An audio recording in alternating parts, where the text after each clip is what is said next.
Okay, there we go.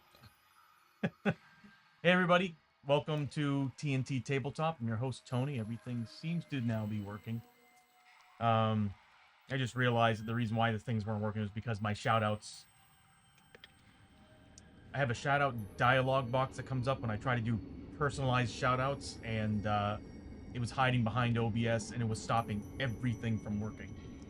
So, note to self: no more shoutouts at the starting screen. Oh, it's like as if I need a checklist of things of what to do and what not to do while streaming at this point. It's fun building all this stuff, but it doesn't. It comes with a lot of bugs. But anyway, everybody, welcome to TNT Tabletop on this beautiful Friday afternoon.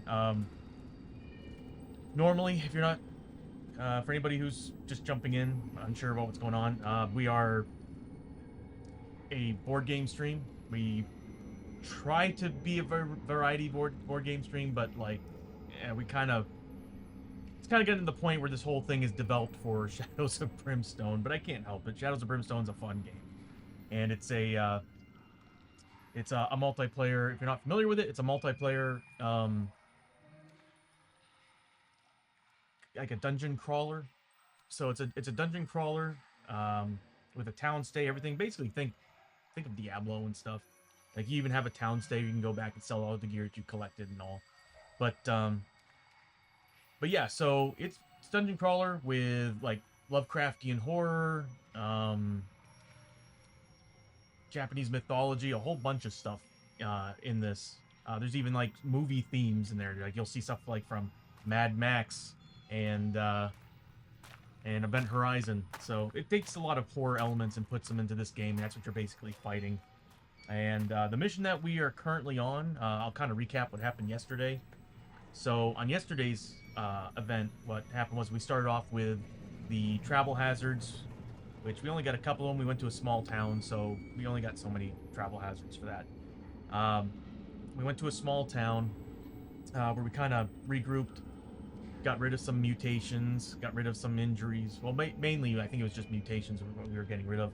And we got very lucky on the doc's office because everybody was getting +1s on their rolls, and everybody was getting all this extra permanent health because of that.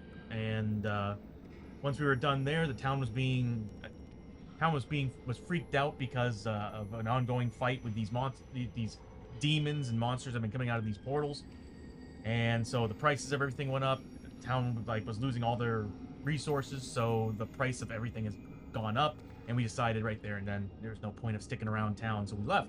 And the mission we chose was, there's a town farmer whose son is missing, and we're going out on a mission to search for him. And that's where we are right now. We're currently in the middle. Well, I say the middle, but we're currently in a dungeon where we're searching for him. The crazy thing about this is that the book specifically says we're taking on an epic threat. Epic threat is the hardest cards you can fight. So, let me go ahead and pull this in, and I'll go over a couple things because I did add something, and I added it to the redeems, and I'm a little nervous about using it, but I want to see. We need to play it. We need to play with it. We need to test it. We need to see how it works, because this is going to be the future of TNT tabletop board gaming.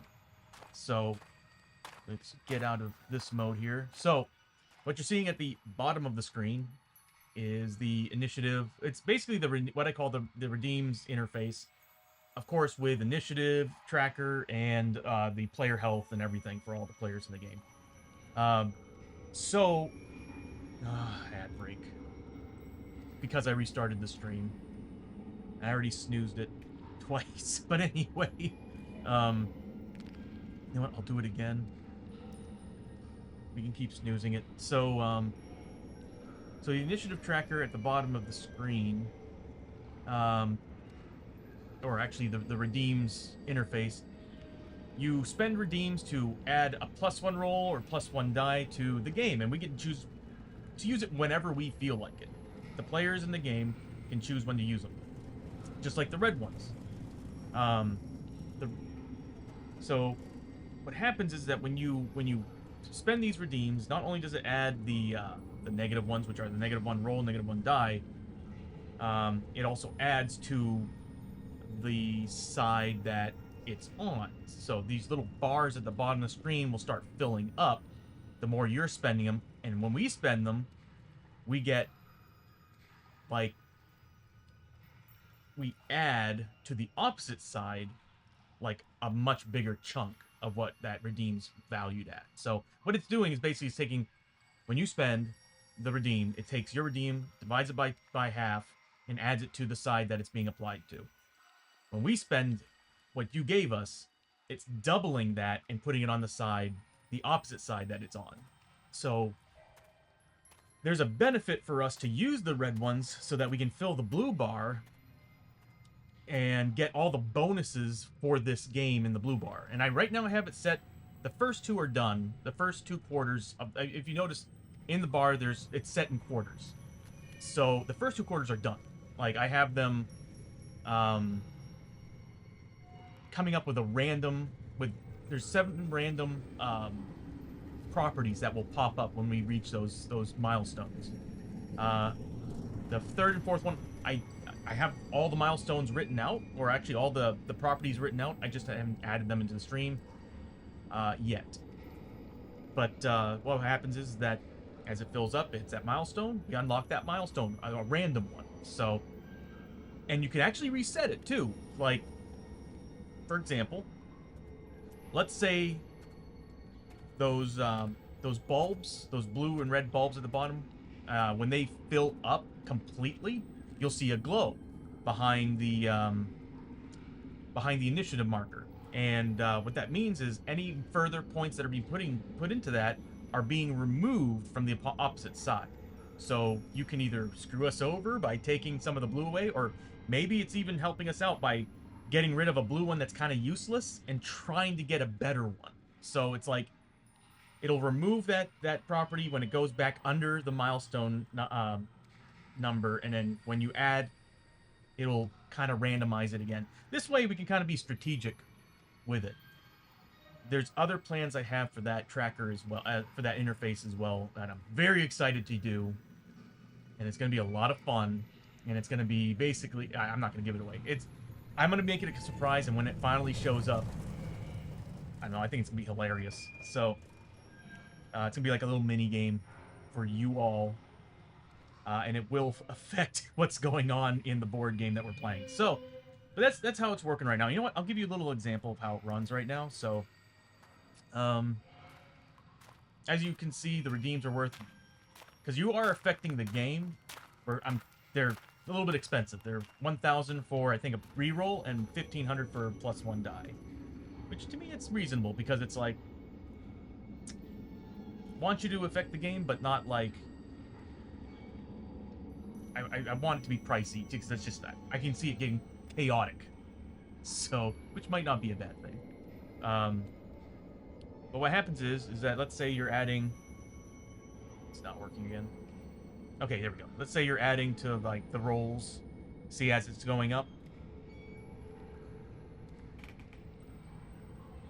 So, if I add any further, well, it won't do anything because there's nothing in the red one yet. So, let's say you're adding to the red side. Now you're adding to a fully upgraded blue side. It's now going to start removing from the red side. The same thing goes with the red side. If you add to the red, it goes to the blue, or removes from the blue. If we start spending, we start getting more points on the opposite side. And see, as you notice, it unlocked +1 agility. So, again, this is board game specific, so I will do this for other board games as well. But, yeah, that's the gist of how it works. I can't further explain it. There's just an awful lot to it. But I can reset it at any point, and eventually what I'm going to do is I'm actually going to have these little mini games popping up for the initiative board, where when it reaches 100%, there's going to be kind of like a countdown timer. And eventually it will force a reset on the board, like as if it's overloading. But anyway, so I got it working right now. It's usable. If you all want to start spending the redeem points on it, you're more than welcome to. I haven't yet set up the other redeems to work yet, because I want every redeem to matter, to do something.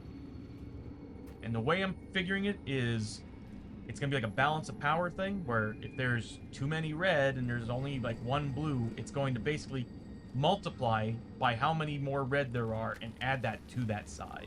So that's what's going to happen. So we need to spend those reds, the bad dice, as much as we need to spend the good dice, is where I'm going with this. Originally, I wanted to do a balance of power thing where there was always just 6, and they would just shuffle between every time we use them, which seems like a better idea, to be honest with you. But either way, that's how that works. We're going to move on. So yesterday, let me pull up. There we go. Okay, so yesterday, we got attacked by a Night Terror, a super elite Night Terror. Only one. I mean, he was pretty easy to take down. Except that, well, he had +3 damage on his attack, so he was doing 7 damage per hit. But either way, we took him down, and then we kind of moved along, and I think it was like, yeah, it was this area right here that we got attacked by him. We started moving this direction. I should be using this. So we were attacked here by the Night Terror, this guy. And then we started moving this direction, and we run into this room, which gave us a clue token, which means that we have one more clue token left to get to find the missing farmer's child, or farmer's boy. And because we need 3 clue tokens to do that. And if you look at the center of the screen, for anybody who's unaware about this game, at the top of the screen there's something called the depth track, and that's basically how hold on a minute, this way, it's freaking me out. All right, right over on this side you'll see the depth track, and there's like a yellow and a blue highlight on it. And so the yellow highlight is going to the right, the blue is going to the left. The yellow represents how many rooms we've gone through and how far into the dungeon we are. As soon as we get to 0, over. Failed mission. The blue one is the same thing. It's the darkness and the evil that's coming out of the dungeon and into the world. And if it gets to 16, over. Mission failed. So, this mission in particular, below that depth track, there is these tokens. These tokens, every single room, not passageway. These are passageways. These are rooms. These are passageways as well. But anyway, every time we get into a room, we have to flip over a clue token. And these clue tokens will decide what happens in that room. Could be encounters, as you can see. Could be a depth event, which is a bad or a good thing. We roll a die, and it determines what's going to happen. And then if we can get attacked by monsters. And then, of course, there's clue tokens. And clue tokens are basically like milestones in the mission we're doing. Some missions don't require them. Some do. This one in particular, we need 3 of them. And we've got 2 of them right now. But we are being attacked.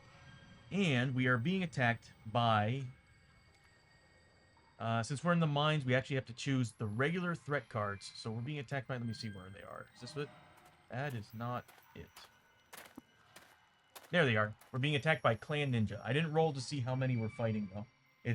It's peril dice. So peril dice is usually no lower than a 3.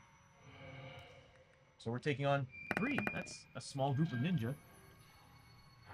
So these are the models. I guess I'm going to have to move this over a little bit. There we go. So these are the models for the ninjas. Unfortunately, I based them black, which actually is a good idea because I need them to be a bit dark. Because I'm going to probably base them gray and then dry brush a little bit of a sky gray over it and then put a black wash on it. Done. So, anyway. I refreshed everything? Good. Okay, so we're taking on 3 Clan Ninja. Let me pull up their card and see what they're all about. They might actually require some clan cards. Clan Ninja. Probably better if I just said faction cards. And they're initiative 6. So, for anybody unfamiliar, the system initiative actually will highlight who's next in line on that initiative order. So, they're not getting any elite abilities. They do get assault, so that means that they move, attack with their free range and their melee. But you know what? Let me get the card just in case. I'm always unsure about myself on the rules because there's so many of them. But if I remember correctly, that's what assault is. They get their movement, free ranged attack, and then they get to do a melee. Sweeping assault, support, assault. Assault target move to engage your opponents in melee as normal, but they also have their ranged attacks. They fire free at the end of their move. Okay, so yes, they move, free range attack, and then do the melee. So they get basically 2 attacks. So they're probably using their shurikens. Yes, they are.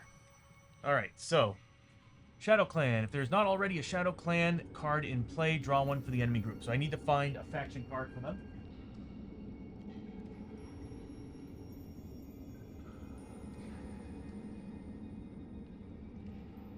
Ninja Shadow Clan. These I want to scan and actually put them in the game. That'd be pretty awesome. Like, stuff that just kind of is on and off screen is stuff I want to scan and add to the game. Takes less effort for me to have to go over there and pull these cards out. But then I'm also constantly telling myself, we're not playing board games anymore if everything is in the system. But I'm like, you know, we got this. That works. But anyway, what we're going to be taking on is Sobara's Nemesis. Ninja Shadow Clan. Ancient rivals of the Sobara Masters, their feud stretches back for centuries. It is said that they were once a single clan dedicated to the mastery of exotic weapons of war. When half the clan began to stray down the shadow path, they were exiled for their sinister desires. God. You know, I love all this stuff, but I hate the font that they use. Or at least the color of the font. It blends too much in with that brown. It's hard to read. But anyway, these enemies lose their shuriken ability, as well as assault. Deadly weapons, +1 combat. This enemy is a +2 defense. There are 5 defense? We need criticals, unless they ignore crit. They got armor 5+, too. Moves through other models.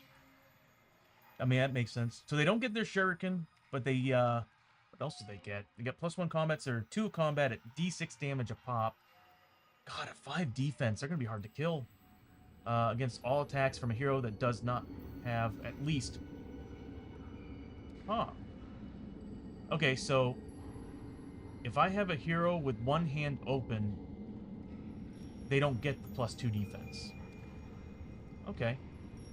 Yeah, this enemy is +2 defense against all attacks from a hero that does not have at least one hand currently open. So that means that... I'm going to be gunning for crits. I guess that means that if I get rid of some of those abilities, like if I get rid of that offhand weapon on some of these characters, I mean, Murphy's not going to work out because he's got a 2-hander. And the same thing with Montana, she's got a 2-hander. But if I get... Wow. Yeah, I'd have to remove Enrique's other pistol if I want to ignore that 2 defense, but they have nothing ignoring criticals, so I think I'm just going to gun for criticals on this. That could be a bad choice, though. It's just, I'd be only rolling like 3 dice for Enrique and Isamu, 2 dice, and I wouldn't be getting some of those, I wouldn't be getting +1 damage. Yeah, this is where the damage bonuses come into play. And 2 hits, like getting combat and range attacks, it's great. But against these kind of guys, with their defense so high, this is where +1 damage on things is so much better. Okay, so what we're going to do is I need to put these guys out. They're on the opposite side of the table in checkerboard pattern. There we go. Hiya! So we got 3 ninjas from the Sobara's Nemesis clan. And they're gonna be going first. Yeah, they don't have an ambush, but they are initiative 6, which means they are faster than everybody on my team, so. Because the fastest person on here is Enrique, he's a 5. Let me put this card away, we don't need it anymore. And, what are we gonna do? I need to increase the maximum. Oh, right. Hold back the darkness now. Yeah, that's right. Okay. And let me make double sure that we're in the right spot on the track. 1, 2, 3, 4, 5, 6, 7, 8, 9, 10. We should be 10 in right now. So 1, 2, 3, 4, 5, 6, 7, 8, 9. Nope, we should be on 6. I guess I didn't do that before the end of yesterday. So there we go. We're yeah, we're one room away from 9+ on our hold back the darkness, but that's okay. We got this. So all right, hold back the darkness and started the round and combat, which means I need to turn on the music. Oh, it's gonna be loud. I'm so sorry. There we go.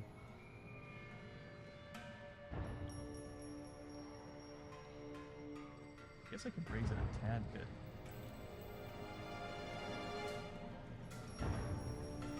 There we go. Okay.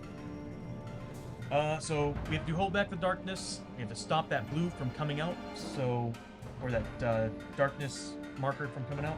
We need to roll 2d6, and we need to roll higher than 8, or 8. We need to roll 8+, which we did not make. So therefore, that darkness comes out a little bit more.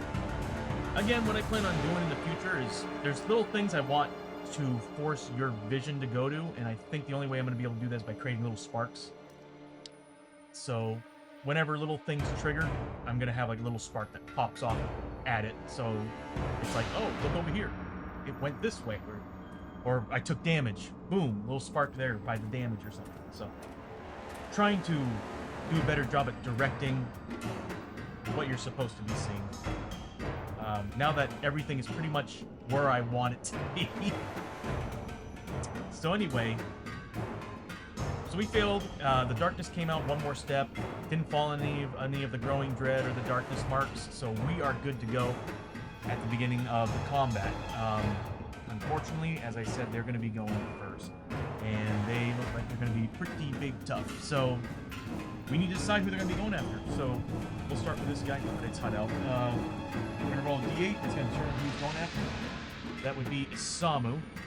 That's actually one thing I need to add on the stream is the random character generator. I might just do that instead of actually rolling dice. Well, rolling dice is more fun. So he's going after Isamu, and Isamu's all the way the hell over here. He won't reach Isamu, so I have to re-roll. It's Isamu again. Come on now. Okay, there we go. That's going to be Montana, which he can reach, so he is like, he just kind of hops over here, hops over these two, over Murphy and Enrique, jumps right in front of Montana, and he's going to make his range attacks and melee attacks all in one. This guy is going to be going after 1, 2, 3, 4. He can actually go after anybody, so I'll roll for him. Montana as well, same thing. He comes rushing, hops over. And these guys are sexists, so he's going after the only woman in the party, both of them. And then this one here is going to be chasing after who? Oh yeah, he's going after Murphy. He saw a big old Murph, and he's like, "Give me some of that. Give me some of that pickaxe." So he doesn't know what he's in for, though. Murphy's nasty when it comes to combat. Murphy's more than just a tank. He's a prospect, an old prospector with a gold heart. So, all right, we'll start with these guys going after Montana. She's gonna get beat up pretty hard because they're getting +1 combat, and they're getting both their. Well, actually, they don't get range because of that. So they're just getting +1 combat against her. So they're getting 2 combat at 8+. She does get her 4+ defense, though. I don't think they ignore defense. No, we're good. So 2d6. Actually, she broke. Ooh. That's 2 hits, and then the next one. So 3 hits are coming her way. Let's see if she can ignore them. She needs 4 pluses against these guys. awesome. Montana ignored 2 of them. One of them still goes through, dealing. Doesn't do any extra damage, does it? No. 5 points of damage. That hurt. So Montana's now down to 16 out of 26 health. Next we got this guy going after Murphy. Not gonna lie, when I reach level 5, we're probably gonna have to start taking on high threat. And then when we hit level 6, or actually, when we hit level 5, we'll take on elites. And then when we hit rank 6, we'll take on brutal. And then every level after that's another elite ability.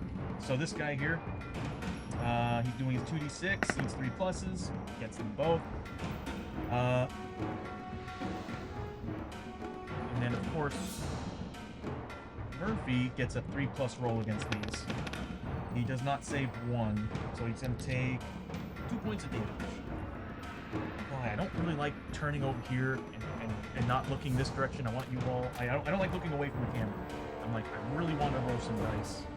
But I'm thinking, one of these days I might move that somewhere here off screen, probably here. So, what if I can have it set to my screen? Well, either way. So he took 2 points of damage. If the music's too loud, let me know.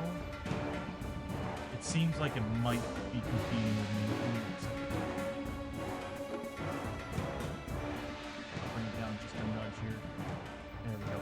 So, those ninja came in. I mean, they did some damage, not really too much. They're not really all that threatening. There's only 3 of them. So with that being the end of their turn, we now move on to who's in the 5th initiative order, and that would be Enrique. Which Enrique is right here. They are an escape 4+. I'm going to see if I can have Enrique run away from these guys. He does not, but he's got his pistols out. He's going to start firing into them. Hopefully we get crits. I mean, either way, he needs 5 pluses to hit. So, let's roll for his grit first. Oh, he's at full grit. Okay, so... can't do a grit roll, so I'm just going to go ahead and going to make 6 shots with his pistols, because he's got the Darkstone grips on them, so he's getting an additional ranged attack on them. So, and they're 2 shots apiece, so it's 3 shots apiece at 6. But he needs 5 pluses. 6s are criticals. He gets 1 crit. I'm going to spend one of those grits to re-roll some of those dice. I get 5. 1, 2, 5. So, 1 crit. That is 3 crits and a regular hit. He could potentially kill all 3 of these guys if I roll 6s across the board on damage. So we're ignoring their defense. They do normally get a +2 defense against him because both his hands are being occupied by pistols. But since these are crits, he's not getting his defense. So Murphy, well, Murphy's okay. Enrique's going after these 2 that are right up on him. So he turns around and starts popping shots into these guys.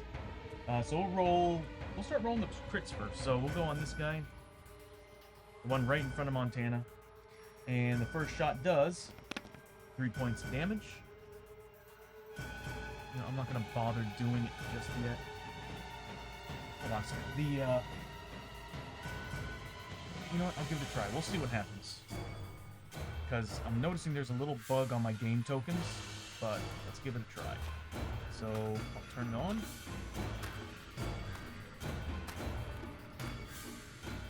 There we go. And he should be...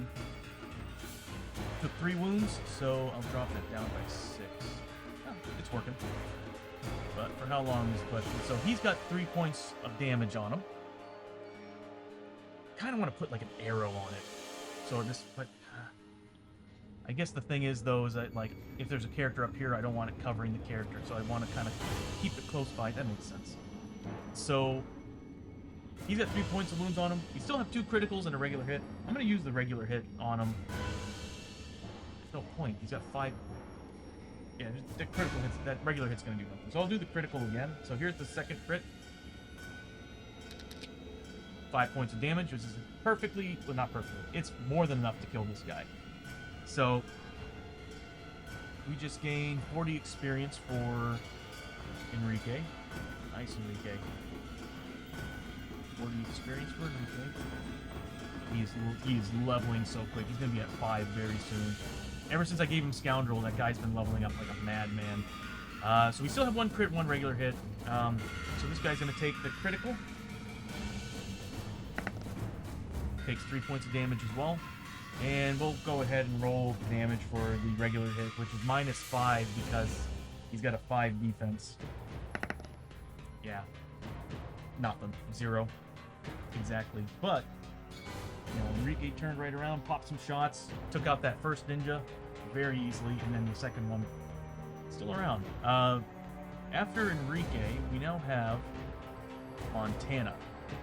Montana does not have full grit, so I'm going to have her roll for that. She doesn't get it, but... Raw?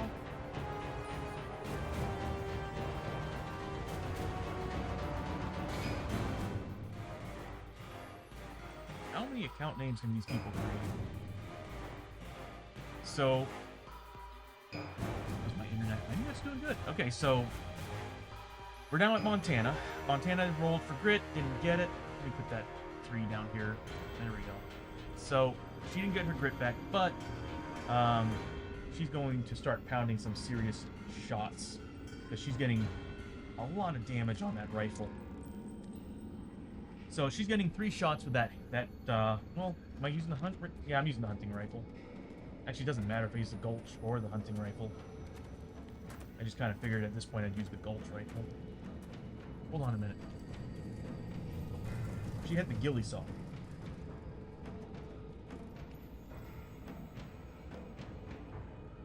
I need to remember that.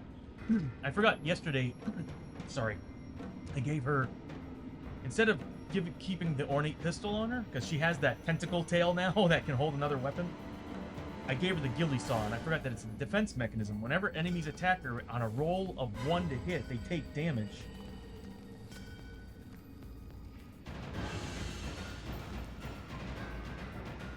God, I need to remember that because it ignores defense. Yep. OBS Center's acting up again. Wonder if they're gonna patch it. But anyway, what's crazy is that it's not plugged in. Let me take a look at something here for a second on my camera. Right. I'm gonna unplug something and plug it back in. Be right back.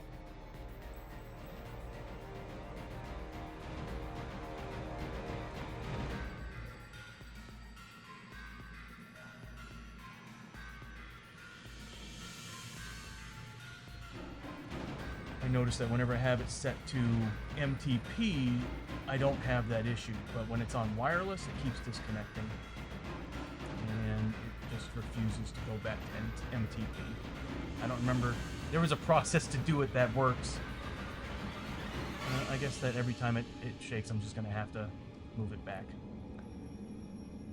Or I might just get another camera and replace that one, if it keeps doing that.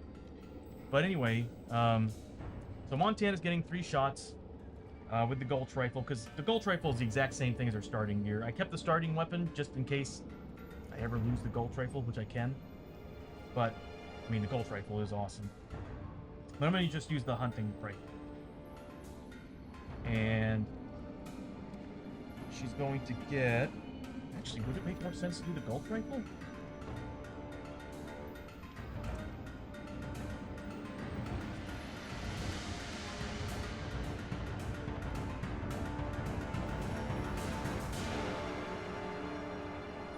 Got the inlay on this one. Gulch rifle has... Oh, okay, yeah, no, the Gulch rifle. I'll use the Gulch rifle. So the difference between her starting weapon and the Gulch rifle is that the Gulch rifle actually has close combat abilities. So I can, instead of doing range, I can do close combat. And her range and close combat are the same. It's just, I do have her with that ghillie weapon that gives her +1 combat. So if I do this, because I have the grip, I'm getting 4 instead of 3 attacks, and I'm still getting I'm still getting a reroll on to hit, and her Iron Concentration is still giving me +1 reroll on damage. So I might as well just use the gold rifle while this guy is in close combat. I mean, I would figure at this point the gold rifle is always her go-to, so we'll do that. Because it's the same as the starting gear, just a little bit better. So she's getting 46, and it's still a 4+ for her. Oh, actually, no, she needs to use the gun. Yeah, I'm not going to do the close combat. The reason why I would do the close combat is she had more enemies around her. But if I do close combat, I won't be able to hit this guy if I kill this guy. So we're going with the rifle. So 3d6.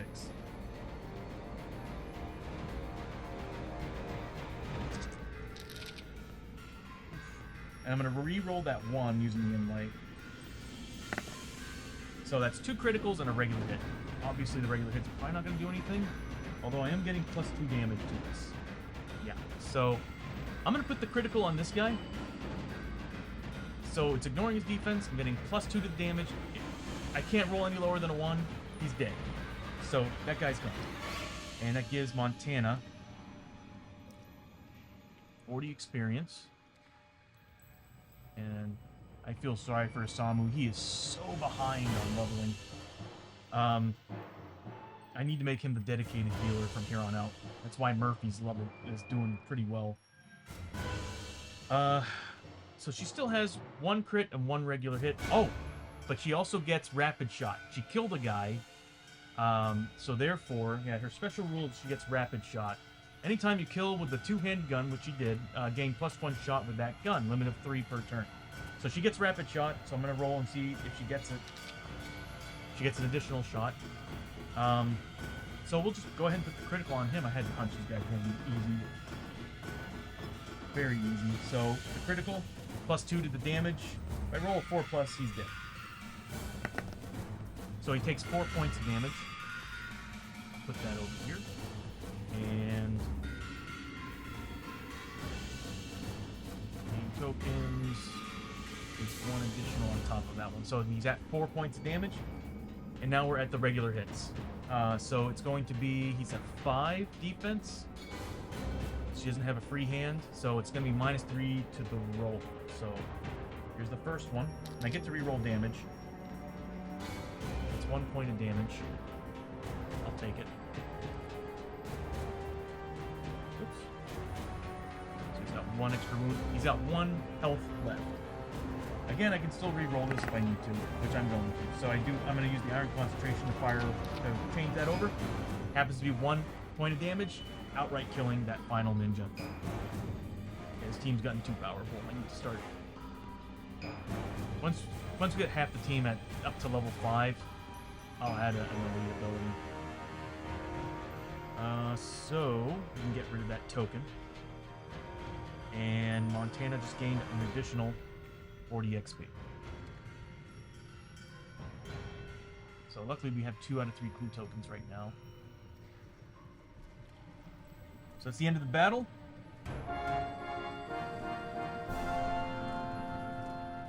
There we go, a little fanfare there.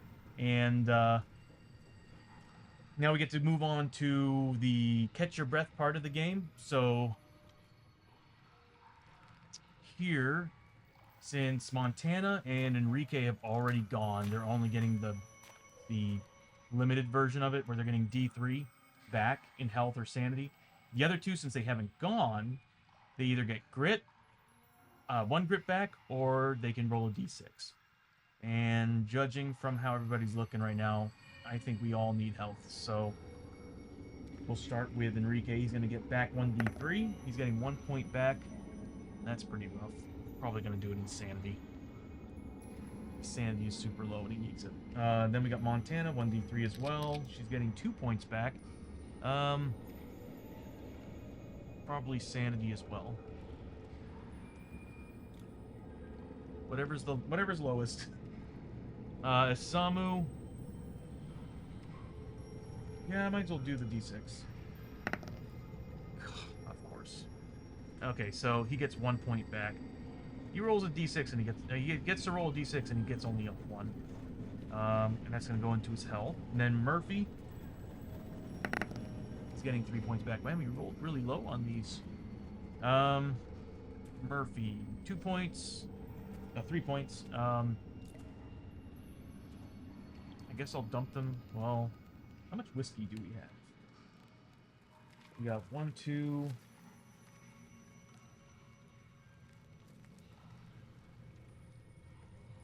This is actually very important. We got four bandages. That's all we have. And we have 3, 4, 5. We got plenty of whiskey. I'm going to dump that into his health. So, Murphy, I'm going to give him 3 additional health. Yeah, because we're low on bandages. I mean, they do have their abilities, or Murphy and Isamu do still have their abilities to kind of regen some stuff.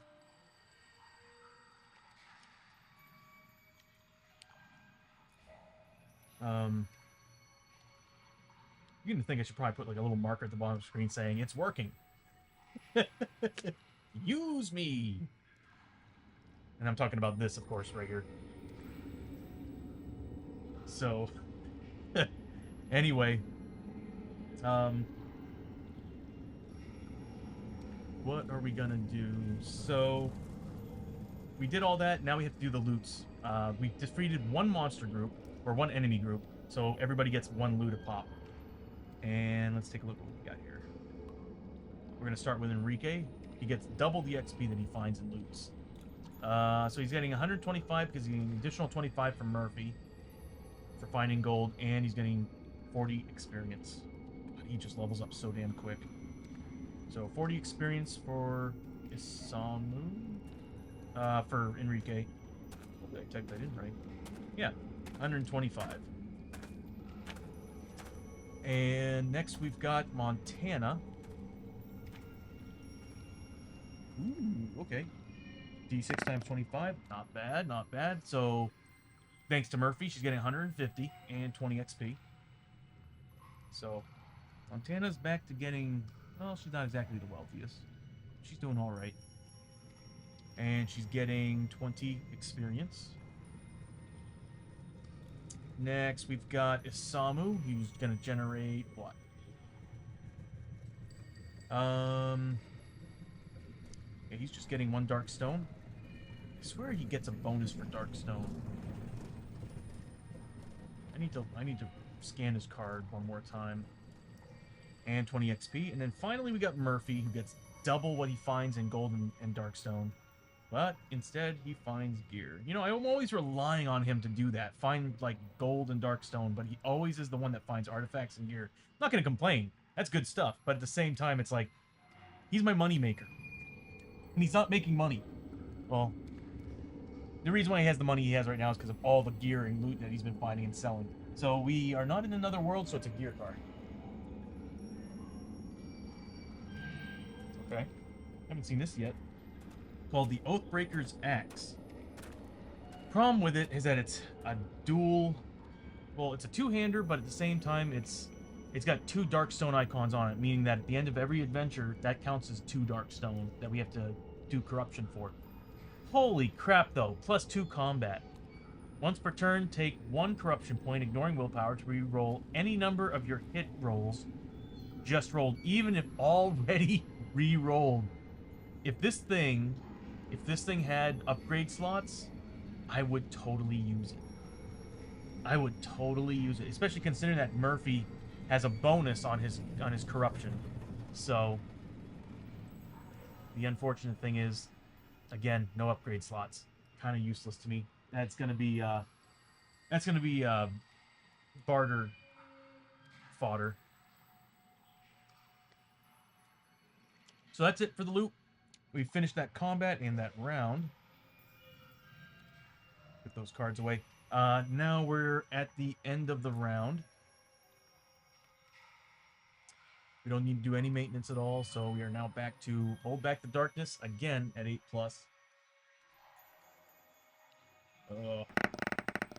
I flippin' knew it. That is a Growing Dread card added to the stack. Ugh. Alright. We're now at 3. We need as much grit as we can so we can remove some of those. How much do we have right now? We can get rid of one card right now. Because we have 2 people with 1. I mean, we have ways of getting grit back. Montana has a way of getting her grit back, so we can do that. Samu has a ring that gives him 1 grit. And then, oh, it's at the start of the adventure, though. I keep forgetting to do that. Ring of the Heaven. Start of the adventure, travel, stay, recover, 1 extra grit. Yep. I'm not using what I got, and that's typical. Yep, that's all he's got. So I am relying on this game. Well, actually, we do have some items that can give grit. Because I'm pretty sure the next room... No, not pretty sure. I am 100% certain the next room is the final room. And that's because out of the 8 tokens, we've already run through the 4 that don't have a clue token on it. So the next room is guaranteed to have a clue token. So we do have discard to let every hero recover 1 grit. Yeah, that's going to happen. Because we're going to need to get rid of those Growing Dread cards. I don't want to deal with an epic threat that has Growing Dread on top of that. Because the last time we went through 6 Growing Dread cards, it wiped the team. From full health, too, I might add. So, we'll get rid of those monster cards. And let's see. So we added Growing Dread to the stack. We're now at the beginning of the round with Enrique. I do need to drop the maximum initiative. There we go. So, there we go. Good. Enrique's first. I'm going to have him roll for his grit. He gets it. He gets it on a 5+ because he's a bandito. Grit +1. He's at full grit now. Awesome. Well, I think he's in range to go there. 1, 2, 3, 4, 5. He is. And he's going to peek through that doorway. And there it is. He finds the werewolf den. But he did find a room, but we're ignoring everything on that card. And everything that's on those sheets. And we're going to start healing up before we get into that room. Because it's about to turn into a fight. An epic fight, too.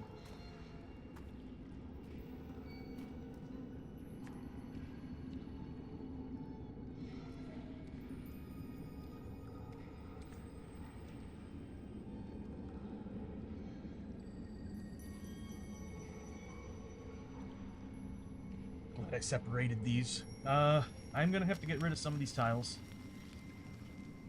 We don't need the Shadow Clan stuff. Oh, these guys gave an additional 5 XP. Whoops. That's the problem about playing these games alone, is that sometimes you actually forget certain things are happening. Or at least I do. Ugh. So we'll kind of just shuffle this over here. We don't need you guys out in the middle. And it should be... That's a nice big room for a boss fight. And I'm not gonna lie, like, if it is an XXL monster... XL monster, fine, we'll take him on. XXL monster, I'm gonna say that's a 6+. That's when we're taking on brutal monsters. That's when I'm like, okay, we can start taking on them. I mean, it'd be hilarious to see him come out, but he's gonna they're gonna wipe the floor with us. Each and every one of them. They have so many special rules. Oh, it would be pretty damn funny. But I'll be honest with you, we would probably wouldn't even last a full round. I bet you his first initial attacks would wipe us. Whatever it is, its first round of attacks would probably kill us. Is it still? Yeah, it's... I mean, it's running okay. But I still can't set it to MTP. Oh well. Just don't be surprised if you see the screen flicker because the camera system is acting up. So, he moved in. He checked that room. Enrique inspected that room. Found the damn werewolves den. That'd be hilarious if the epic threat was werewolves. Or vampires. One of the two. Which I'm going to have to look into the rules for bites. Because you can actually turn into... don't know if you can turn into them. I just remember, like, bad things happen. But anyway, that was Enrique's turn. We now have Montana. Montana's going to roll for grit. Hopefully she gets it. 6+. Nope. She's going to move up 1, 2, 3, 4, 5. Good. That's a good spot for her. She should actually be able to see the entire room without any interference. Yes, awesome. That's a good spot for her. And then why not? She's gonna go ahead and scavenge in that room. That's going to be a 3d6, and she needs, of course, 6s on scavenge. She does find something. So this room has been scavenged once out of twice. She gets 50 gold because of Murphy and 10 XP. So 10 XP for Montana. And the good thing about fighting the boss is we will get tons of experience for fighting an XXL monster, so it might be worth our while. It's just, I'm guaranteed we're going to have injuries or madness. Especially considering how weak Enrique is. 50 experience, 10 experience, 50 gold. There we go. So the room's already been scavenged once. We now have Isamu and Murphy. So we'll start with Isamu. He's going to roll for grit. Gets nothing, but he's going to move up 1, 2, 3, 4, 5, 6. Who has... Murphy has all the bandages. Isamu does have some whiskey. Oh, we get tons of dynamite. So, who needs willpower? Or sanity? We're probably gonna need it. So, I'm gonna have Isamu spend 2 whiskeys. And he's gonna give 1 to Enrique and 1 to Montana. So here's the one for Enrique. Of course, I rolled the highest on the one who only needs 2. So, Enrique gained 2 sanity back. And that gives Isamu 10 experience, 5 per heal. And then whiskey for Montana. Nice.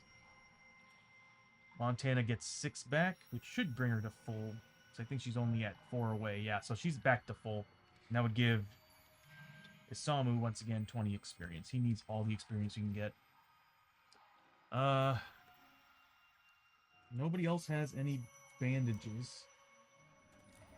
Except for Murphy, who's not... Well, they're all on the same tile.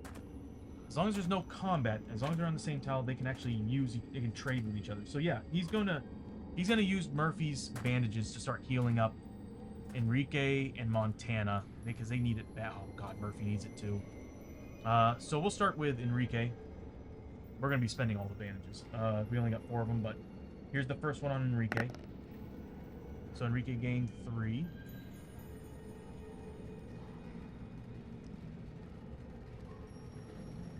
He's gonna spend the next one on He'll do it again on Enrique. There we go. Enrique should be pretty much at full health at this point. Yep. And then, so he gave him 3, and then, so he's getting 40 experience for Enrique for healing him. God, Isamu's so behind. And then Montana, same thing, bandages. She's getting 5 back.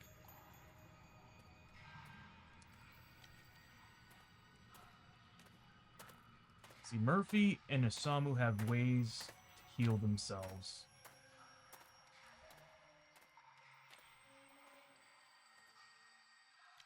But at the same time, they are the tanks. I think Montana's good where she is. Because how much is Murphy off by? 6? By 8? He's off by 8 right now. He still has his canteen. Let me make sure he gets something good out of that canteen. Oh, he only gets a d6 roll on it. I might need to give that to Murphy. Yeah, I'm going to save that last one for Murphy. So, his action is going to be scavenging this room. Since he's a mercenary, he gets 4 d6. He does find something.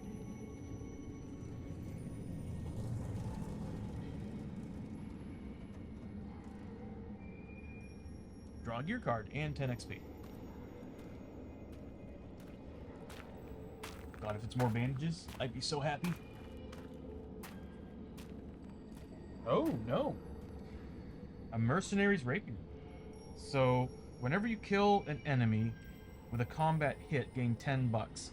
Once per turn, you may re-roll one of your melee 2-hit rolls. If this re-roll is a critical hit, it's plus 2 damage. Ooh. And it's got 2 upgrade slots, and it's a one-hander.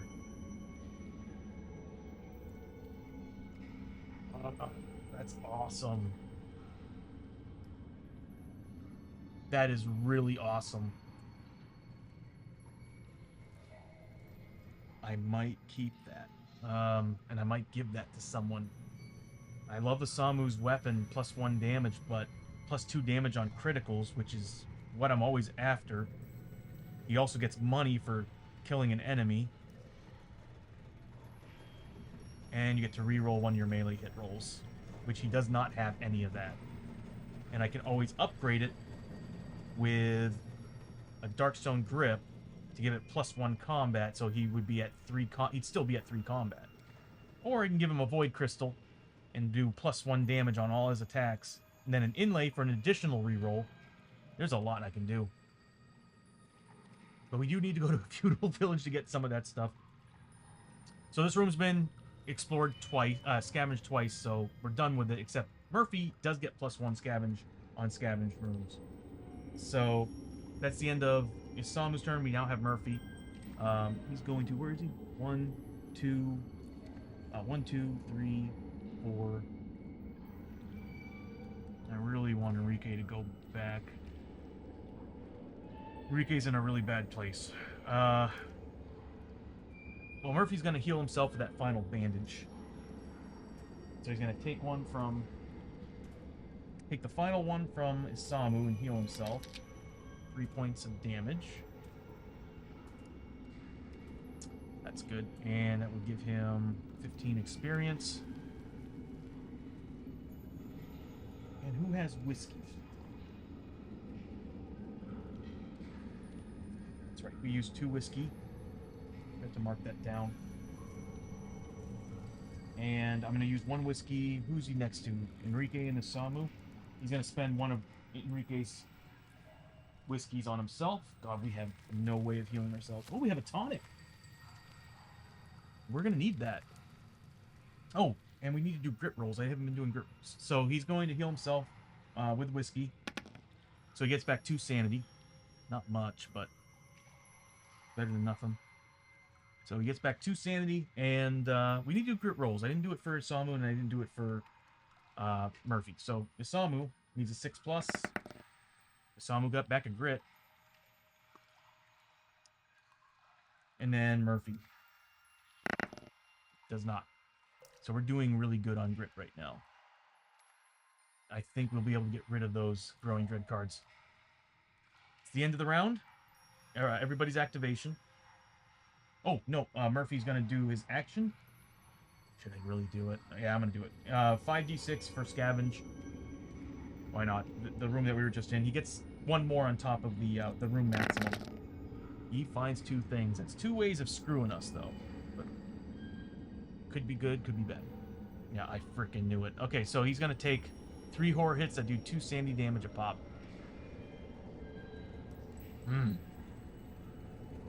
I knew it was risky doing this, but the experience is worth it sometimes. So 3 horror hits that do 2 damage a pop. He's a 5+. He does avoid that 1, but he takes 2 points of sanity damage. 4 points of sanity damage. Wonderful. He's almost bloodied with his brain. So... oh, no. Alright, so... if we fight anything that has fear, terror, or unspeakable horror, we're in trouble. The only one that's actually good at those rolls is Montana. Although Isamu does have spirit armor. I need to get people spirit armor. God, Murphy's in trouble. So, with it being done, everybody's activation being done, We found, I'll do it anyway, but we did find the final clue token. This is what it would look like. Exploration, boom. Already done ambush attack. Already done attack. It'd be this one. So, darkness and encounter. We ignore everything on that card. There's no more doorways. We found the final clue token. Wow, that's loose. And we now fight an epic threat. Let me read the rules one more time for that spot. Ugh. Search party. So, we actually went down to the third room. There's a good chance this kid is dead. So, it says put a token to represent the body, but there's really no point in that. The body's in that room. It doesn't affect the gameplay at all. So, when the third clue is discovered, the heroes have found the location of the person they were looking for. Ignore any attacks or encounters listed on the final exploration token. Also, ignore any door gate icons on the token, as the objective room has no exits. Reveal all growing dread cards in the stack as normal. And then the heroes must face an epic threat. This is guarding the unconscious or dead body of the missing townsfolk. Place a KO'd hero marker in a space of the final objective room to represent the body. Models may occupy the space, and the body does not may not be interacted with in any way. It is only there for thematic purposes. I'm not going to bother doing that. I'd have to go digging around for the tokens, and this game has like 1,000,000 tokens.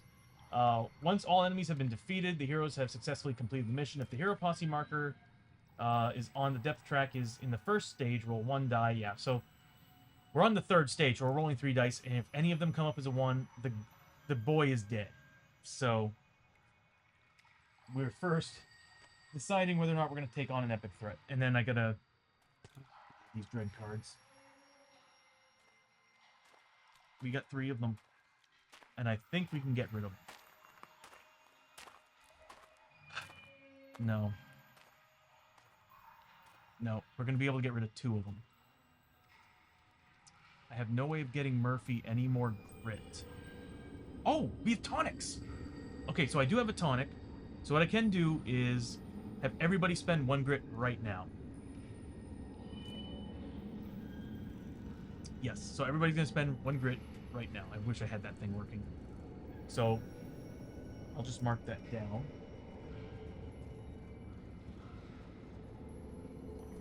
Well, by the end, I will have spent just about everything.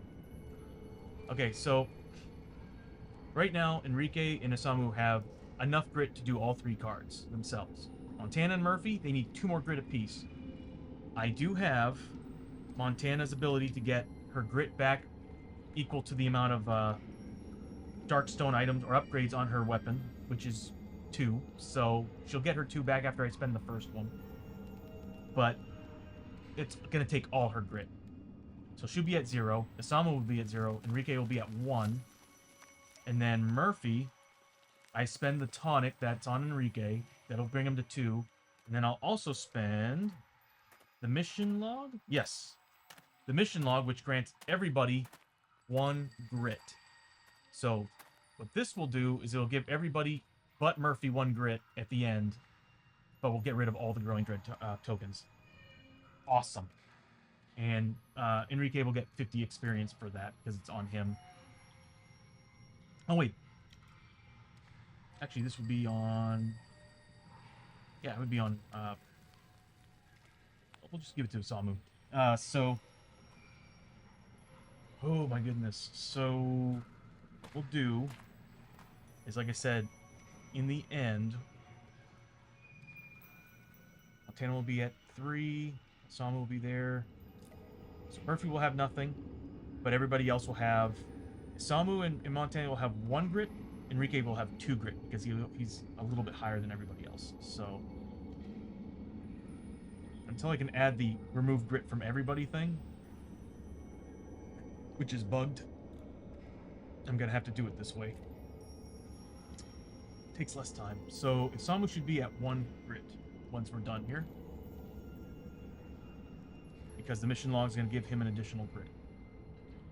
Montana should also be at 1 grit because she's popping her feet, giving her 2 grit on after spending, and then the mission log's going to give her a grit. So she's at 1 grit. Murphy will straight up be at 0. It took everything to get him up to get rid of these, and then Enrique should be at 2 because he spends 3, he gets +1 for the mission log.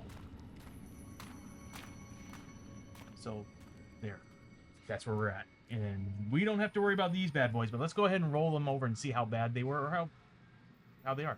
So the first growing dread would have been ancient mysteries. The shadows that surround this place are filled with writhing tendrils of evil, offering whispers of ancient mysteries and forbidden knowledge. The darkness moves 1 step forward. Okay, I wouldn't have done anything on the depth track, but if this moves onto a blood splatter or growing dread space, every hero takes corruption hits. Luckily, it wouldn't have hit a blood splatter, but still, it would have not. It would have forced the depth track to go forward. The next one, ancient mysteries. It's the same damn one. That was 2 of the same card. So yeah, this would have screwed us because this would have went on a blood splatter, and we would have had to take corruption hits, which could potentially mutate some people. Yep, Murphy and Asamu, they're pretty close. Powerful Dread would have been the last one. It takes all of your willpower to not simply turn and flee at the sight before you. Every hero must make a single willpower save for each failed save. Move the darkness 2 steps forward. And glad that one was faded. I'm glad we spent all the grit to get rid of that one in particular, because it's a willpower save, and I have 3 people in the posse who are 5+ willpower. That would have gone up probably 6 times, and we would have hit Darkness and Growing Dread. It would have added another Growing Dread and 2 Darkness cards. I'd rather take my chances doing this. So, let's see what evil we're facing. So, I'm going to pull up. We're taking on an epic threat. Okay. Taking on Tar-Rio Gaunt, 6 Wasteland Scavengers, and D3 Sand Crabs. That's a big group of dudes. D3? Why not? We're taking on 2 Sand Crabs. Tar-Rio Gaunt. Okay. That's 3 monster groups. So the rewards here will be amazing if we defeat them. Again, if we defeat them. Problem is, we only have 2 methods of healing, and they're not great. So we're kind of in trouble here. And if I remember correctly, those sand crabs are nasty. But we're going to take them on. So we get 2 sand crabs, 6 scavengers, and Tar-Rio Gaunt.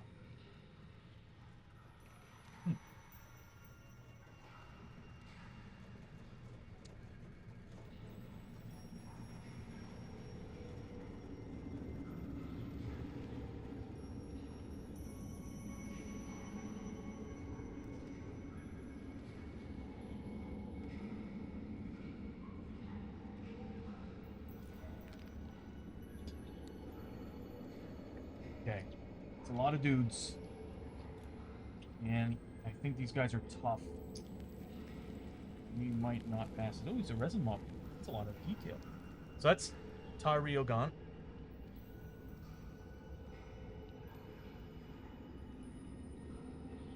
Pretty cool model. Part of the Blasted Waste expansion. Let me start pulling out their monster cards.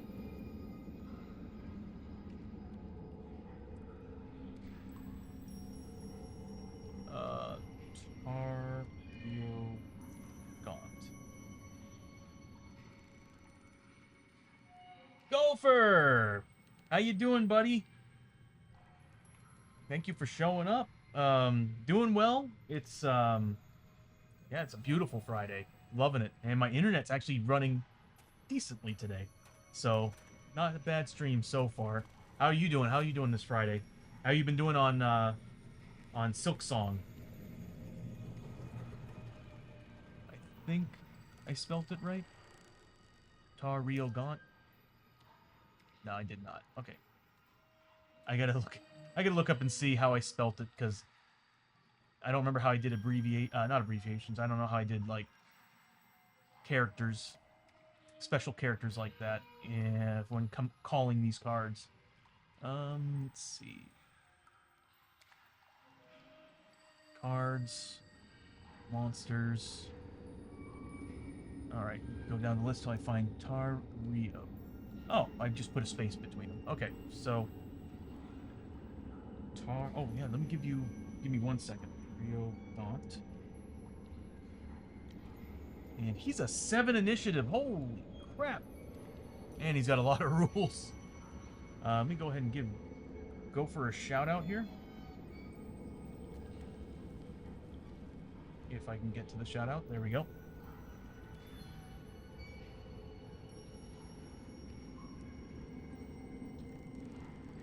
And I'm going to give one to Gonzo as well.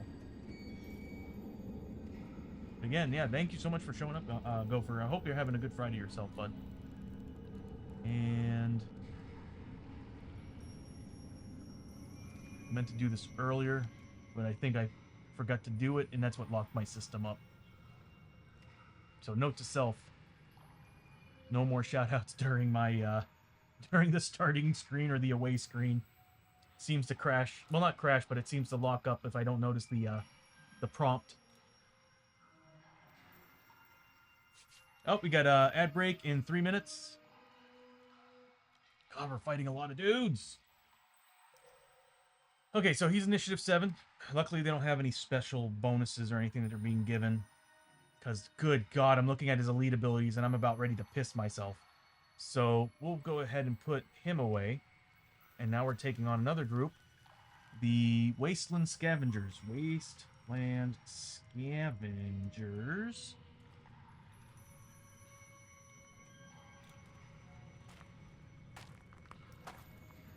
Peril dice. They are a 4 initiative. So they are after Enrique, but before Montana. And then finally, God, 3 monster groups. I know we've done it before. And then finally we got sand crabs. We fought them before. But we were also much lower level. And they are initiative 5. So again, they will actually be going before Enrique. They do not have an elite ability. And I'll put them to the side. We'll go to players, and we're going to increase initiative to 7, since Tar Ryogon is a 7. And we'll take a look at the cards here in a second. Whoops. I almost pressed the wrong button. And we'll hide that card. We don't need it anymore. So let's take a look at what they got. Or actually, there's an ad break here in a second. What I'm going to do is, well, actually, in 45 seconds, we'll go over the cards after the ad break. And right now, I'm just going to kind of set everything. So he's a 7. If I remember correctly, it's slowest to fastest. So these are next in line, and these guys are at 4. So it's going to go opposite side of the room. Check the board pattern.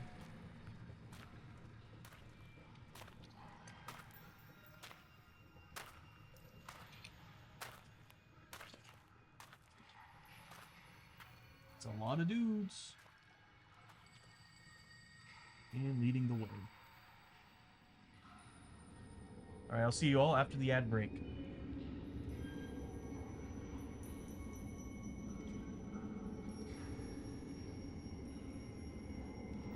Give me some time to get some water.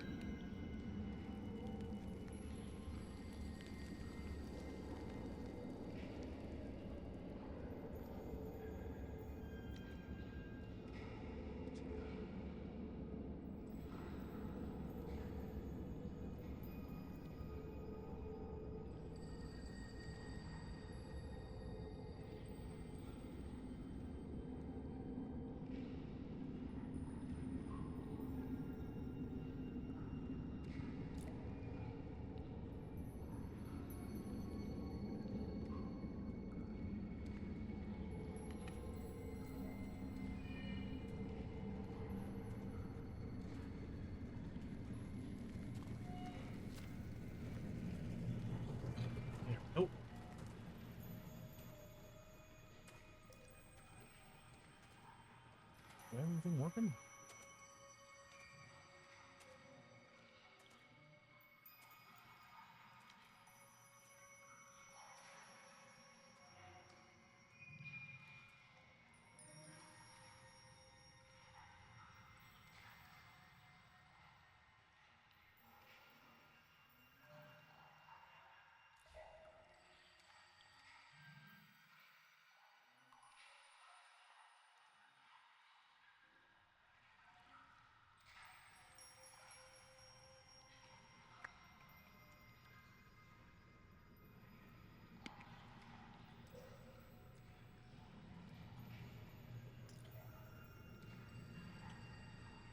And the thing, I should probably give elite abilities to these guys right now that I'm seeing the difficulty.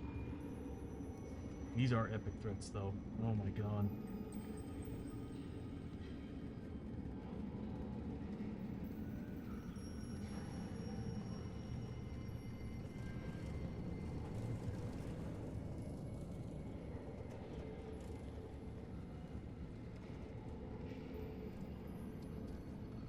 I'm not missing anything. Oh, we do need to do the dead man's dice. Start the fight, roll 2d6. Doubles are rolled, cover full grid. If a 7 is rolled, 3 more hits. I need to get rid of that thing.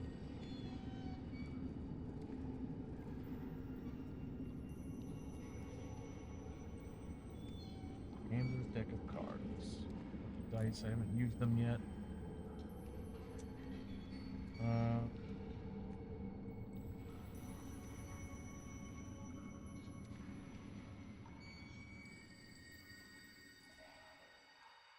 Cancel and redraw darkness. We're gonna need to use those. Okay. This fight's gonna last a while. Although I see I got plenty of dynamite. And Enrique's next to who has the dynamite? I might have Enrique just toss some dynamite.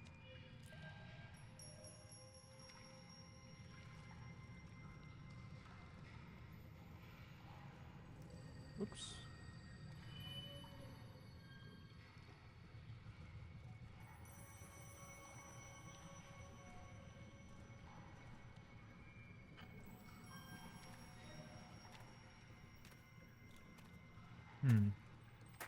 Alright, so Tar Rio Gaunt.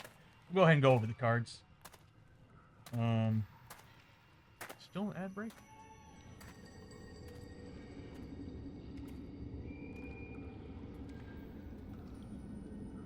It's not telling me.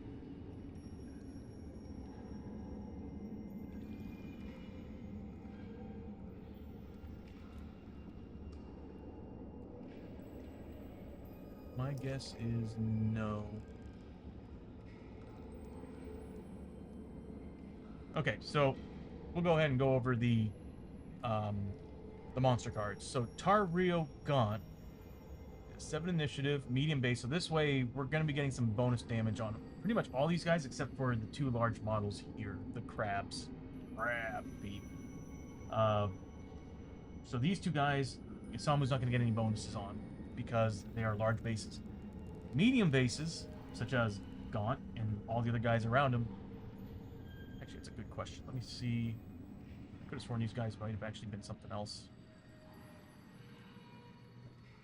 No, they're medium base. Okay, so he does get his +1 on them. But always leads the Kraken-born Fanatical. Gains extra... Oh, Kraken-born. He's fanatical, gains extra combat each turn equal to his initiative. I'm sorry, what? Gains extra combat each turn equal to his initiative.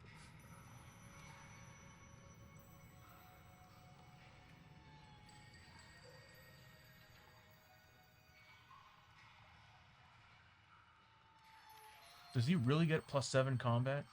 Does he really get 12 combat a turn at 3 damage a pop? He can one-shot people. That's why he's legendary.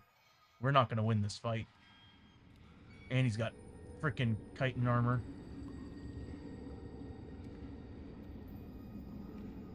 Armor 5+. And endurance 3. So not only does he get armor 5+, but he can't take more than 3 wounds. How much health does he have? So 24 health. He's nasty. See, I'd be fine with taking him on, but the problem is that he's got all these other guys around him that are going to be doing so much damage on top of him. Unless we can... They have guns? Or are they just... They do have guns. These guys can move through models. I'm sure they can burrow and go to the back and attack the team from behind, but these guys will be locked down. They'll just be shooting. So he'll probably move on up, because he doesn't have any moves or any abilities that are going to make him hit and run, so he'll probably be coming up and attacking. I just can't get over the fact that he's Endurance 3. If he wasn't Endurance 3, Murphy would be able to make some quick work out of him, but... Good God, only 3 damage a hit. See, that's when number of hits is better than damage output. Is when they have endurance.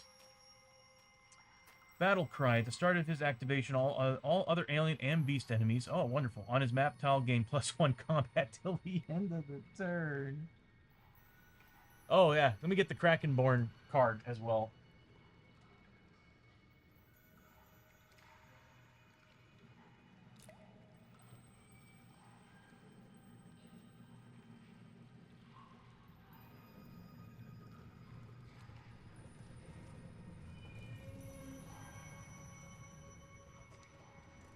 Oh.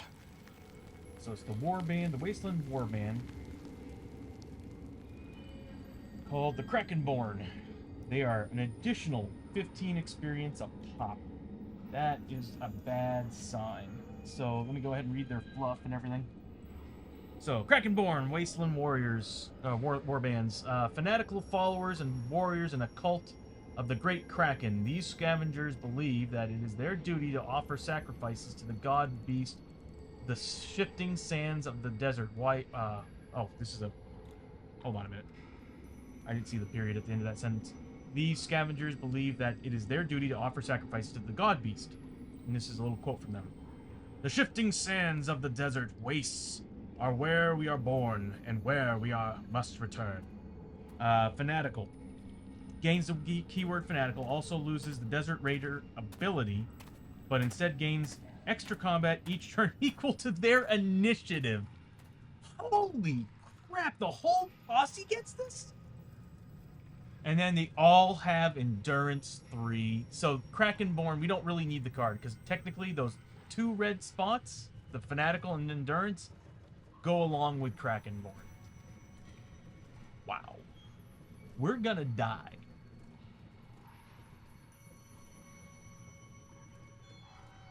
Do have an ability. I'm half tempted to do it, because this is terrifying. Freaking epic threats, man. Okay, so this is a battle we're not gonna win.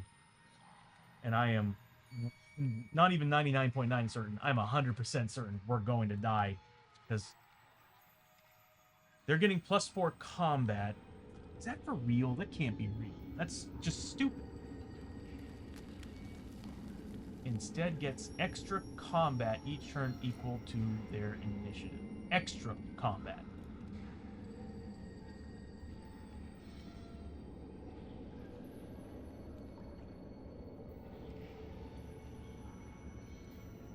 That sounds like adding.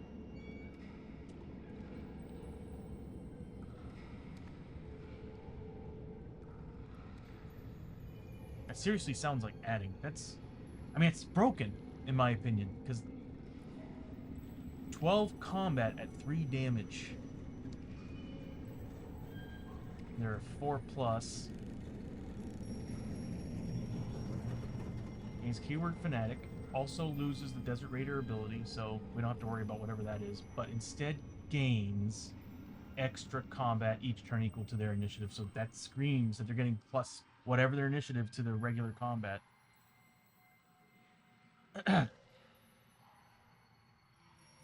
Oh.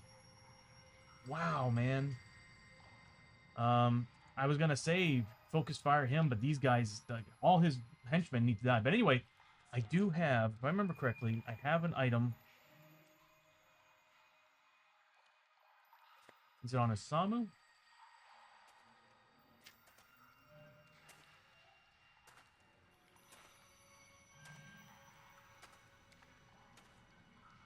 Or is it an item? Might be an item that I have.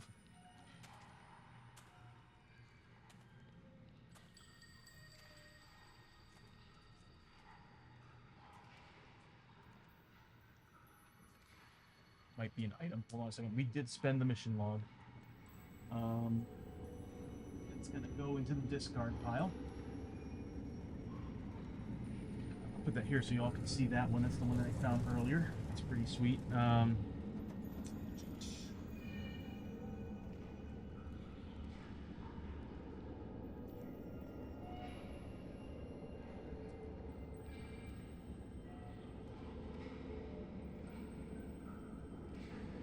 That is going to be useful. Okay. I swear to God I had an ability that let me redraw threat. It might be in this pile for all I know.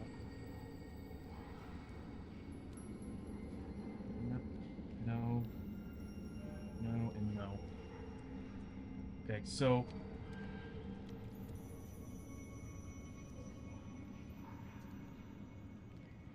we already used the Book of the Occult.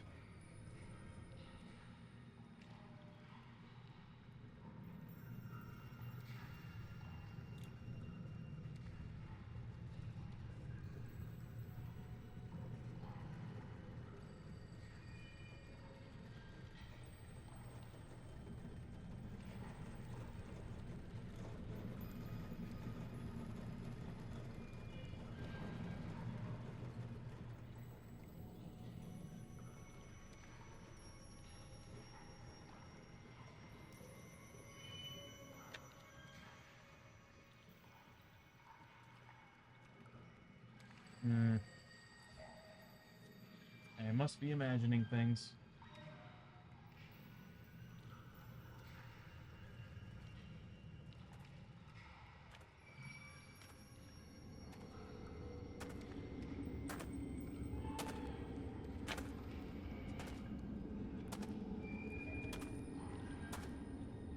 Yep, I must be imagining things. I could have sworn I had something that let me re-roll or redo a threat card. Like I get to put it back and redo it. I might have sold it. Oh, you know what? I think it was the third eye.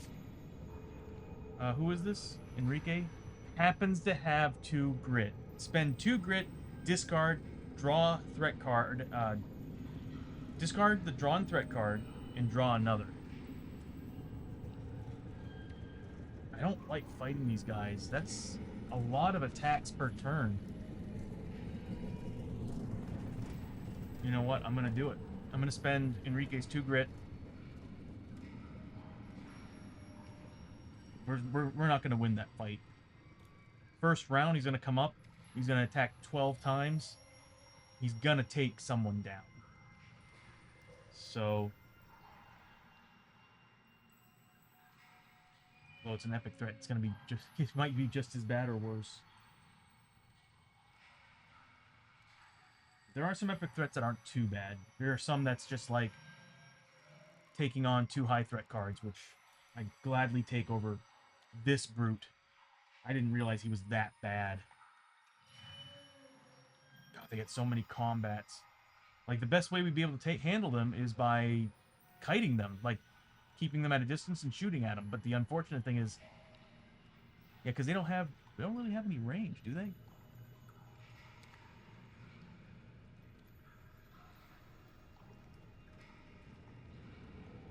You know what? Might not be a bad... let me take a look at their cards for a second. There might be a strategy we can use against them. Whoops, whoops, whoops, whoops, whoops.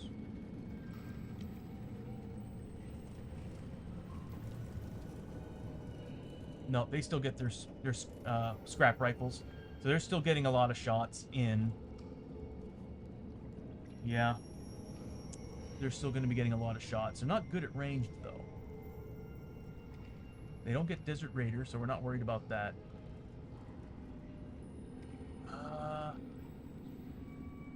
just getting too much stuff.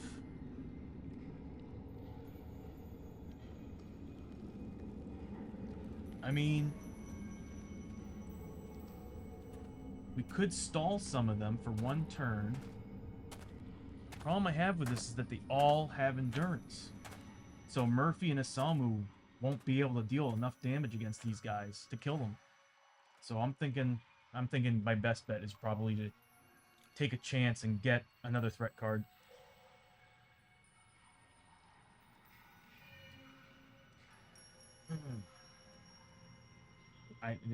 We're not going to win this battle.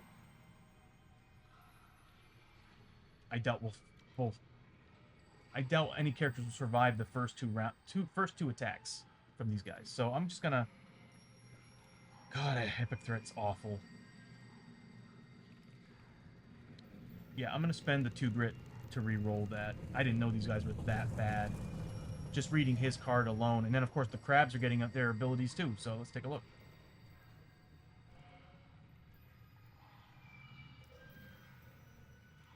Oh, wonderful! They get fear as well. Sentinel, so they can move through us. Their defense is only dropped down to 3 on criticals.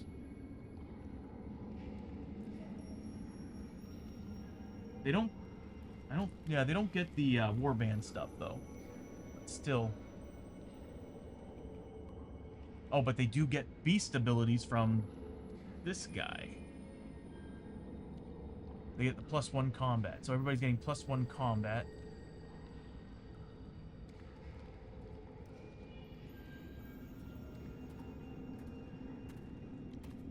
Bleeding markers. Oh my god, this is an awful fight. Yeah, I'm gonna spend that 2 grit. I'm not fighting that. I am not fighting that. So, we'll go to Enrique. He's gonna spend that 2 grit that he has on himself. And we're re-rolling that epic threat. Fighting a legendary boss. Not all threats, not all of the epic threats are legendary. Yeah, we're not fighting that. That's ridiculous. That's doable. Okay, so, goodbye. So, yes. Yes, that's doable. That's the case. We can get rid of these. And we need to draw 2 low threats. Thank God. This could have been really bad. So we need 1 Wasteland Terrorist. Put that to the side. And then we're going to need 1 low threat.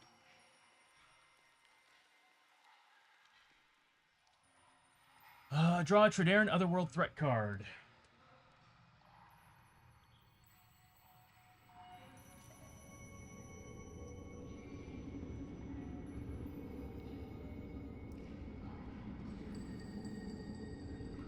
We're taking on Banshee Shock Troopers.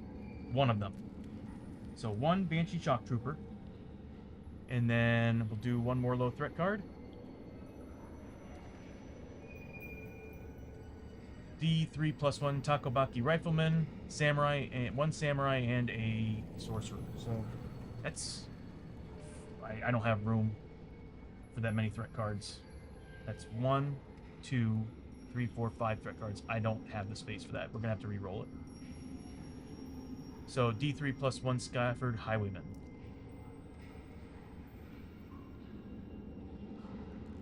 Yeah, I've kind of got a general rule in this until I build it. Now that I'm seeing we will have more than 5, we will have more than 4 enemy cards. At that point, I'm probably going to have to add 2 more monster cards to the actual stream, because that's not going to work out.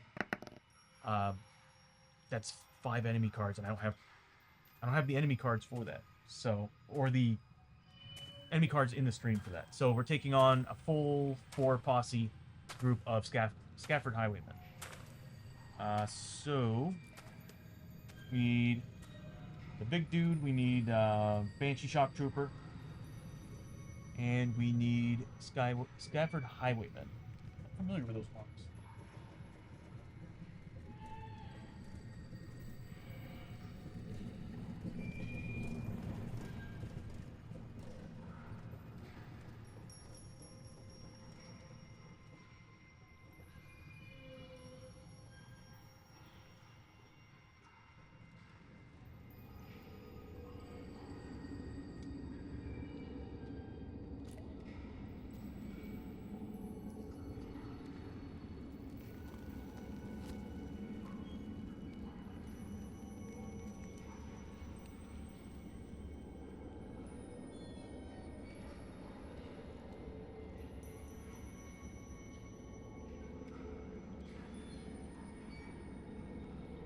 I think that's them. Yeah. Well, we fought this guy before. The, was it Terrorist? So we fought this guy before. So let's go ahead and get those cards out here. I'll first bring out the Highwaymen.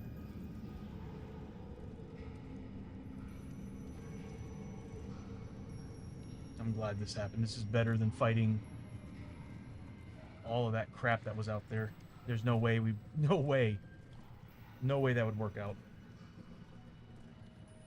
And that third eye is an awesome trait. Then we're taking on Banshee Shock Trooper.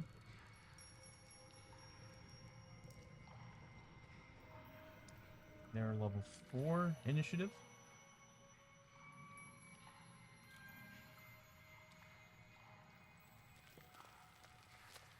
And then finally, pull that card out here. We don't need that one anymore, but this one I want to see. Wasteland Terralisk.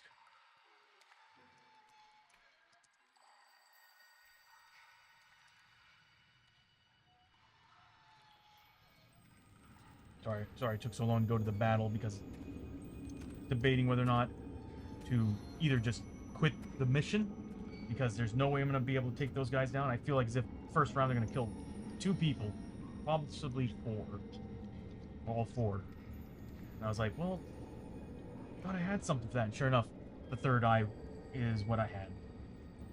The answer to all our problems. All right, so they're not an ambush, so it goes in initiative order of who's going to be put out on the field. So he's a 3, they're a 4, and they're a 4. So we'll have the Terralisk back here. Takes up multiple spots. Actually, right here.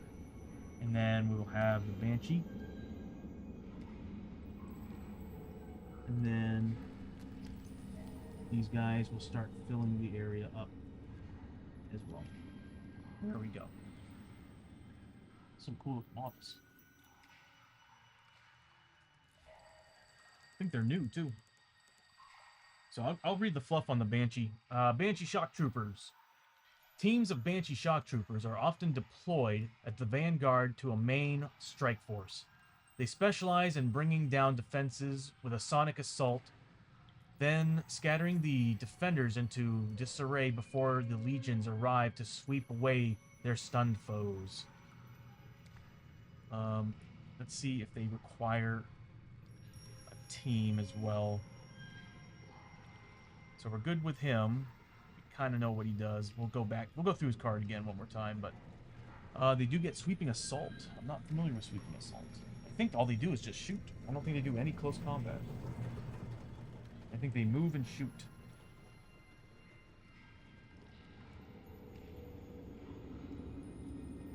Sweeping Assault. Let's see what it does.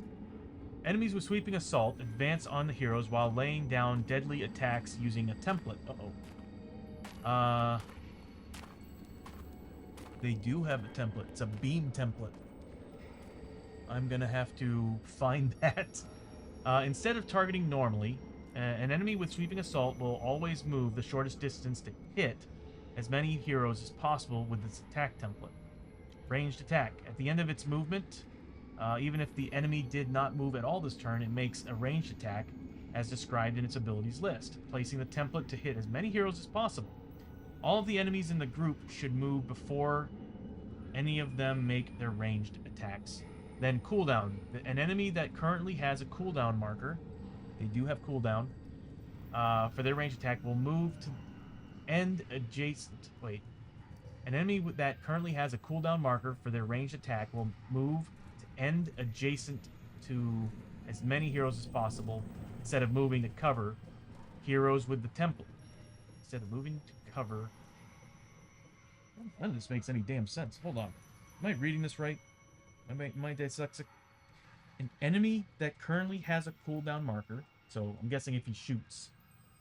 Let's see what cooldown does. Cooldown. No roll to hit.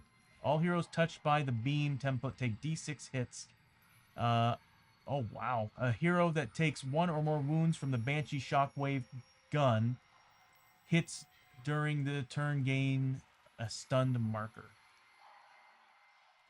Stunned. I think that's -1 defense, if I remember correctly. So, an enemy that currently has a cooldown marker for their ranged attack will move to end adjacent to as many heroes as possible, instead of moving to cover heroes with this template.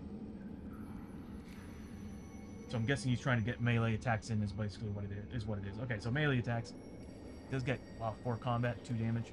After all of the enemies in the group have made their ranged attacks, each model then makes a free melee attack using a full combat against every hero.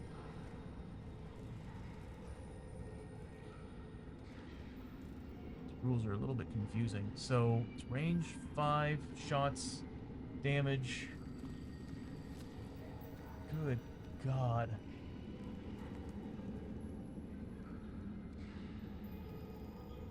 They do so much damage. Good thing there's only one of them.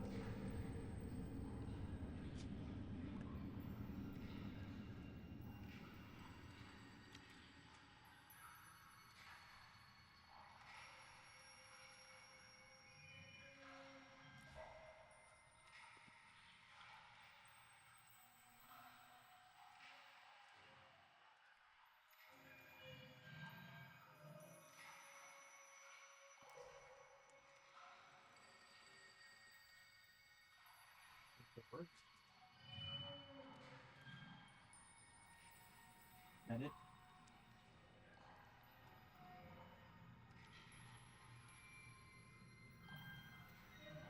Again, I'm sorry, there's so many damn tokens in this game. We got the flamethrower template. Please don't tell me that's the template for the shock cannon.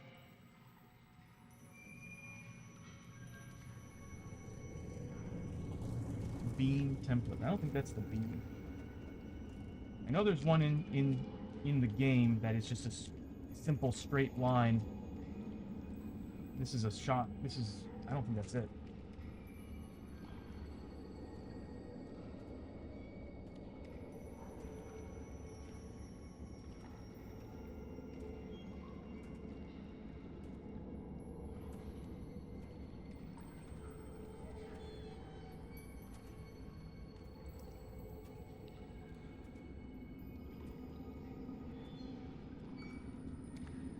There it is.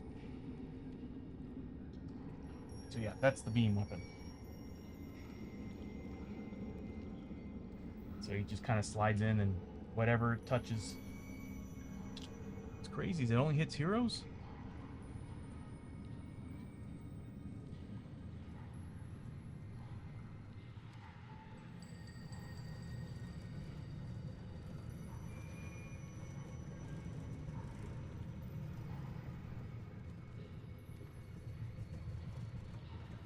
Six minus the number of spaces.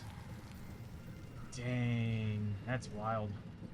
So if he's up in someone's grill...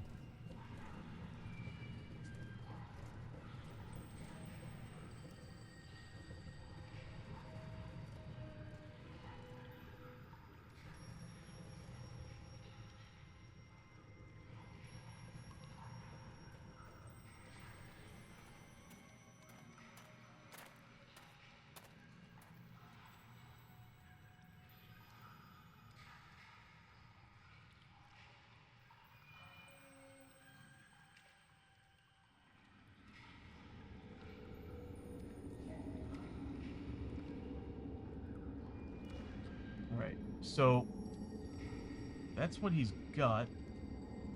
It's range 5. How long is this thing? 1, 2, 3, 4, 5, 6. Maybe it is the other one. Yeah. 1, 2, 3, 4, 5. So maybe it is this. That's a range 6. So it's this. Oh man. That's crazy. That can get a lot of people. Basically a flamethrower. We need to kill him. Uh, this is a weird group of enemies in this room. Luckily, I don't think they get any... Yeah, they don't get a faction. When killed, every model within 2 spaces takes D6 wounds, ignoring defense. Got 15 freaking health. And gains a stun marker. Sonic Gear, immune to status effect markers and critical hits. There it was. With 3 defense. So, Murphy, this is going to be up to Murphy to deal some extra damage to this guy. I mean, it's still doable, but we just don't have any healing. So, because we're going to need it against that guy. He needs to be one of the first to die. Assault Scaffer Gang. So they get Assault. So, if I remember correctly, Assault, they get to move and shoot. Yep, they get their free range attack. So, they get the Highwayman Shotgun. It's range 4, shots 1, uses D8s to hit. That probably means they get critical rules.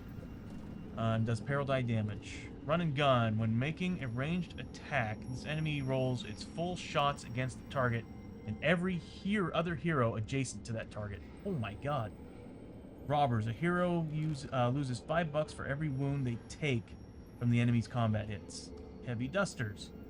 They have armor 5+, slithering tentacles. Unless killed, this model heals 1 wound at the end of every attack that's damaged. There's 4 of them. How much health do they have? 5? Okay. It can't ignore dynamite, though. I might be able to kill all 4 of them if I roll my dynamite right with Enrique. I think we're going to be lobbing a lot of dynamite this round. Because even though he ignores crits, doesn't say anything about explosives, did it? Does not. And then, of course, the big boy, who's going to be last. So I'm not really worried about him right now. We'll read his card when we get to him. But these guys, they're going to go before Montana. And same thing with him. But what I'm going to do is I'm going to pop Enrique's feet. But first, it's the end of the round. Oh my god. Okay, it's the end of the round, and we have to do Hold Back the Darkness. Man, if we get double 6s, I'd be so happy right now. But instead, we get double 5s. Oh, the odds. Okay, so that sucks. If it's not a double 6s, it's usually bad. So yes, it is. Mind Depth Events. Terrifying Shriek. So it's probably coming from the Terrorlist. Shriek of pain and suffering echo through the mind, chilling you to the bone. Each hero in the mines immediately takes D6 horror hits. Oh, no. So here's Enrique. He's make 5+ on these. Saves all but 4. So Enrique takes 4 points of sanity damage. Not good for him. Montana's got 4+. At least the death track didn't go anywhere. She takes 1, 2, 3 points of damage.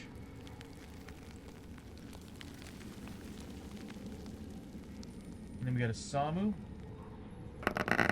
He got 5+. 1, 2, 3, 4, 5 points of sanity damage.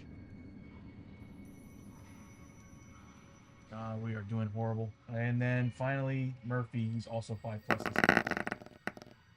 He takes, wow, nice roll. He takes 3 points of damage to the brain. And he is already bloodied in mind, so not good. I had water here a second ago.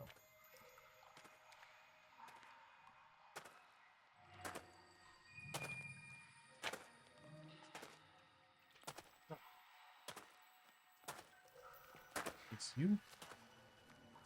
This is about to get crazy. So let's turn on that battle music. Why not?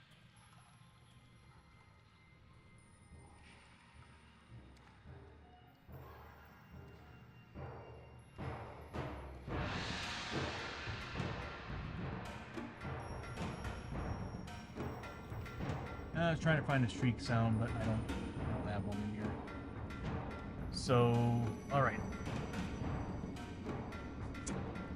Beginning of the round, I'm gonna do the dead man's dice on Murphy.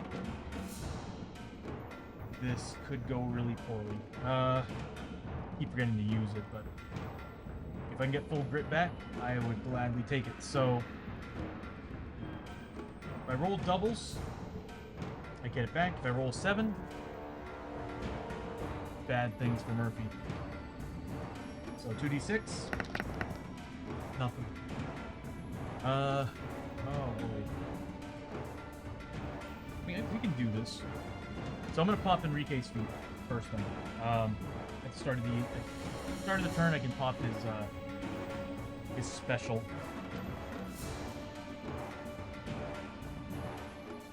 Yeah.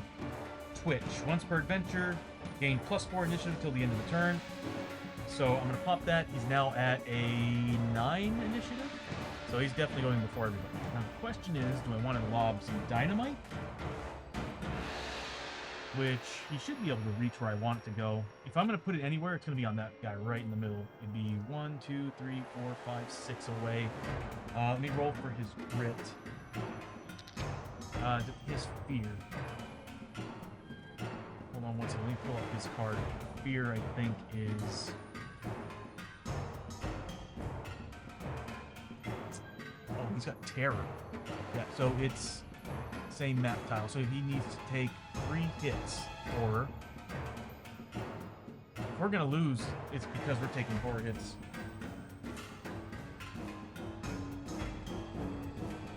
He's got 30 health. He does not make a single one, so therefore Enrique's taking 3 points of damage. He is almost about to go mad.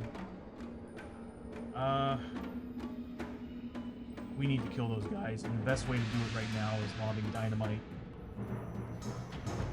I'm not sure. Oh, hold on a minute.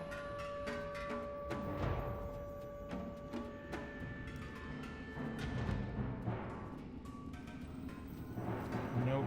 I think we used it. Yeah, we used the blast, Damn. Is there any way for me to add damage to this? I don't think there is. It's either that or criticals with the pistols, but I'm not sure I'm going to dig that. I'd rather... Dynamite's a guaranteed strike on these guys, so... And 5 pluses would kill them. Yeah, I'd rather take the chance with dynamite. So, Enrique's going to pop one of his dynamites. We already used that tonic. Down to 1. He's also going to pop a whiskey, giving himself 6 points. That's awesome.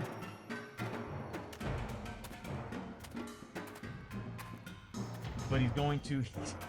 he just kind of tortures the dynamite with his cigar and then takes a chug of whiskey and cuts the dynamite. He needs a 5+. I'm going to position it right on this guy in the middle because I want it to hit all 4 of them. And it's a good spot too because it will keep bouncing. It'll bounce off this wall and this wall and this wall. So there's 3 chances of it staying there if I fail this roll. So we need to roll to see if it hits the spot. Is that a 6? Hells yeah. Direct hit. Lands right on that guy. Now we have to roll the damage. We need 5 pluses to kill them. We have to roll them individually, but either way. What that means is, let me get some game tokens out. I'm gonna use those 4. I'll turn these to wounds. Might as well prepare them.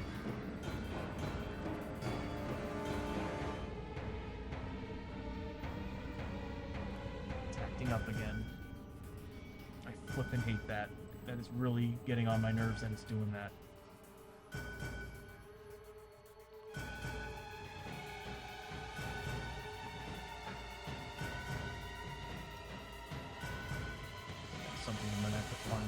why it's not acting. Right. See, that should be at base. For some reason, it's not at base. Some days it works, some days it doesn't. So number 4, we set it to wounds. I'm going to keep track of that. Because I'm guessing what's happening is that it's staying at token variable. And so when I press it again, it flips it to base and it instantly does that. So I need to keep an eye on that to make sure that it's always set. So, alright, I got these out. We'll start. Number 1. Oh, there it is. We'll start rolling out the damage. So, first guy, the guy it landed on. God, I really wish there was a way for me to increase the damage of this dynamite, but it's only going to be 1d6.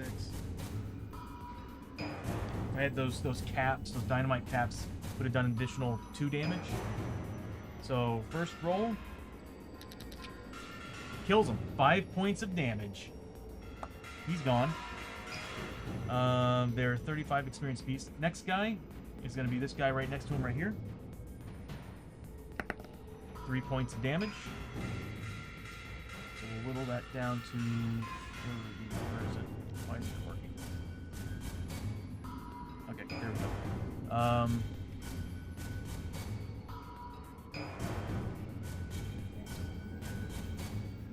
I'm looking at the wrong one. I'm so sorry. Okay, so there we go. So he's got 3 points of damage. This guy here. Also 3 points of damage. At least they got some wounds on him.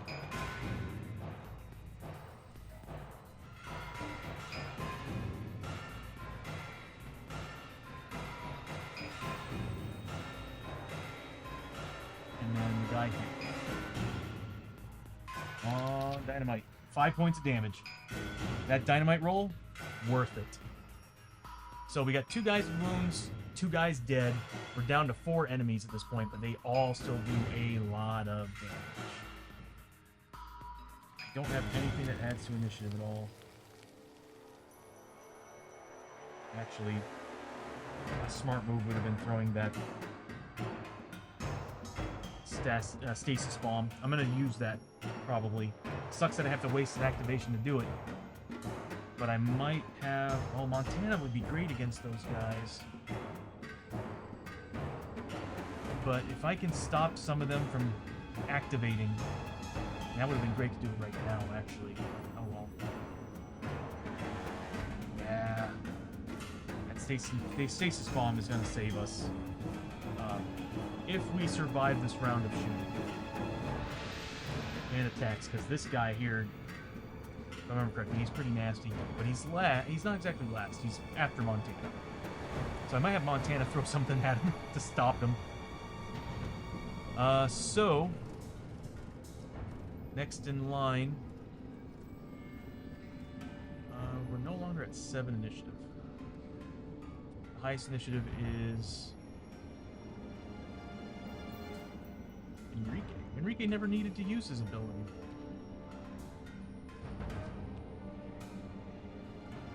He's a 5. I don't know why I used it.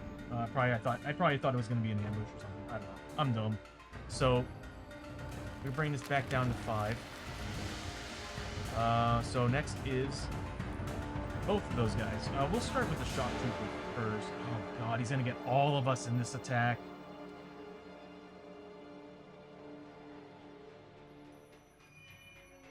So shock trooper first.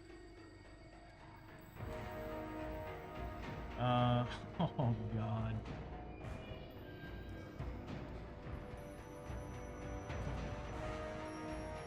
He does have 3 wounds on him though. What's his movement? 4? So he's gonna move 1, 2, 3, 4.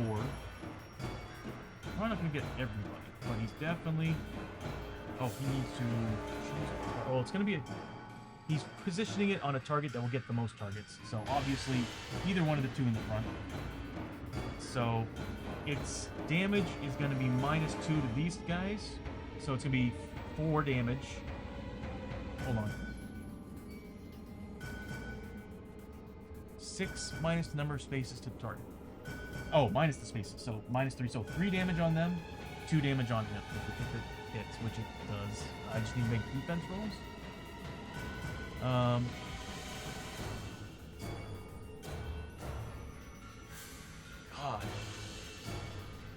Hold on a minute.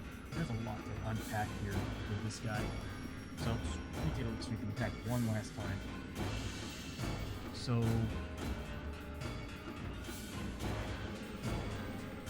see, cooldown makes no sense to me. XF, Banshee, Shockwave Guns, range attack, range of 5, which we did. No roll to hit. All heroes touched by the beam template take D6 hits.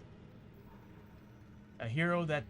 oh, that's horrible. A hero that takes 1 or more wounds from the Banshee gun takes stun mark. They're all probably stun markers, which sucks because that's negative 1 on defense or something like that.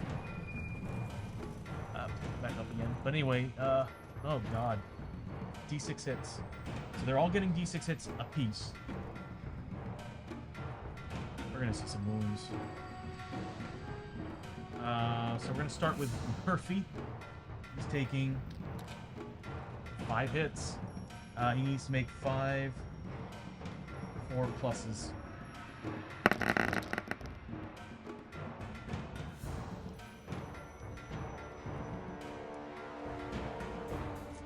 Can I turn that around? I know Murphy has something up his sleeve, but yeah.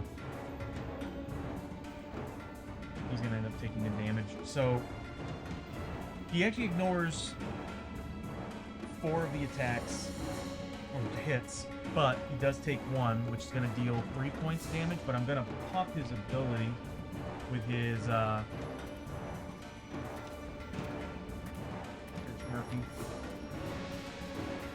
He's got his bracers, so on a 3+, I ignore the first wound.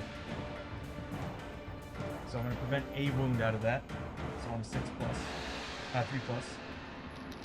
I get it. So he's going to take 2 wounds from that. And he's going to get a bleeding marker.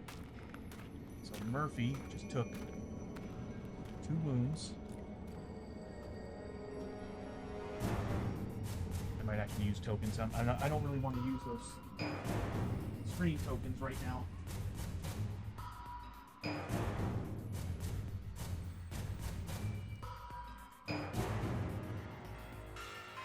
Have to go through the whole system and do all that. It's not really working. So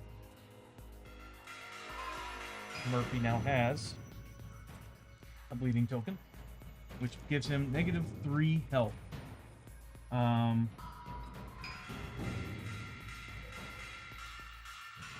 You may spend a grit to get rid of it. We need to kill that guy ASAP. The fact that he's putting bleeding markers on the team is really debuffing the team. Because now Murphy is 23.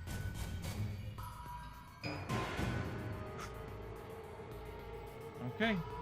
So. God, it sucks. So. That's Murphy. Next is Enrique. Enrique's taking 6 hits. He needs to make 4 pluses against this. Did pretty good. Took 2 hits, so that's 6 damage. And he also gets a bleeding marker.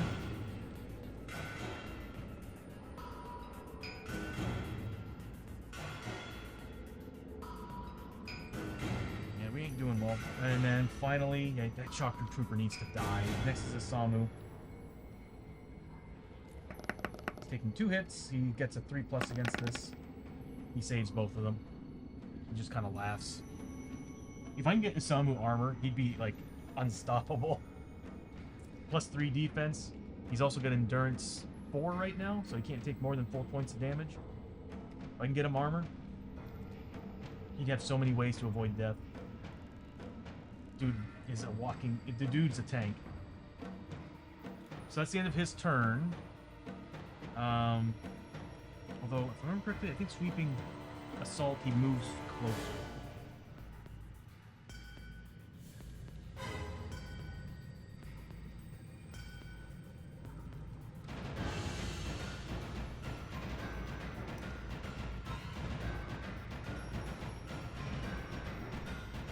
Okay, so yeah, he gets a cooldown marker.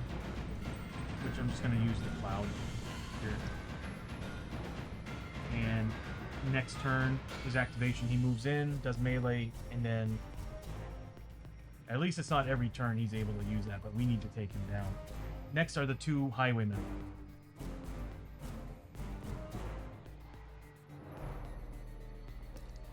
Okay, so they're range 4. They get assault, so they're going to be doing both their free range attacks and their... That.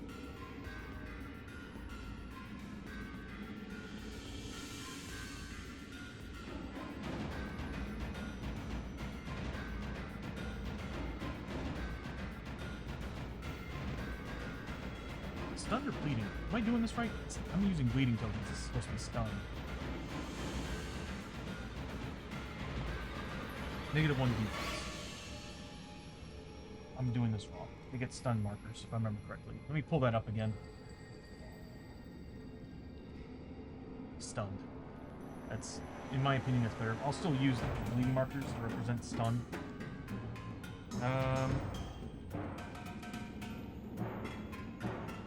Keyword... Scafford Gang.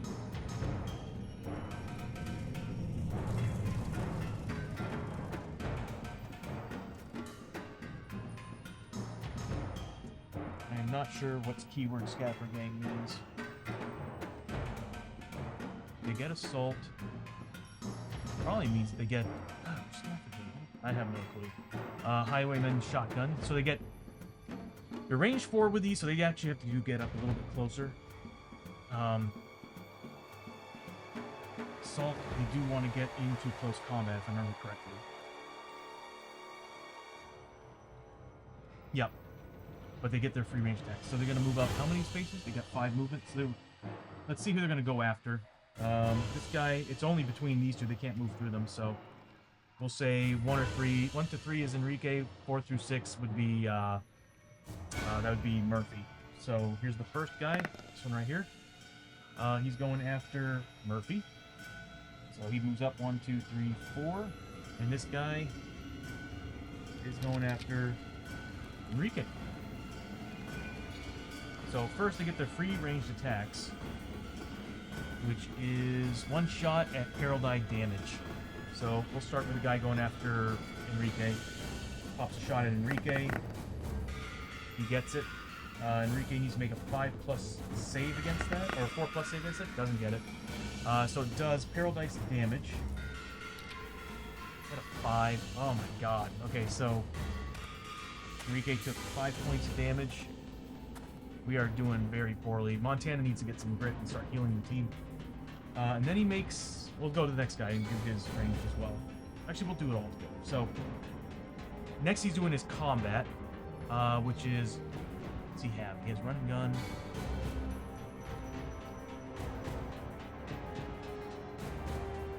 Oh, he's getting shots on everybody. So, alright, he gets a shot on Murphy as well. Gets it. Murphy needs to make a 4+. Good. Isamu. Does he hit Isamu? No. Now he's doing his close combat. Of course he has armor.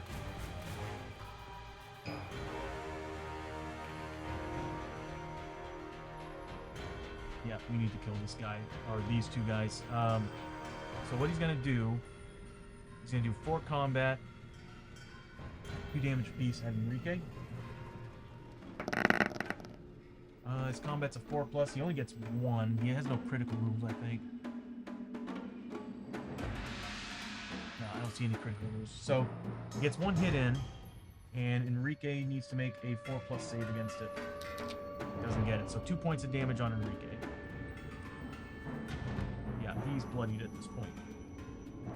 Not great. Next guy, firing a shot at...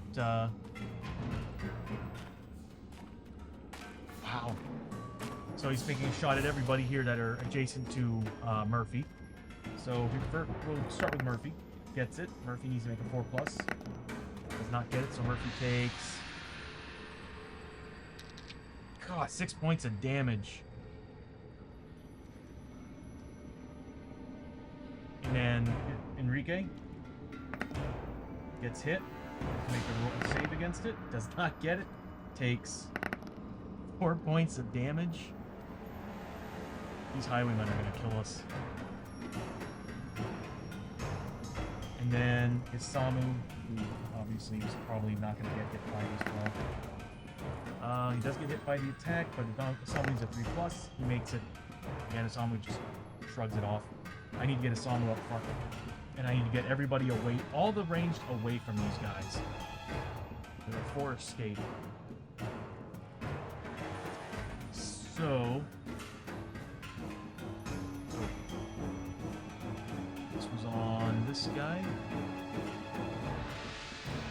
This was on this guy. So... dang, they're all dangerous. So... with that being the end of their turn... did they get anything else? They did all their close combat, they did all that good. It's now Montana. I'm gonna roll for Montana's grit. Wow, all that. She does not get it back, but I'm gonna have her move back a little bit. And I'm half tempted to throw another dynamite. Thinking like right here. She's good at doing this stuff. And the nice thing about throwing the dynamite is that it'll ignore all the defense and armor rules. So, or actually, we'll ignore the defense rules. These guys should have made some armor saves. Oh well. That's every point of damage.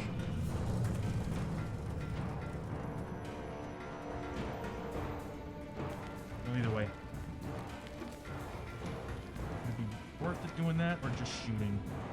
She gets more attacks if she shoots and kills guys. And one of them already has 3 wounds. It's only going to take 2 wounds to get another attack. Thinking it might be better for her to be ranged. But she also has an ability that I can spend her grit on. Montana, home remedies, 1 grit. Heal D6 wounds from your hero on the same map tiles. Okay, I have to do this. Oh, okay, no, I can do that. So, I'm going to spend a grit for Montana. Ad break starts in 30 seconds. So, I'm going to start with Montana. I'm going to give her... I'm going to spend her grit to heal somebody. And she already used her... yeah, Serpent Charm. So I have no way of getting additional grit right now other than grit rolls.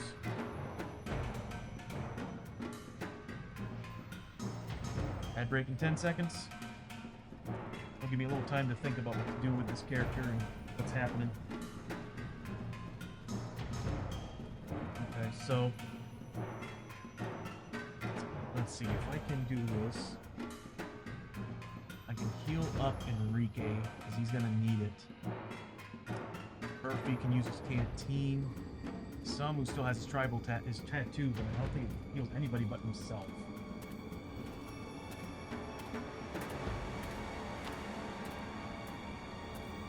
Yeah. Only himself. Oh, he's an endurance 3, actually. That's right, he's now a 3 because that high pain threshold got upgraded by nerves. Okay, so I'm gonna have her heal with that grit. So, yeah, Montana's gonna spend that grit. She's gonna heal Enrique. And she's only healing, well, whatever, it's D6 wounds. He gets 3 wounds back.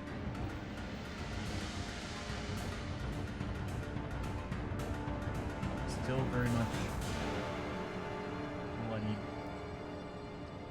But now she's gonna get her 3 shots. Oh god, I'd rather use dynamite though. I just hate the fact that these guys have armor.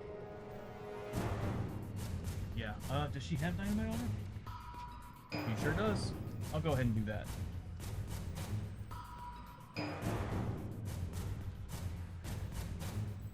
Yeah, I want these highwaymen gone.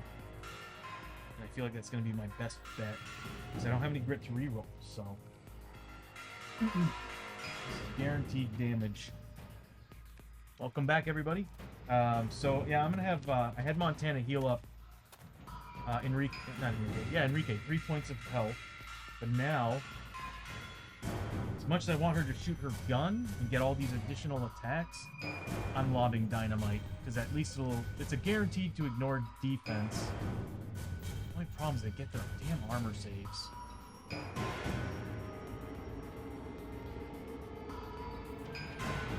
Part of me was thinking that maybe the shots are better. Because I only get 3 shots. Yeah, I'm gonna do the dynamite. Okay, so she's gonna lob dynamite at them. And it's gonna be right here in the very middle. She needs to roll a... She has no way of rolling this. This is very dangerous for me to do, because it could come back and do damage to everybody.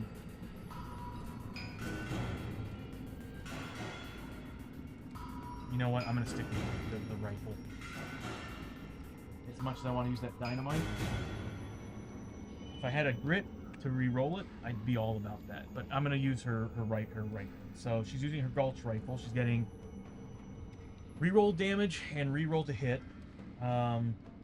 She's also getting rapid fire with this, which is totally worth it. So the problem is, if I roll all these out poorly, dynamite would have been the better route. So here we go. She gets 1 hit. I'm gonna re-roll one of those. She gets a critical. Okay, good. So that's gonna ignore defense. So I'm definitely putting that on this guy. He's only got 2 wounds left. I'm gonna roll the damage out for that. I'll take it. 4 points of damage. No, actually, plus 2, because it's critical. So 6 points of damage. He needs to make 6 rolls of 5+. To which he only saved 1. He is dead. That gives Montana 35 experience. Oh, I forgot to give that to Enrique as well. Enrique got 3 kills off of that, so 70 experience for Enrique.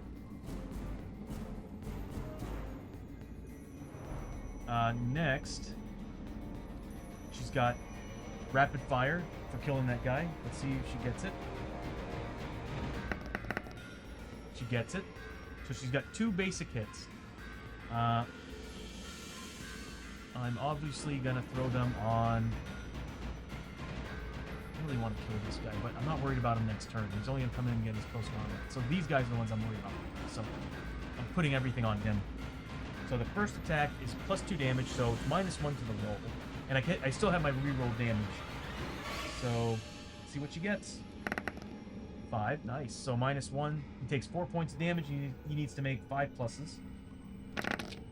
Wow, that's a good roll. So he takes 2 points of damage. He's got 3, we'll just leave that up. He's got 3 wounds left. Her next attack, same thing, -1 to the roll. And I still have my reroll. I'm gonna re-roll it. So, damn. Okay. I have no way of fixing that.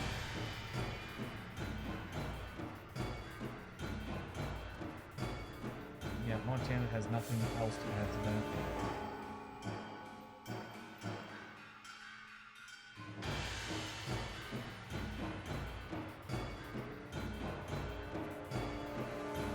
So he's going to make 1 5+ save against this, and he doesn't make it. So he's now officially got 3 wounds on him. He's almost dead. Oh no. I begin to think I should have thrown that stick at that guy, because he's next. The Terrorist is next. So we put them away.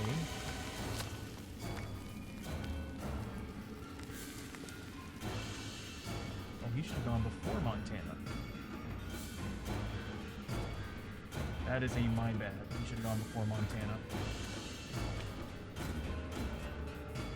Okay, so yeah, he gets terror.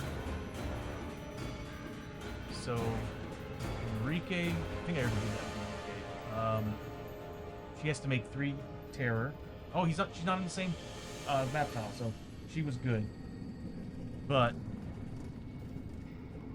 he gets to burrow, always attacks in ambush, moves through other models. See, burrowing tunnels makes no sense to me. Always attacks in ambush, moves through other models, and charges. Why not just give him 5 initiative? Because all ambush does is give you +2 initiative. Titan plating. Critical hits only reduce this enemies to defense of 2. Tentacle maw. Yep. The end of its... Freaking too many rules. At the end of its move, one random adjacent hero must pass an agility 5+ test. So, first we need to decide who he's going after. That would be Murphy. So he's a movement 10. Yeah, he gets over there, no problem. Going after Murphy. And that's at the end of his movement. So at the end of his movement, he is...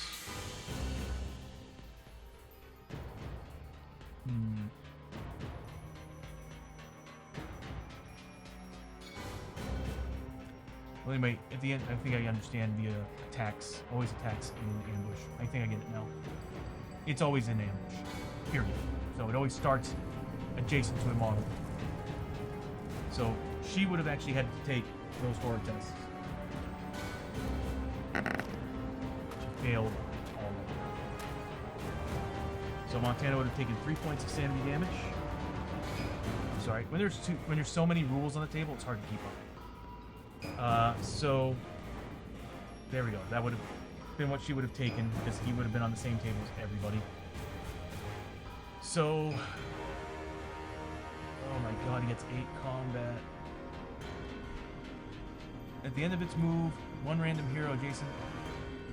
adjacent hero must pass an agility 5+ test or be swallowed whole. Remove that hero from the board. At the start of the hero's activation each turn, they take d6 wounds ignoring defense and may make a strength 5+ test to climb out of the perilous maw. Place the hero in an adjacent spot to the beast, and the hero is -1 on all hit rolls until the end of the turn. Okay. Luckily, we do happen to have a potion, but we're in combat, so they have to be adjacent to each other to actually exchange things. So he's going after, and also they have to do it during their turn. So I'm going after a random hero with that attack, that maw. That would be Isamu. And Isamu's agility is not great. Does he have a potion? Does not. Does have a grit though. He needs to make a what test? A 5+? Come on, Isamu. I'm gonna spend a grit to try to get out of that. I don't want him getting sucked up. I need him. I need him on the field. Come on, buddy. He gets it. So he doesn't get sucked up by the maw. So now Murphy is getting his ass whooped by the Wasteland Terrorist. That's 8 attacks.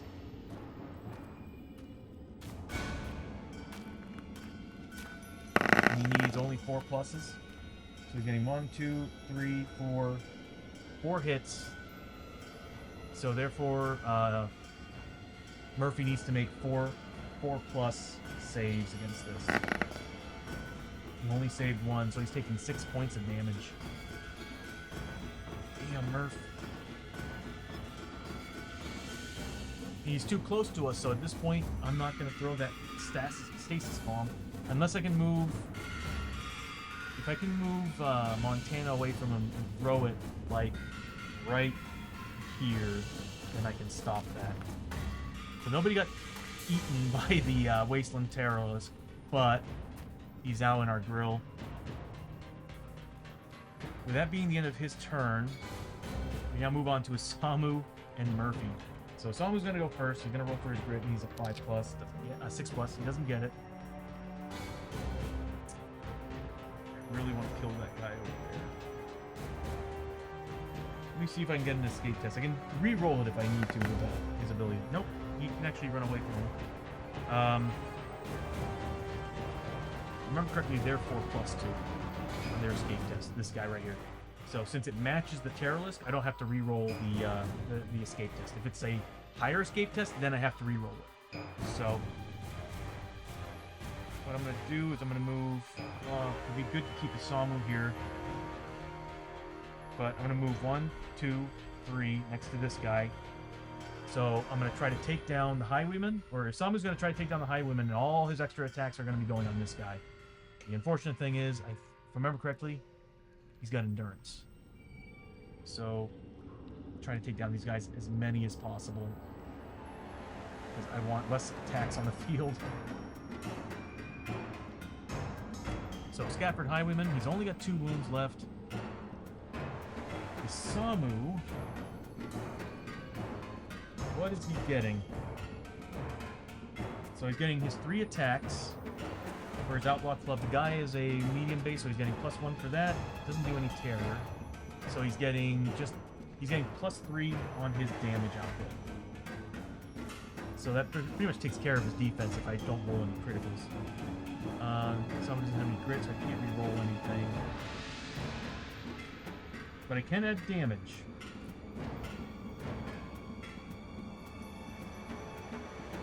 I don't think I used the Rattlesnake Fangs yet. At least I don't remember using the Rattlesnake Fangs.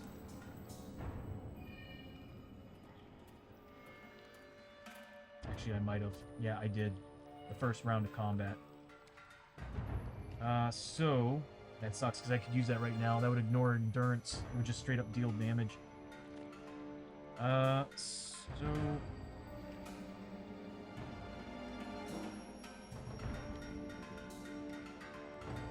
yeah, Samu needs to be the tank here. He needs to.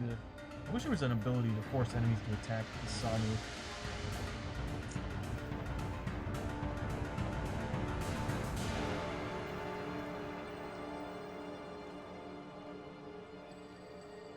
Yep. Okay, so he did start his turn on the same map tile as the Terrorless. He does have Spirit Armor against these, though, but he does have to take the 3 horror hits that the Terrorless gave.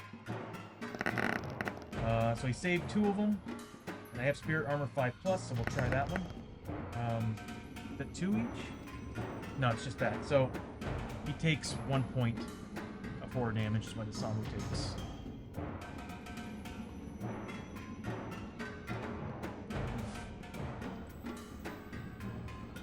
Alright, here we go. So 3 combat. He's making 3 pluses on these. Unfortunately, I don't have any grit to double the damage on any of this stuff, so it's whatever I roll at this point. He does get 2 hits.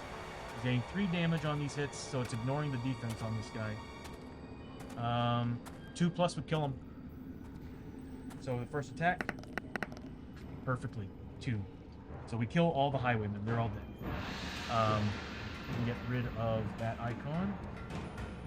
It's number 2. And Samu just gained 35 experience. So we don't have to worry about them anymore. They're off the table.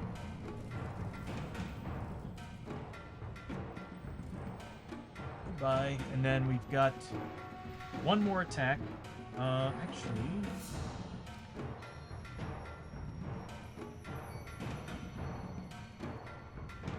yeah, that's all I can do.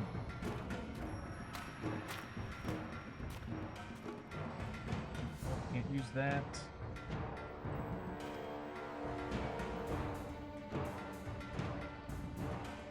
Gotta remember that Traveler's Pack gives me stuff. I'm gonna say, because at the start of the adventure, you get 2 free tokens. I should have taken the 2 bandages. And you know what? I'm gonna say that I did take the 2 bandages. So remember that I have these things. So, Samu is using his final attack on the guy adjacent to him. So let's see what he does. Can't do anything extra. I have no grit. So it's this guy has 3 defense, so it's whatever I roll. Because I'm getting +3 damage to this attack, so... what else does he have? When killed, every model within 2 spaces takes D6 wounds and 1 defense. Good God. Okay, so... immune to stuns. Stun effect markers and critical hits. But he doesn't have endurance? He doesn't. Okay. Oh, it was the other guys that had endurance. So whatever I roll is the damage. Nice. 6 points of damage. So that gives... Hold on 1 second. Let me put up the token here. That's token number 1. So he just took 6 points of damage. So he's at 6 health left. I'm not really worried about him this turn. I think we actually might be able to do this. We might, if we do this right, we might be able to do this. So, yeah, at least he doesn't get to shoot his gun next turn. Best he can do is 4 combat at 2 damage a pop. And I'm probably going to have Murphy turn around and beat the hell out of the Terralisk. Well, the Terralisk, I think, is the one that has endurance. So, Isamu gains... 6 points of damage, so 40 points of experience.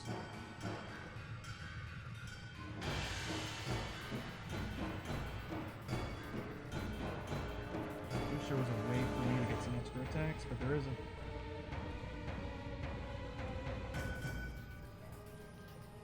Yeah. How's he doing on health? 24 out of 26, he's good. He's not adjacent to anybody, so that's the end of Isamu's turn. Now it's Murphy. Could have Murphy go and try to silence the other guy, and that would pull... It might be a good idea, because that would pull the Terralisk away from Montana.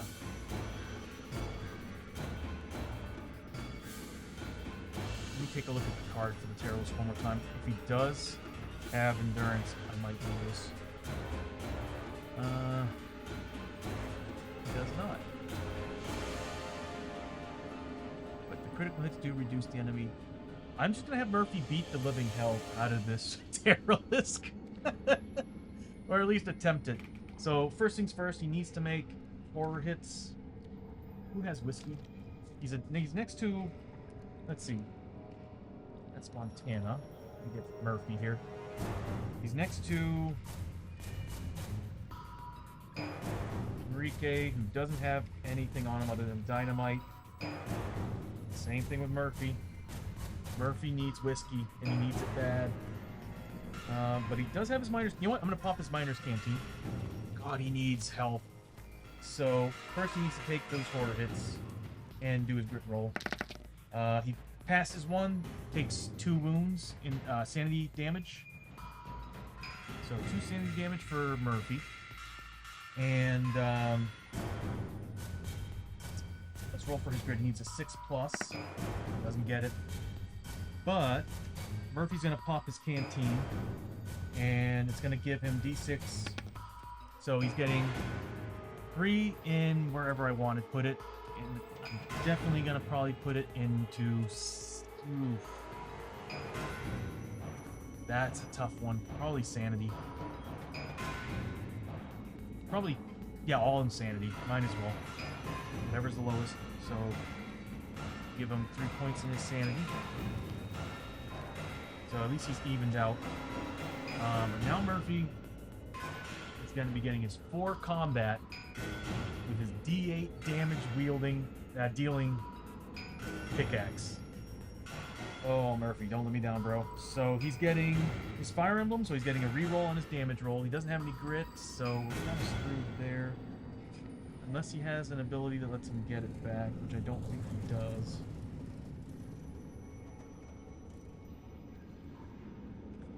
What does the lucky dice do again? +1 to a single roll once per adventure. I haven't used it yet, so I guess I'll try to get some crits. So he does have that. He has the lucky dice.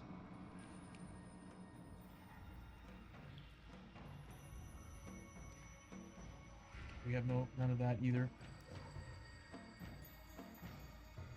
I gotta remember I have the leather bracers. I also have a +1. I have the lucky hat, so I get +1 luck, and once per adventure reroll a die. So I do have a I'm gonna use that probably reroll to hits. So I have a reroll on damage, a general reroll, and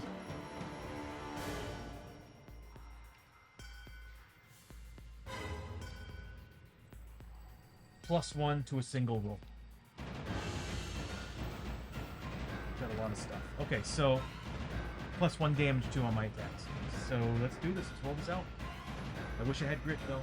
Oh no, I need 8 pluses. That's right, I need 8 pluses. So, we go 4d8. He's turning right around. And he's throwing that pickaxe on Murphy. So he gets 1 hit, 2 misses, a critical that I'm going to turn into a double damage critical. So I'm using that that lucky dice ability, and I'm turning that 7 into an 8. So now he's got a double damage and a regular hit. And I'm going to use the reroll on those misses. On one of those misses. Didn't matter. Damn.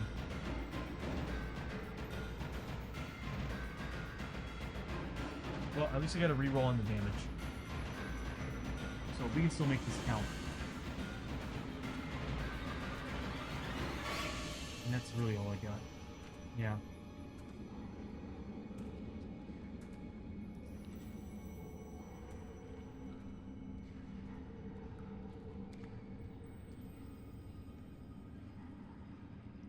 Yep, that's it. Okay, so here's the first attack. It's going to be the critical. So his plating, he's going to be dropped down to it. He's going to drop his defense down to a 2. He does ignore. So that's what it does. So the critical hits just drop his plating down to a 2. So it's going to be -1 basically to the roll. But first, this is a critical that does double damage. So let's see what I get. And I can reroll the damage if I need to. I'm going to take it. So 12 points of damage. -1, so 11 points of damage on this guy. Damn, Murph. He is the boss killer, man. I just need to keep him alive. So 11 points of damage. He's at what, 30? So let me get a health token here. Get rid of those, we don't need them. Get this one. And we'll say... There it goes again, for some reason. Yeah, for some reason it's not switching over. I think I'm going to have to debug. I think some of these just straight up aren't doing it properly. So I'm going to use a different token. I think I might know what the problem is. Because that's number 2, right? Aha, okay. I think I might know what the problem is. So I'm not going to use number 2. Also, let's refresh to base. I'm gonna have to test, troubleshoot that and see if that's what the problem is. So what I'll do is I'll just use number 3, and we'll say it's got 11 wounds. It works now. I'm gonna think that one of these is not triggering the right code. So he's got 11 wounds on him. Bringing him down to, you know what, I'd rather almost see the health. When there's a lot of health, I'd almost rather just see the health. So he should be at what, 19? So we'll add 8 more points. So he's at 19 health right now. And now Murphy still has one other attack, -1.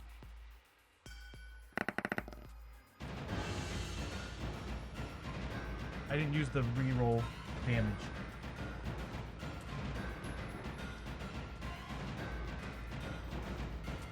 Did I? Hold on. Oh, because I rolled the 6 and I was like, I'll take it. I'm not going to bother rerolling. So, reroll the damage. 8 points. So, 7 points of damage. So he took 11, then 7.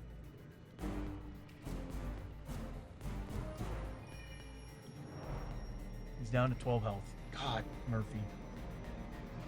So, let's do the experience on this. So Murphy got 11 damage, so that's 55, 70 points of experience. And then he got... And then he got 7 points of damage, so 35, 50 points of experience. Good going, Murph. Wow. Dropped him more than half his health. So that's the end of everybody's round, everybody's activations. This guy's still on cooldown, so he's not going to get his ranged attack this time. He's going to go into close combat and attack somebody. And from the look of it, he's going after Murphy. Actually, you can go after anybody. Yeah. Actually, it would be Murphy. No, not Murphy. He would be going after Samu. Well, either way, we have to roll randomly, I guess. So, it's the end of the round. We don't have to do any maintenance.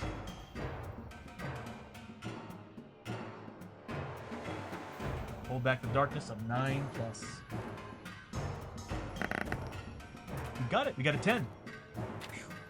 I mean, either way, it wouldn't have really done anything, so we're just lucky. It would have been nice if it was dual 6s. I need Enrique to move and heal the hell out of Murphy. And how am I going to do that? The only one that has any form of healing right now is this Samu. Probably could use his whiskey too. So, yeah, I'm gonna try to get Enrique to move. He needs a 4+. Does not get it. Oh, and he needs to make a terror as well. So 3d6. He needs to make 5 pluses. He doesn't save 2 of them, so he takes 2 points of sanity. But he doesn't roll for his grit. He needs a 5+. He gets it. At least he's got a grit. Question is, where do I want to place his shots? Do I want to throw dynamite? Do I want to throw... Yeah, I'm going to throw... I guess I'm going to shoot. Yeah. Yeah, he's going to shoot his gun. His guns. Never used his... Gamble take a card, and I never used his lucky dice either, so I'm going to use his lucky dice. For some crits, if I can get him. So, he's going to make 66 shots. I'm going to turn that 5 into a critical with his lucky dice. So, we now have...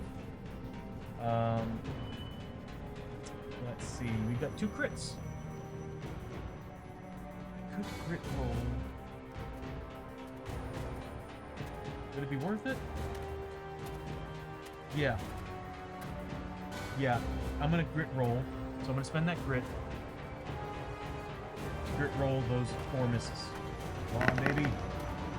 Oh, man! Enrique with the extra crits. So, 4 criticals is what Enrique's getting.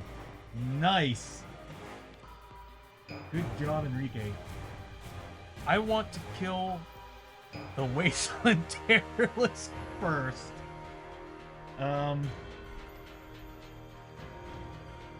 He's got 12 health. The other guy's got... He's got, what, 15... He's got 6 wounds. It might be better to go after him first. Yeah. Let me pull up his card, and we'll see which is the better one to take down first. Oh, God. Yeah, he's the better one. If I can kill him now before he comes in, if we kill him when he gets too close... He's going to blow up and hit everybody with damage, so it's better to take him down first, and then Samu will just take some wounds. Okay, so he doesn't have anything... He is a... Yeah, he is a good one. Okay. So... Damn. What's his defense? A 3? Then there's almost no point of going after this guy with crits. It's going to be -3 to all my rolls. That sucks. And he's going to go at the same... He's going to go before Montana.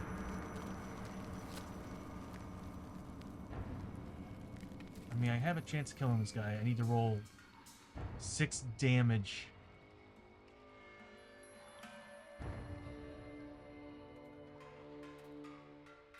This was the ornate pistol.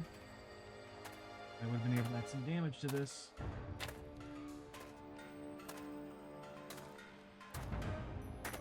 He needs to die, because if he comes in, he could possibly wipe our team. Yeah. He could kill He could almost kill Murphy. So I have better odds of taking him down than I do the other guy. The other guy's got 12 wounds. So let's do this. So -3 to my rolls. So here's the first one. Nothing. Second shot. That was almost a freaking 6.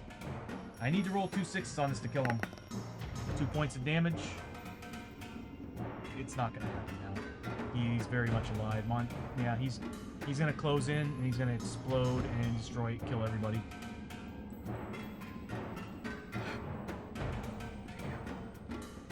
Immune to critical hits. Unless he's going after Isamu, and I'm hoping his roll is going after Isamu. So, he takes 2 points of damage. He's number 1.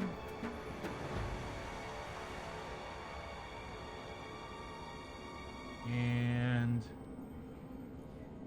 final one. Nothing. Wow, man. I'm beginning to think I should have just put them on the other way. Either way, it wouldn't have done much damage. So, Enrique got 20 XP for that. Wow. That's disappointing. My rolls just sucked. Okay, so that's the end of Enrique's turn. Now it's his turn. Let's go forward. So he's got to choose who he's going after. It's going to be between those 3, so I'll just roll a d6. He's straight up going after Enrique. So he moves on over to get his close combat hits. That means that if this guy dies this round, everybody, including the Terrorless, are going to take d6, ignoring defense. So he's going after Enrique. Enrique's pretty close to dead. He's getting 4 attacks. He won't be able to kill him, but he will get him close to death. So he's getting 4 combat. Do 2 damage a pop. So he needs melee of 3+, which is not hard for him. Only 2 hits. Enrique needs to make 4 pluses. So he's taking 4 points of damage. Actually kind of shaking right now. This is very close. So Enrique took 4 points of damage. He is so close to death. After he's done, we now his weapon's recharged. So next turn, if we don't kill him, next turn he gets to use it again. Next is the Terralisk. So he's still after Murphy. This is his move. At the end of his movement, he's going to try to tuck someone in. And the random character.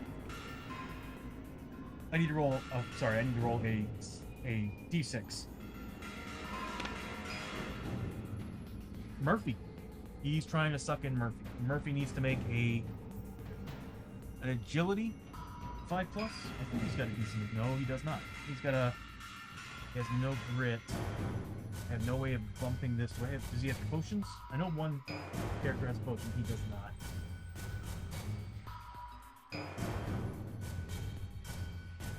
Already used that. No, he has no way of...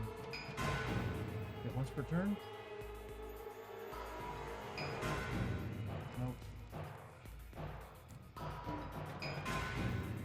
Dang. Okay, so Murphy's gonna make 2d6 5+ save. That's 1. Nope. Murphy got sucked in. So he gulped Murphy. He did not like the fact that Murphy did that much damage. This actually will save Murphy. If this guy blows up, Murphy's not in the same spot. He's not on the board. So... But how much damage does he do? So, swallowed whole. Remove the hero from the board. At the start of the hero's activation each turn, take a d6 wounds. Okay, so when Murphy comes back up, he needs to take d6 wounds. And then, wow, d6 wounds ignoring defense. And then make a strength 5+. This is why armor is important.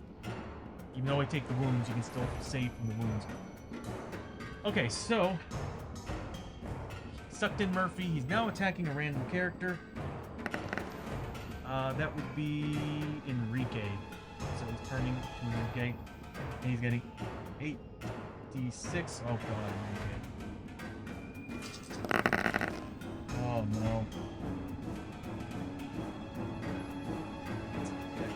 So he's getting 1, 2. What's his melee? 1, 2, 3. Oh. Okay, so just 3 hits, which could still potentially kill him. Yeah. He needs to make 4 pluses against these. Does he have grit? He does not.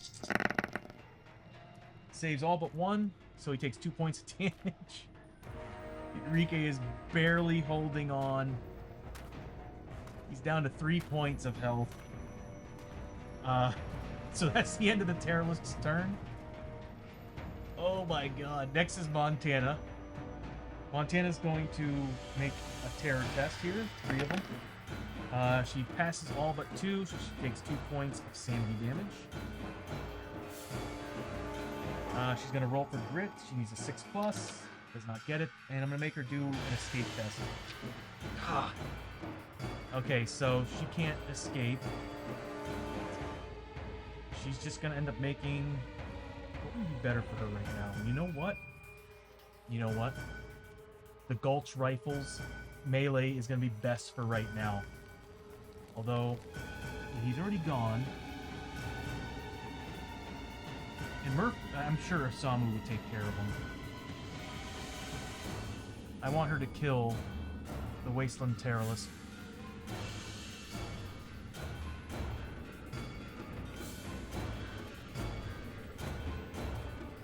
See, the question is, I guess they didn't add it into the rules that if it dies, where does the player go? I'm thinking it'd probably be in the same spot that he was eating at. So, all right, Montana. I'm probably gonna use her Gulch Rifle because I'm still getting +2 damage. I haven't been using the Darkstone bullets. Well, I'm keeping them. I'm not wasting them. So, next adventure, we got Darkstone bullets. I forgot we were getting +1 damage. So, she's going to use her close combat Gulch Rifle, so she's getting 4 combat on these. She's still getting +2 damage on it. And she's still getting the ability to get extra attacks using rapid fire.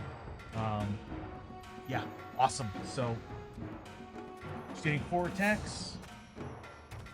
The only problem is, what is she getting? She does have the inlay, so I do get...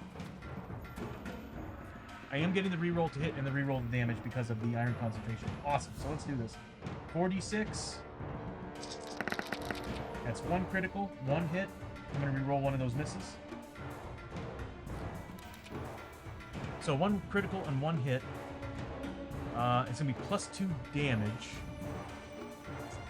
So on the critical, it's whatever I roll because it's negating that defensive 2. So I get to reroll the damage if I need to.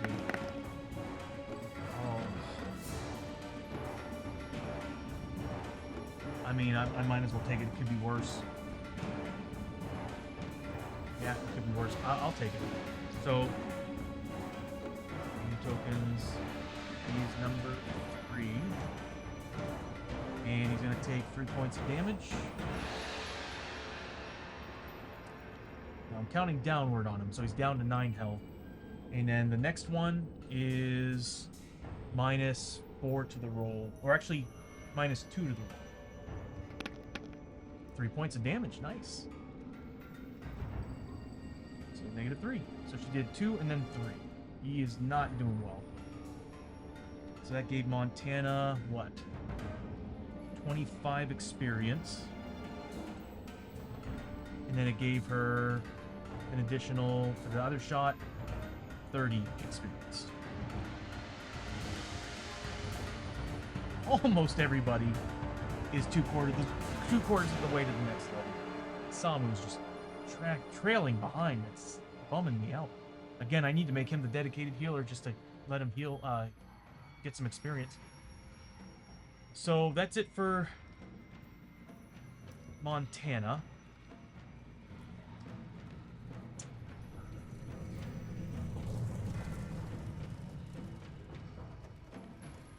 There we go.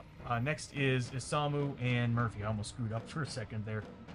Uh, yeah, we need to kill that guy. We need to kill that guy ASAP. So Isamu is not on the same map tile as the Terrorist, so he doesn't have to take a test. So he's going to roll for grit. Doesn't get it. He has no way of getting his grit back. None. Zero. He's going to roll for escape test. That guy's a 4. No, he's a 3+. He manages to do it. So, he's the one I'm going after anyway. But I'm going to move him, so this way if I kill him, extra attacks can go on to the Terrorist. So, alright. Oh, man. What would be hilarious is if the explosion set off and killed the Terrorist. Oh, that would be amazing. So, anyway, that was Montana's turn. We're on to Isamu. He didn't get his grit back, but he did manage to pass his escape test, moved over to the Terrorist. He'd have to re-roll for movement on the Terrorist, but that's where I want him. So, being adjacent to the Terrorist. So what he's getting is 3 combat against the guy. He's getting an additional +1 damage for being a medium-sized base or smaller. He's getting +2 damage for the Sword of Defiance and the damage core, the Void Core. So he's getting +2 damage to these attacks. He doesn't really have anything else on him to give any bonuses. He's doing all right at health, so he doesn't need to pop his tattoo feat. Yeah, that's pretty much all he can really do.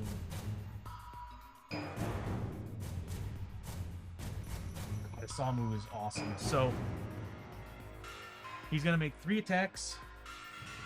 He doesn't get any rerolls. It's all up to Isamu. Hopefully he gets some hits. Come on, buddy. He only needed 3 pluses, and he got 3 hits. So, with these, it's whatever I roll for damage. He's already got 11. All I need is a 4+ to kill him. All I need is 4 damage to kill him. So, it's whatever I roll on these 3 hits for this guy. So, here's the first one. 3 points of damage. He's got 1 health left. And as a matter of fact, since I have to roll again anyway against him, I couldn't roll any... even if I roll 1, it's 1 damage. He's dead. Now for the fun. Okay, so... he's dead. Let's do the experience for Isamu first, because he needs it desperately. So, 3 points of damage, so that's 15, 25 experience. Oh god, Enrique's going down, I just know it. 25 experience, and then 1 point, so 15 experience as well. I think we did it, though. I'm pretty sure we unless my rolls start sucking from here on out, I'm pretty sure we won. But man, that was close. Watching some of these characters getting their asses whooped.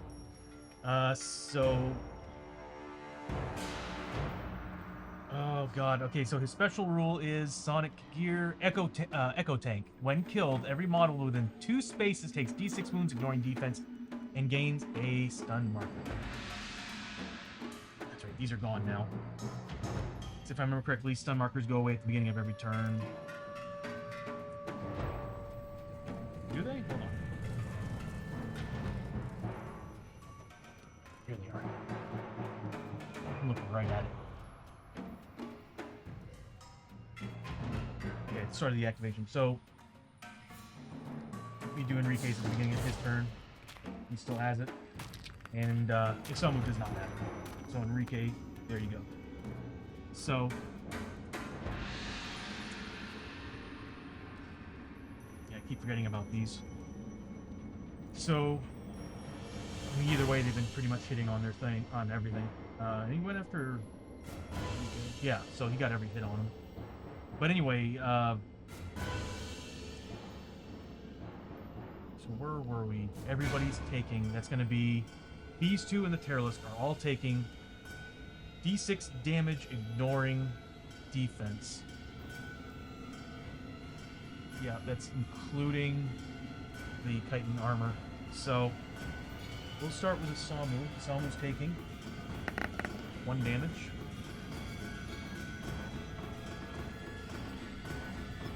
And Enrique is taking 2 damage. He is 1 point of health away. Whoops, sorry. He's 1 point away from health, from death. Sorry, I need to fix Enrique's as well. Samu's as well. So Samu should have actually been -2. Yeah, he should have been at 2. So dang, Enrique is super close. Now for the Terralisk. 1d6 damage, ignoring defense, 1 point. So the Terralisk took 1 point of damage.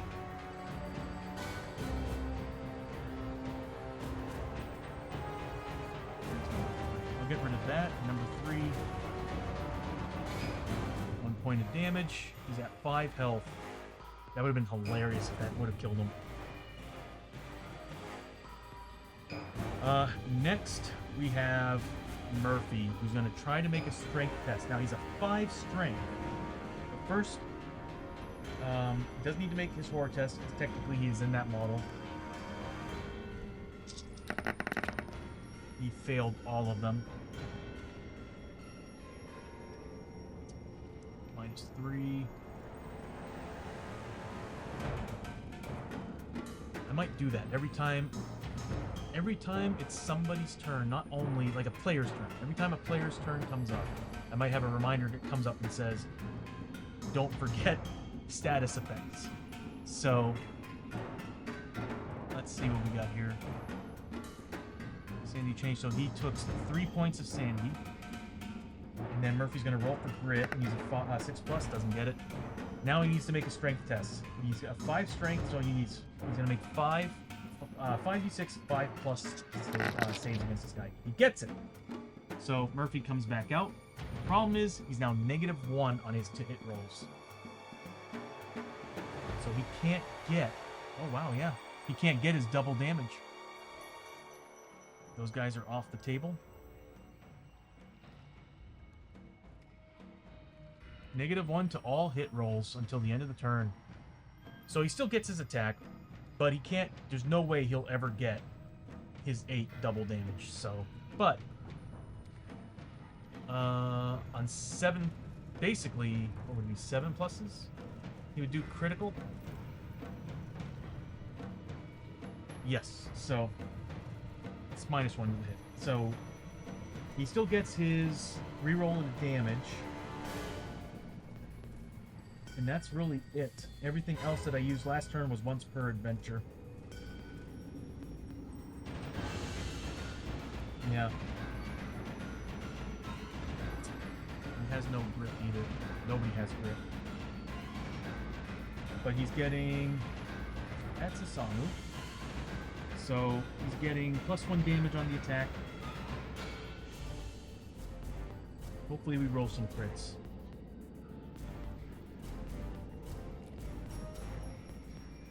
Yeah, everything that he used was once per adventure. Does he need health?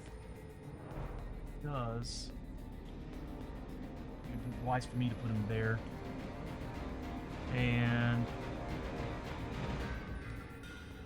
he's gonna start making some attacks. So 4d8. No criticals.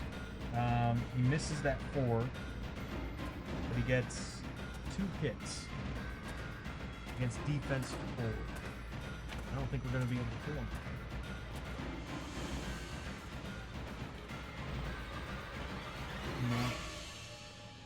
No. But I do get to re-roll my damage roll, so that's good.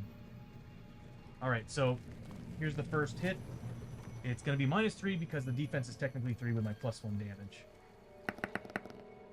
So he's taking 3 points of damage.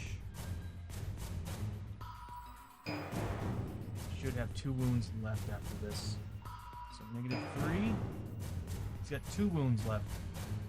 I still have my reroll on damage. So, -3 to the roll.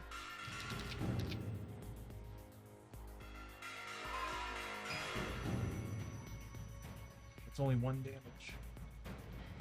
I want to re-roll it. I'm gonna spend it. I'm spending the re-roll damage. Could be worse. Could be better.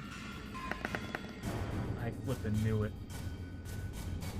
He still has 2 points of health left, and oh no, I was expecting Murphy to do a lot more than this, but being pulled out of the monster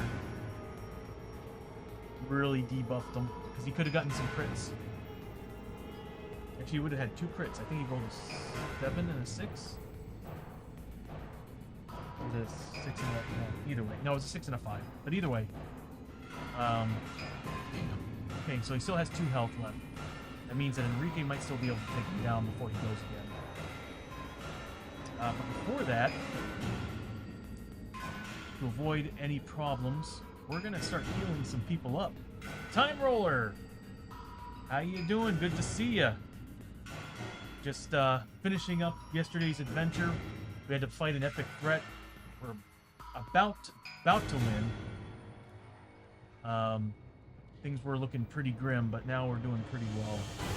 Now I'm going to be healing up. Let me go ahead and give you a shout out.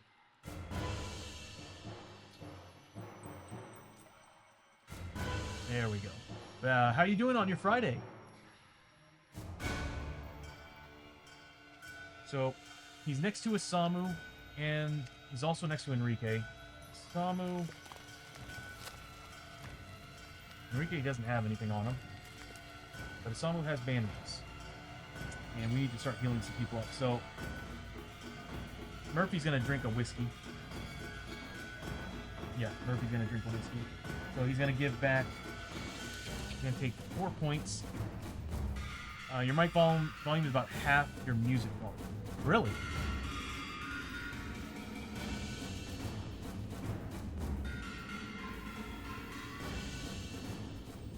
Drop that down.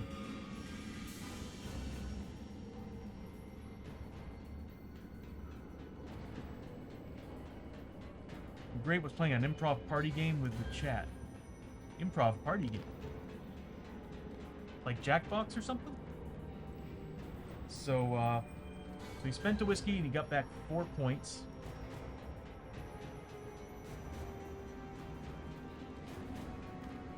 Oh. There we go. 4 points of sanity back. And he's going to give himself 20 XP for that. And he's going to also spend a bandage from Isamu. And he's going to put it on Enrique. Ad break in 5 minutes, everybody. So Enrique's going to get back 5 health.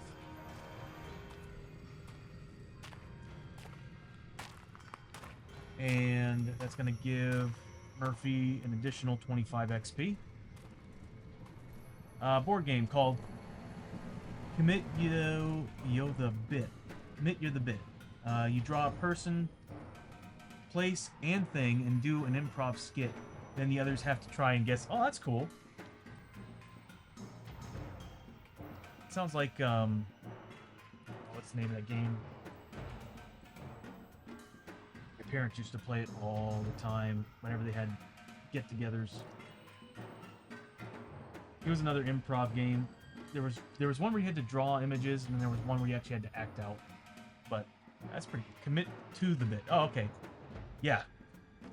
Yeah, there's Pictionary, which is the one where you had to draw pictures, and then there was another one that was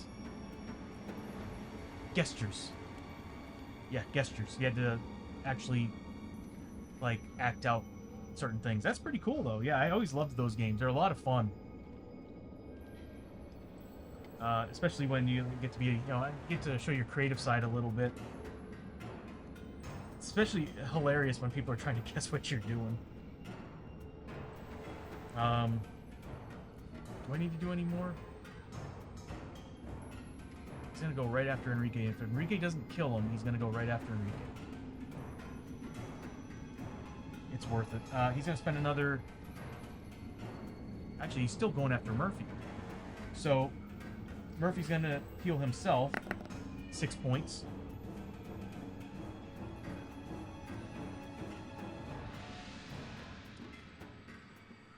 go. Giving him 30 experience. And I think we're good. Because Murphy's about to take some hits if Enrique doesn't finish him off next turn. And that took all the bandages we have. That also took a whiskey. I didn't think, should I spend any more whiskey? No, I think we're good. Yeah, Pictionary and Gestures was great. Played them too in the day.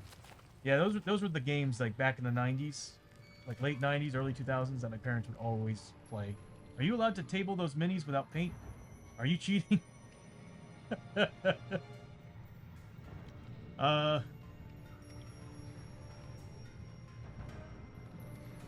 how do you mean? No.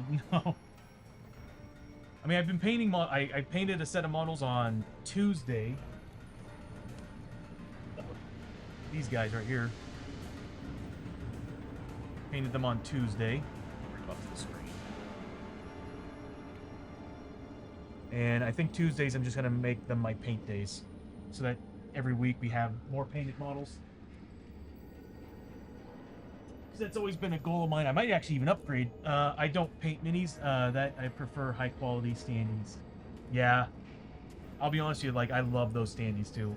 The clear plastic ones that have like the drawn images on them. They're pretty awesome. Cosmic with the high. How you doing, Cosmic? Oh, they are in trouble now. Stuff on the bottom's working, by the way. Here comes Murphy.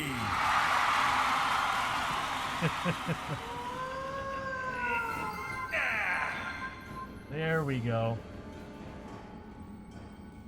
Sorry, the other one's covered up. I think I need to find a way to bring that back to the front. But I don't want it covering up the enemy and monster cards, though. How would I do that? I might have to find a way to program that in. Stress testing your awards. Good. No, I want you to be honest with you.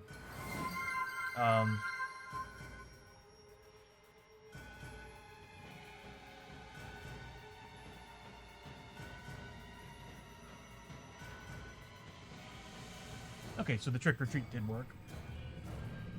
Those are on a cooldown timer. I actually should bring down the cooldown timer on the stuff for the tracker, or the redeem interface. But anyway,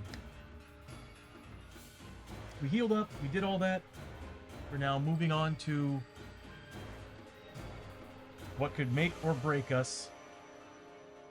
Hold back the darkness. God, yeah. Well, we won't hit any darkness spaces, so we're good there. But we need to make 9 pluses. If it's double rolls, we're in trouble. Didn't make it. Darkness comes out 1 step, lands on a blank spot. We're good for 1 more round. Now we have 4 people attacking. We should be able to kill them. What am I gonna do? We're gonna start with Enrique because the Wasteland Terrorist is last. I could throw the stasis bomb on him. You and Matt from Silver Metal Tavern have such a great production value. I did camera and lighting when I worked in film. Oh, really? Like,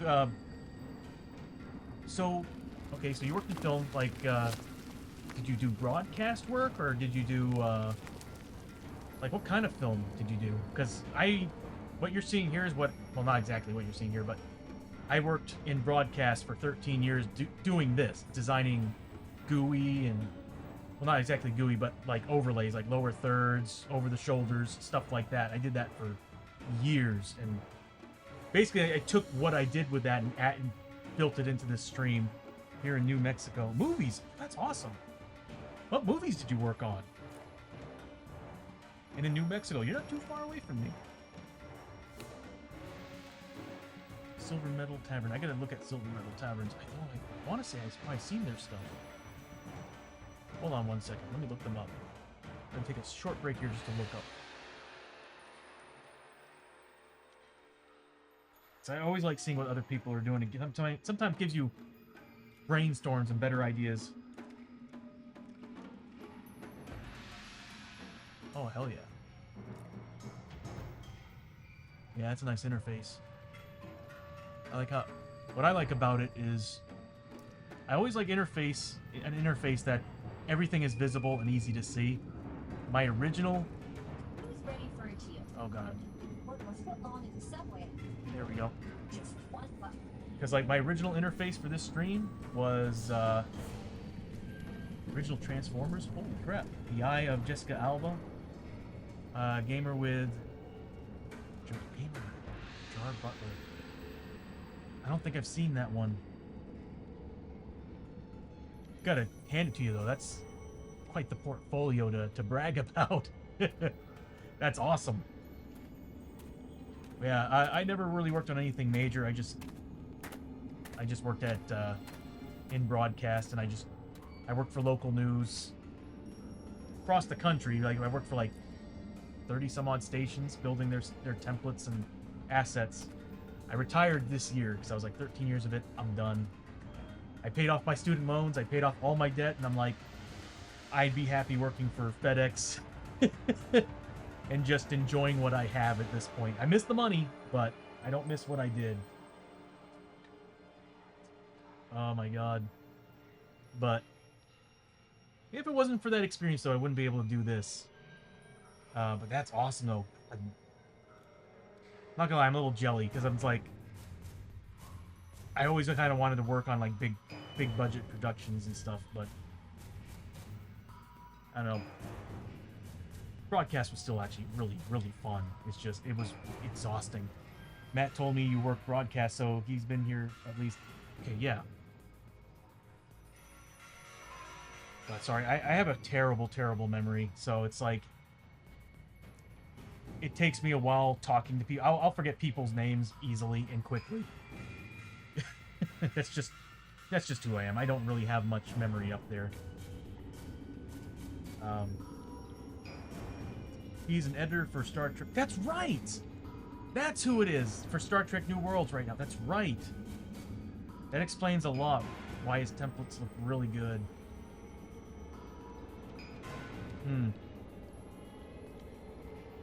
Next, yeah, I guess I just...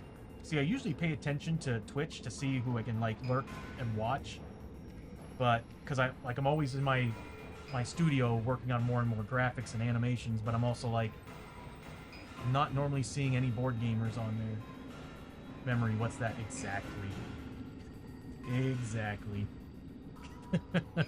So, starting the round, speaking of memory problems, where were we? We did the Hold Back the Darkness. We have the Wasteland Terrorist that we're dealing with. I do need some water.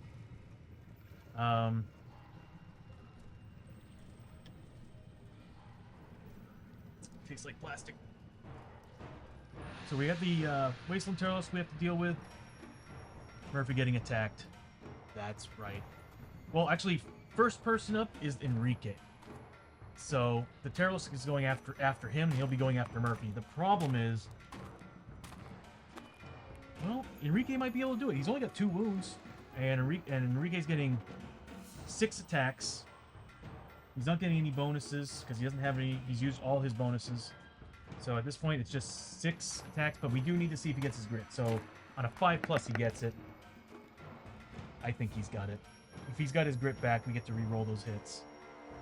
Or those misses. So here we go. 46. Oh, he needs to make Terror as well. He's on the same map tile as the Terrorist, so 3d6. He needs to make 5+. Doesn't make a single one. So he takes 3 horror hits. He's also now bloodied in both health and mind. But now he's getting his 66 attacks. Let's see who's doing this. Who's rolling? It's going to be Enrique. Enrique's attacking the Terrorist. He needs to make this. He gets 1 critical and 2 regular hits. Why not? I'll spend that grit to guarantee more shots, because I could roll really bad at this. So 1 critical, 2 regular hits, and 3 re-rolls. Oh my god. Okay, so he's getting 2 criticals and 4 regular hits. So we'll just straight up do the criticals. It's -2 to these, because he still gets his defense of 2. So here we go, -2. -2 to the next critical. 1 damage. Gotta be kidding me. Those Tony rolls are coming up. That's icon number 3, so -1. All right, the rest of these hits are -4. +1 reroll. So Cosmic, how this works is that we get to reroll. Like, since it's already past that attack, that reroll is only going to work on the next, whatever's next, or whatever I choose that's next. So, I will use it though on the next one. So let's see what happens if I don't get it. So it's -4 to the roll. I don't need to use it. So it does 1 point of damage. Yeah, exactly. Whenever you choose. So how it works is that if it comes up, that's the only thing that bothers me about this is that, like, there is a delay between what I'm doing right now and you seeing. So it's like, or you viewing. So it's like you might be trying to help me before the roll, but it's like it's after the fact. So awesome. And the blue bar is building up too. If I spend them, the red bar starts building up. But thank you for those. And if that blue makes it to every quarter milestone, we actually get a bonus. I had so much lag today. I don't know what it is with Twitch. I mean, I know for a fact I get lag using my internet. I have Starlink. But I'm always at average losing 20% of my frames, which I am fine with that. But there's days where Twitch and Starlink just don't work. And I'm sitting at 80 to 90 loss. I'm so sorry you had that lag. But so far today, I've been kind of fortunate. So I've got, let's see, I've got a +1 roll and a +1 die. You know, the +1 roll, like, you could add to anything. So it could be damage too. I feel like that's kind of broken though. I might have to actually kind of figure out the rules on that. But we'll see. I'll figure that out. Because if I can do that on Murphy's attacks, that's 2d8. It's kind of broken. Yeah. I'm trying my best not to break the game too. Twitch recently killed like 75% of their servers. Oh my god. Was there any good reason for that? Because they are upgrading. Okay. And only 25% of their current servers can handle the upgrades. Okay. Well, hopefully the upgrades make a big difference in streaming here. +1 reroll. I might use the reroll. Oh, I get the 5. That's right. So I killed him. Or Enrique killed him. So Enrique did 1 damage apiece. That would give him 40 experience for murdering the terrorist. So 40 experience for Enrique. I don't know if any of you were following earlier, but I was about to fight a really, really bad group of monsters. I was going to fight a legendary. And that's this guy right here. He gave all his posse +1, like everybody that was on the board, +1 combat. And on top of that, they all had regeneration, they all had endurance.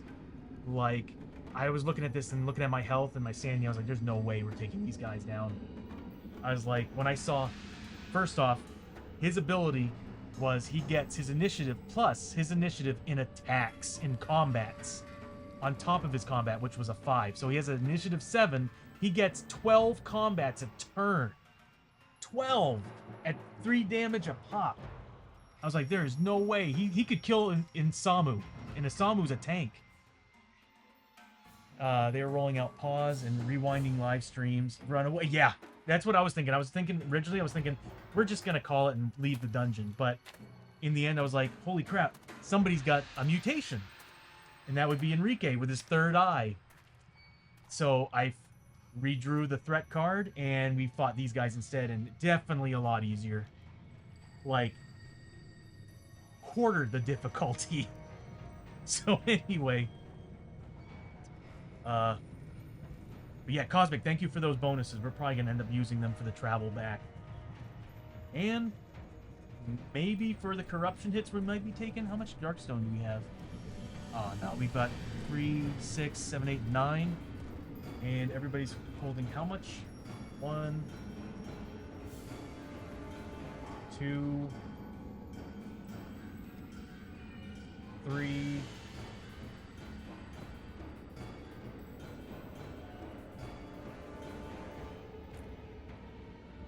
So we got people with 3 different pieces of Darkstone gear that we can put inside those boxes.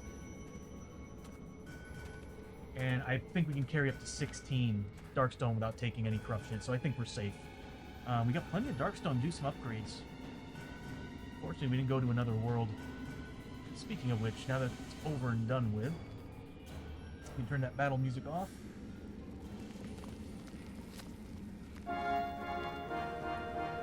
Victory. Okay, OBS, you can wait on the upgrade. It's trying to patch OBS. I'm like, not right now. Oop! Time roll over the hydrate. Thank you so much.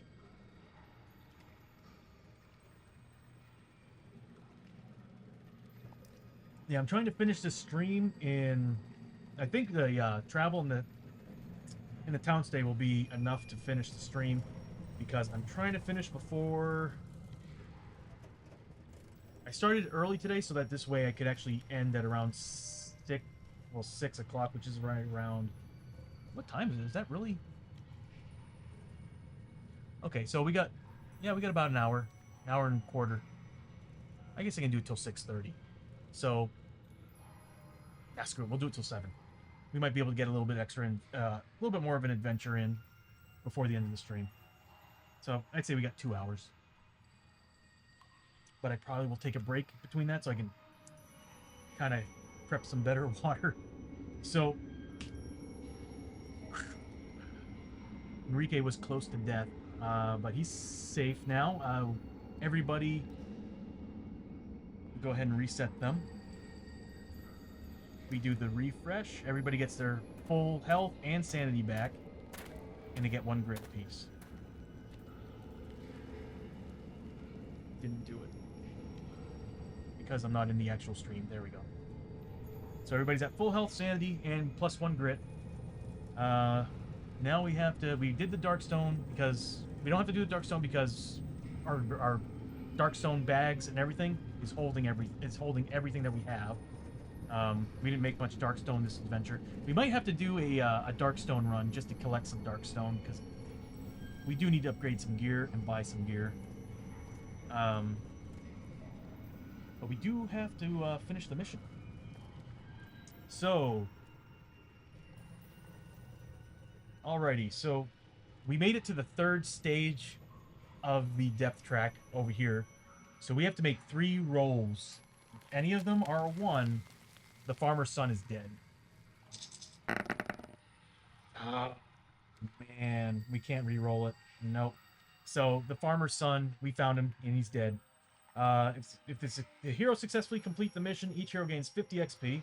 If the missing person was brought back alive, they also gain the following reward, which we don't. He's dead. So, actually, Cosmic, I'm going to use your +1 reroll. Where did I put it? Okay, here they are. Dice redeems, and I'm going to spend that reroll. I'm going to create a different animation for the reroll, spending. It'll probably look more like the Murphy one, where it's like spend, and it'll say reroll or something. So I'm going to reroll that 1. There we go. We saved them. So, because I kind of figured that everything down there would overrule everything in the Shadows of Brimstone rule set. But I might actually be like minus adding damage, because maybe re-rolling damage is fine, but adding to the damage, if I'm getting 2d8 damage roll and I get to double that on top of that, that's broken. Time roll, gonna grab me a drink. All right, bud. I'll see you here in a bit. So we saved the farmer's son. We're getting D6 times 50, and you may remove D3 corruption. I like that. So we're getting D6 times 50 each. We're getting 100 gold apiece. What am I looking for? All players, gold. Everybody's getting 100 gold. Very nice. And then D3 corruption. So we have to do this individually.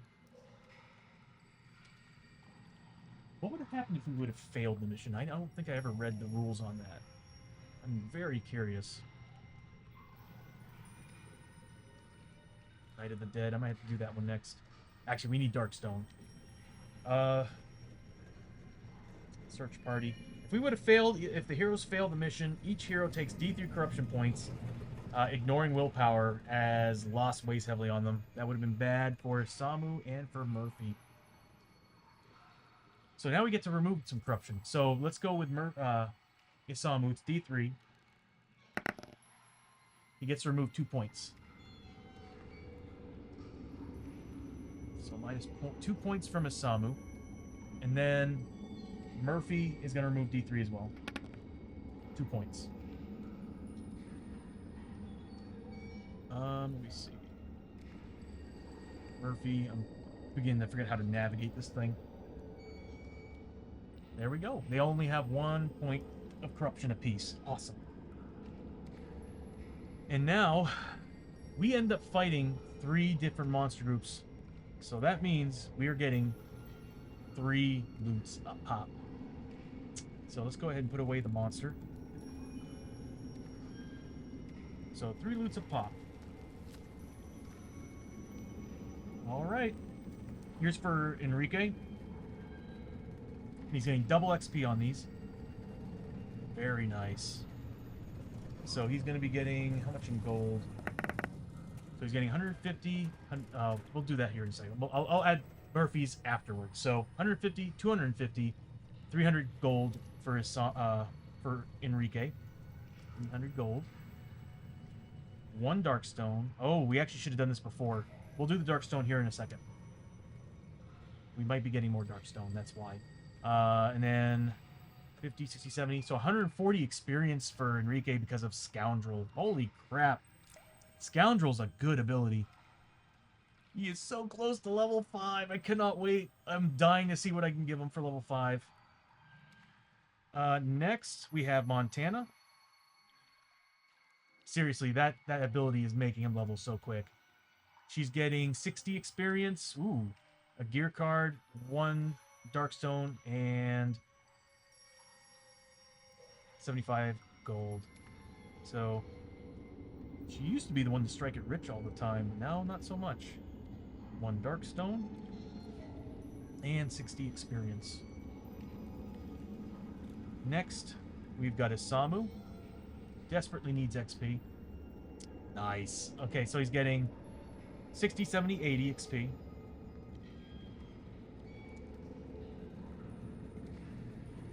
He's getting 100 gold because of Murphy. Getting an additional 25 per card. Gets an artifact from the mines.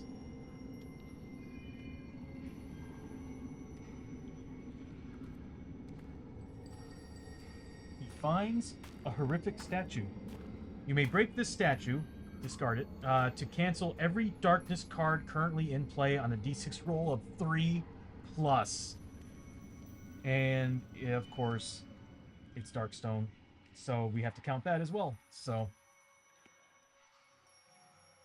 that is an awesome card, though. That is a really awesome card. And then finally, Murphy, who gets double what he finds in gold and Darkstone. Oh, no. Okay, so he's getting another artifact. He's getting 60 experience.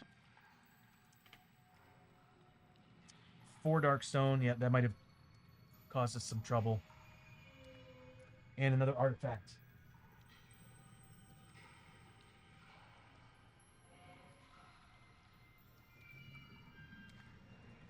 Draw an artifact from the Blasted Wastes.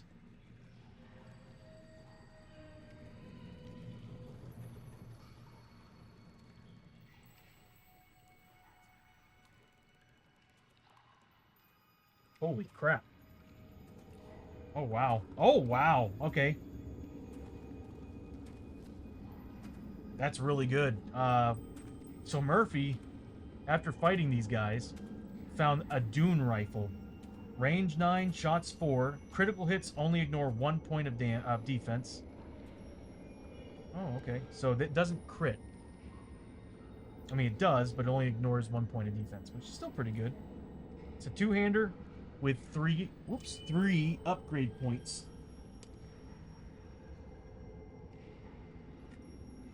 But it's also a 4-shot weapon, which could be a 5-shot weapon with a Darkstone grip and +1 damage with a core. That weapon could be pretty dang slick on a ranger, on a rancher. Not bad too. Good range, 4 shots. The only bummer is you're not getting criticals. But if you think about it, most monsters ignore crit.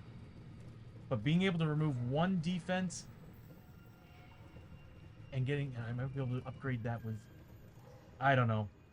I think her rifle's still better. The more I'm thinking about it. That's a pretty sweet weapon though. That guy hurt. Okay, with that all done, now we're going to do the Darkstone. Because now we have more. So 7, 10, 13, 14, 15. Yeah, we got plenty of Darkstone. So 15, and then of course we got the, what, 4 or 3 on these guys? So 1, 2...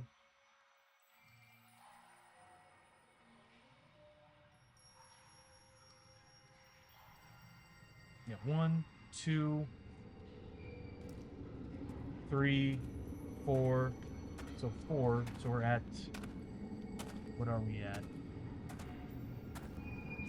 So 19. We got 19 pieces of Darkstone. We got the Tansu box. We've got the... Where's the Darkstone box? Darkstone box, so that's 16. I think that's all we've got. So we're going to have to spread out 3 corruption points. So I'll just say Murphy. Who doesn't have any? You know what? I'm just going to say we'll spread it out between Murphy, Isamu, and Enrique. So they have to make corruption hits on these. We'll start with Enrique. He needs to make... Actually, Montana would be a better choice. She gets 4 pluses. We'll put them all on Montana. She's just got a better... She's got better chances of avoiding this. So she needs 4 pluses. So she's going to take all 3. She gets 2. Is that +1 die? No, I'm good. So let's see. She's going to take 2 points of corruption. That's okay. And that's the end of that adventure. We now move on to the travel stay. Let me go ahead and clean this up a little bit. And we'll get right back into this.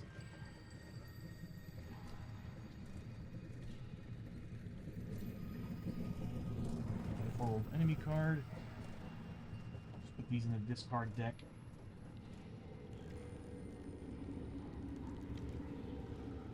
Glad we got rid of those growing dread cards. That could have been pretty nasty with those running. I'll put some of these guys back as well. So give me a second and I'm going to go ahead and fix all this up.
Again, we found a lot of loot, a lot of items.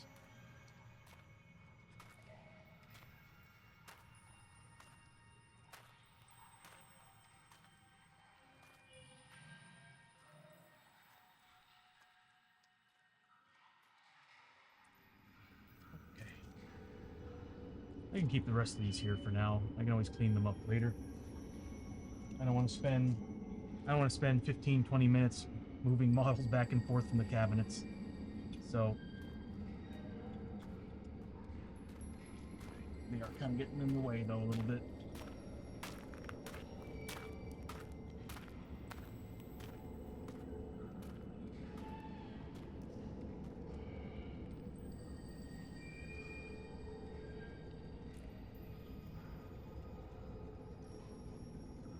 Okay, so we go get the. I'm gonna go grab the town state cards, and we need these. It's gonna help us determine what we're going to.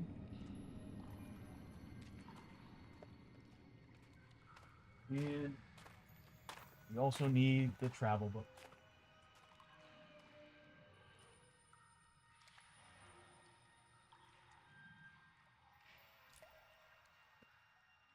And what I'll do is I'll switch over to a different sound set.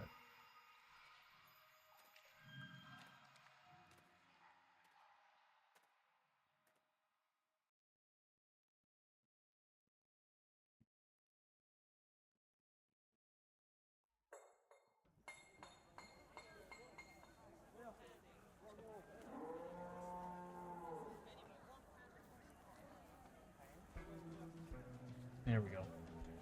Okay, so per usual, at the beginning of the travel, we're going to determine what size town we're going to. Normally, you're allowed to choose where you want to go. I like the randomness, so I roll a d8. 1 through 3, it's a small town. 4 through 6, it's a medium-sized town. 7 plus is a large town. So, let's do this.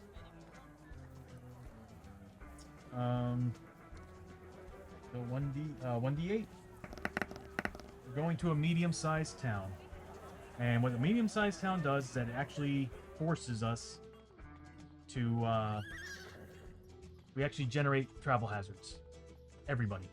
Automatically. So, medium-based town is this one right here.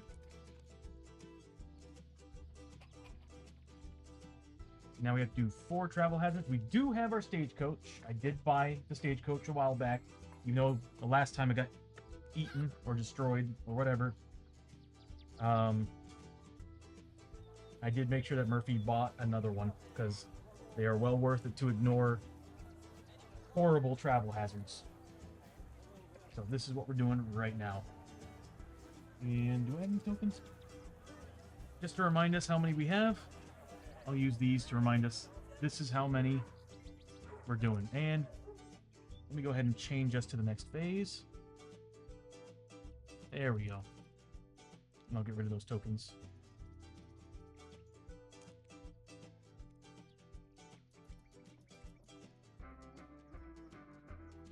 Didn't reset. That's why I'm having issues. Something is not resetting.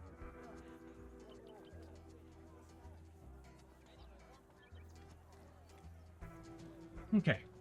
So we've got 4 different travel hazards we have to deal with on our way to town. And we got to roll them out. So let's see what we get. We do get to ignore one of them if we don't like the outcome. There we go. D36. We're dealing with a number 14. Shooting star blazing across the sky. The burning trail of a shooting star catches your eye. A good omen, perhaps. The hero that rolled this, which is going to be Enrique, because I'm going in order. The hero that rolled this result may make a lore 6+ test. If passed, recover 3 grit. D3 grit. So a lore 6+. I don't know what his lore ability is. He's a 3, so he needs to make a 6+ on this. Nope. No, he's too busy drinking his whiskey. So Enrique did not Did not get the bonus. But that's okay. Moving on.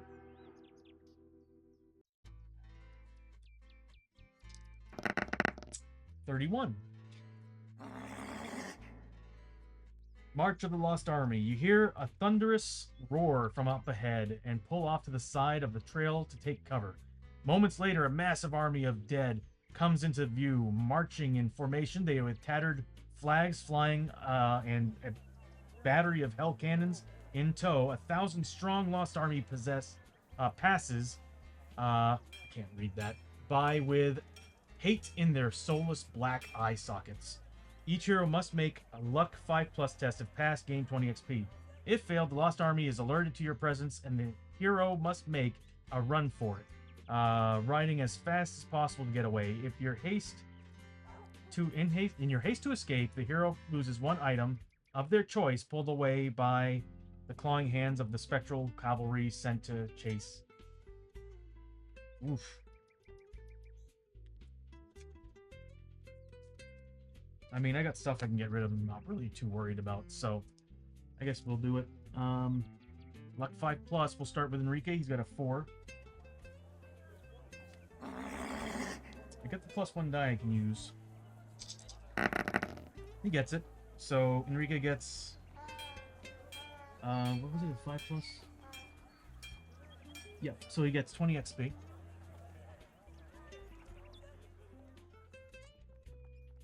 Next is Montana. She's got a luck 2.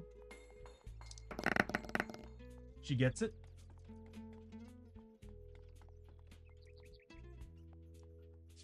Then it's a Samu.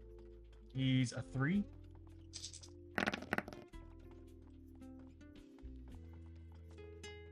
Go ahead and spend that +1 die.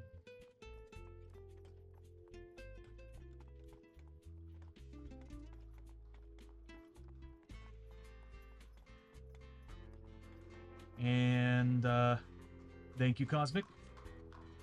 So I'll roll another die to see if he gets it. Does not. I'm going to spend his grit to reroll all 4 of those. Where is it? Samu. -1 grit.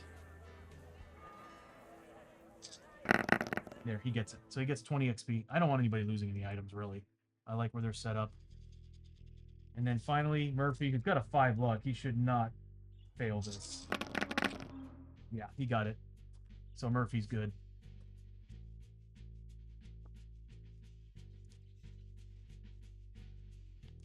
There we go.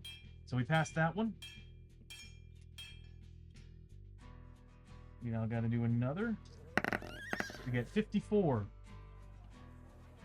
On 54, we get Army Convoy. Oh, this is a good one. Traveling the roads, the heroes come upon a massive U.S. Army convoy heading toward the same town to reinforce the outpost there. When the heroes reach town, any rolls on the campsite hazard chart or town event chart are +1 to roll. Awesome. Again, I need to create a note taker on my stream. I keep telling myself that I need to do that. So, oh god, okay. We'll just put it on Enrique. We get the +1. I'll just have to hopefully remember that. I feel like that's one thing I should probably keep tokens for, is that, but writing notes down, it's kind of difficult to remember. That's campsite hazard and town event chart. Okay, so good. Next one. 32. Plague Church. Approached on the road by a tattered figure in dirty robes, he tells you the church nearby, beset by a plague of pestilence. Each hero must decide to turn away and keep on the road, or ride out and help the cursed group. Each hero that decides to help must spend 1 grit or take d6 corruption hits as they are ravaged by the plague. Then make a Spirit 5+ test. If it's successful, gain 25 XP. If at least 5 successes are rolled between all heroes helping, the plague is warded off, and the Grateful Church gives the heroes its prized artifact for coming to their aid. Draw a mine artifact that one of the heroes that helped gets to keep. What's our spirit? It's a spirit?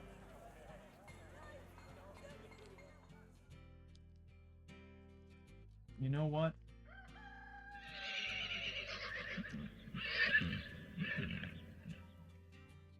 I don't think there's any point in doing that one. I mean, we don't have enough spirit to really do it, so I'm gonna pass on it. Don't need to use the stagecoach either, so we're good. So we're done with the travel hazards. We do have that +1 on daily event chart, was it? Campsite hazard and town event chart. Okay. Hexa, how you doing, buddy?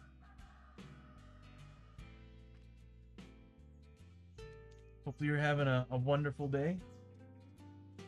I myself am excited for the weekend.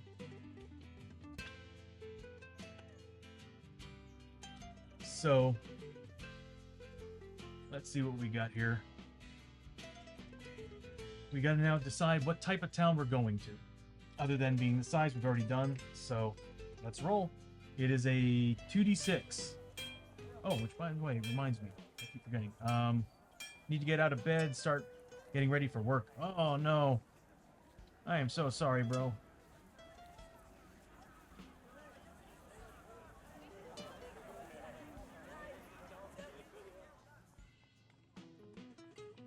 I know, I hate that. I've always hated that feeling, waking up first thing in the morning and being like, next step is just getting ready and preparing for that. But, you know, the nice thing about it is you get paid. That's pretty much the only thing that goes through my mind while I'm thinking that is, you know what? At least I get a paycheck. So, what am I doing again? Shout out. Okay. Hexa. Give Hexa a shout out. Highly recommend Hexa. He's a really good guy. He's from the land down under. And, sorry, that's a terrible accent. My throat's super dry. But anyway. Yeah, really good guy. Highly recommend his streams. It's a lot of fun to watch. Good spirit. Lots of good spirit in that stream. Well, that's right. That's right. Your last game was Tiny Tina's. No problem, bro. Yeah, we played that yesterday. So we gotta roll 2d6 to see what type of town we're going to. Which, by the way, reminds me, you, me, and Mad Art need to talk someday. We need to set up a day to go into my Discord chat, and we'll discuss what would be a good day in character creation. Because now that I've always said that once I get the stuff at the bottom finished, I'm opening up to people joining in. And it's either I'm going to sit here and just watch and play the monsters for you, and you guys can play as 2 characters a piece, or I can play as 2 characters, you can play as 1 each. It's up to you. So I'm opening it up. We need to get together with Mad Art and discuss when would be a good time for all 3 of us to get together and talk about character creation. If we can find another person to join us, fantastic. 1 each. If we can find another person, that'd be 4 players playing, and I can just kind of direct. It'll be a little bit easier for me to play the game. Or actually just kind of watch and referee. So what did we roll again? I already forgot. There's that memory. So a 7. Standard frontier town. Okay. Lance and Shock, perhaps? I'm trying to make this not every week, but maybe like every other week. It all depends on what you all want to do. I'm not sure if... I know Shock said he's interested in. Lance, I haven't heard anything, so I'm not sure if Lance is into this. Would you like to meet to round up the troops? Hexa, if you're up for it, I know the bros want to play, but they don't want to make this a reoccurring thing. I think they just want to do a one-off. I'm trying to make this a campaign. Like what I'm doing right now with my team, where it's just I'll create a list of missions. We roll which ones are available, and you guys get to choose which ones you're going after. So I need to spend some time this weekend to do that. And then I need to create a note taker on the stream as well. So we're going to a standard frontier town, so there's no special rules. Give me a second here to catch my breath. I'm getting a little dizzy talking. Knowing my schedule, I won't be able to do every week, probably, unfortunately. And I kind of figured that. That's why I was like, every other week, maybe once every 3 weeks, whatever. If we can get the same group together for that one day, fantastic.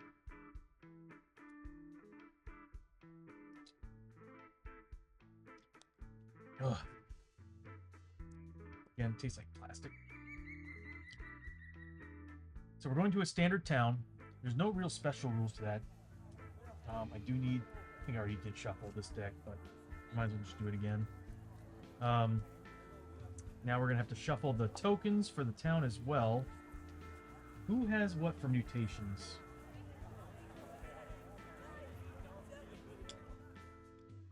Because if we have somebody with... I don't think we have any additional mutations. I think we're good. If anybody has over 3 mutations, we're generating unwanted attention to markers, which is bad for the team. Let's see what we got. I was really hoping for a specialty town. We only got 1 on Enrique, we got 1 on Montana, and 1 on Murphy. So yeah, not a big deal.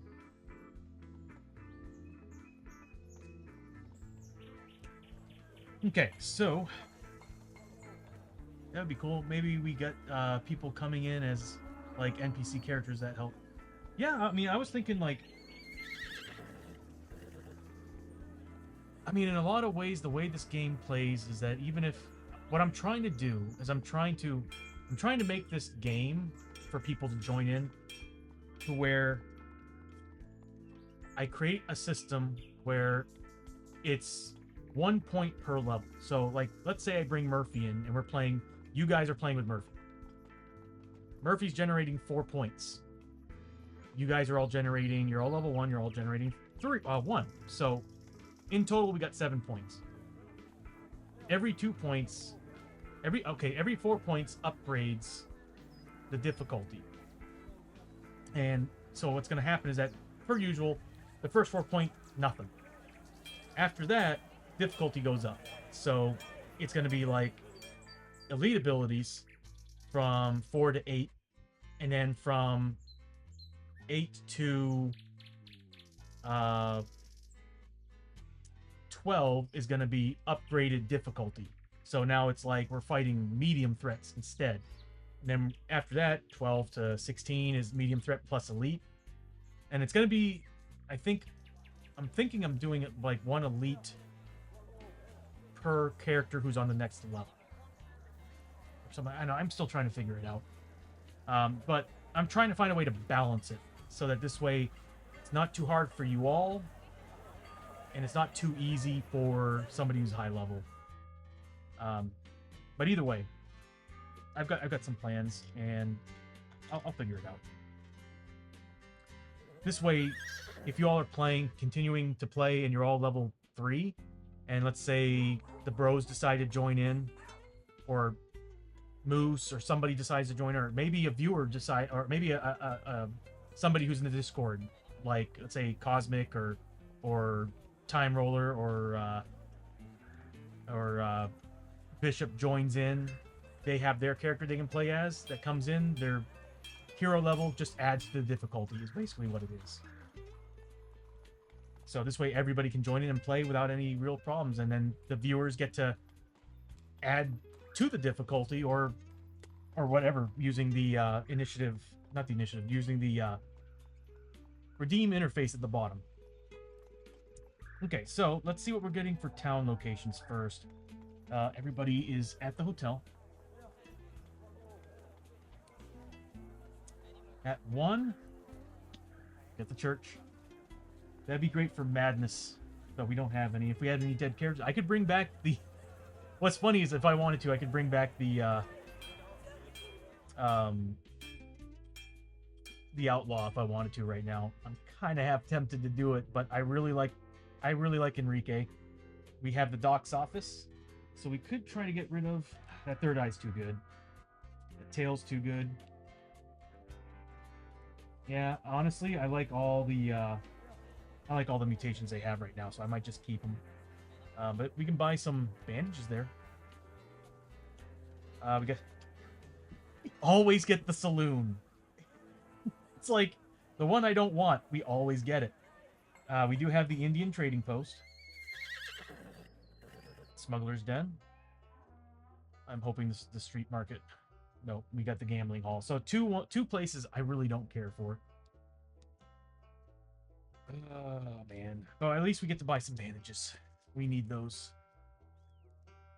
So, no blacksmith. I was actually kind of hoping for a blacksmith. Indian trading post. I think you get to sell stuff there. Or Darkstone. No general store. We got the gambler's hall. We got the saloon. And we got the smuggler's run. Den. Smuggler's run. Thinking Star Wars. So, alright. Smuggler's Den. They do have the back alley dock. We don't really need the docks right now.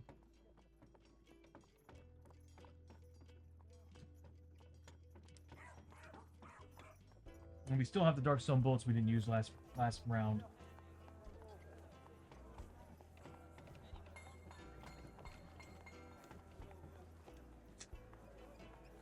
Do we have a showman? We have a showman. This might be useful. We do. So there's a smuggler's holdout pistol at the smuggler's den. Can only be put on outlaws, performers, and showmen. It's a free attack once per fight. And it's a range 3 shots, criticals on 5 and 6s. I'm half tempted to give that to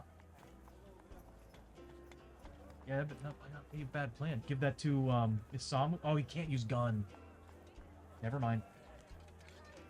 Yeah, he can't use gun.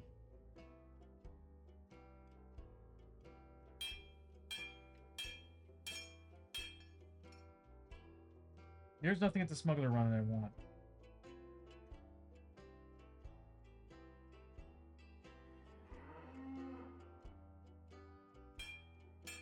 Hold on a minute. Dang, those hell bolts are pretty sweet. But no go there. Saloon. Of course, I don't really. I mean, whiskey. They got whiskey. I can buy some whiskey.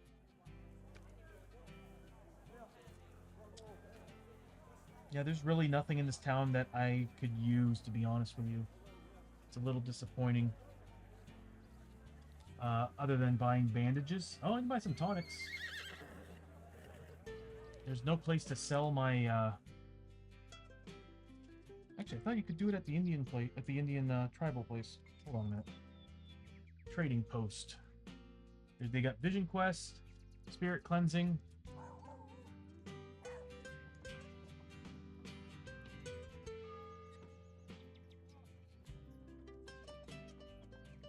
That's a shame. I thought that they would have actually have, They don't buy it. Yep, they don't buy Darkstone.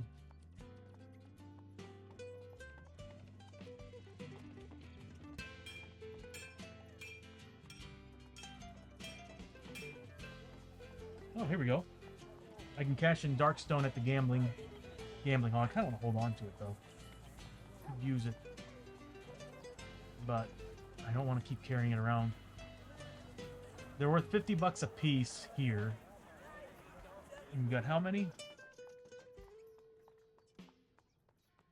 15?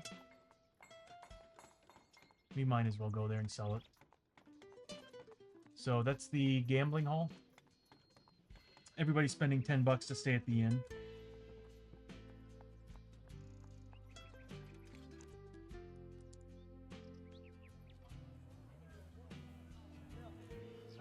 So...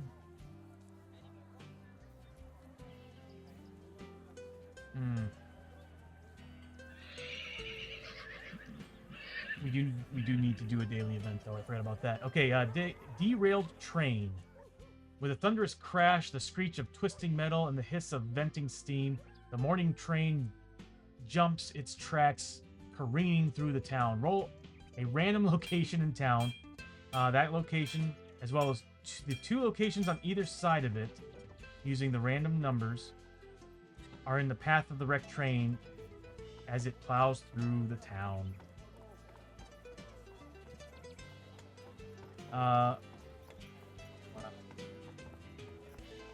Roll a d6 for each of these locations. On a 1 or 2 or 3, the location is destroyed and may not be visited this town. Oh, no. Okay, so... This town might be destroyed before we can do anything here. So we need to roll a d6 where it's going to hit. So it's hitting the Gambler's Hall, the church, and the Smuggler's Den. So... Well, that sucks. At least the doc's office is safe, so we can go get some bandages.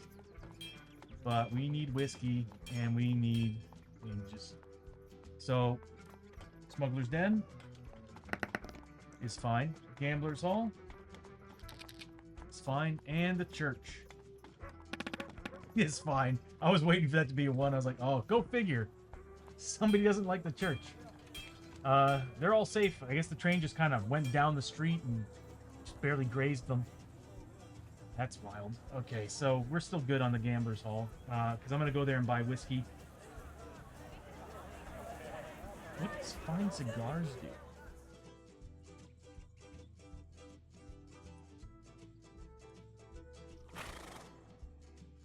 Oh, wait, hold on a minute here.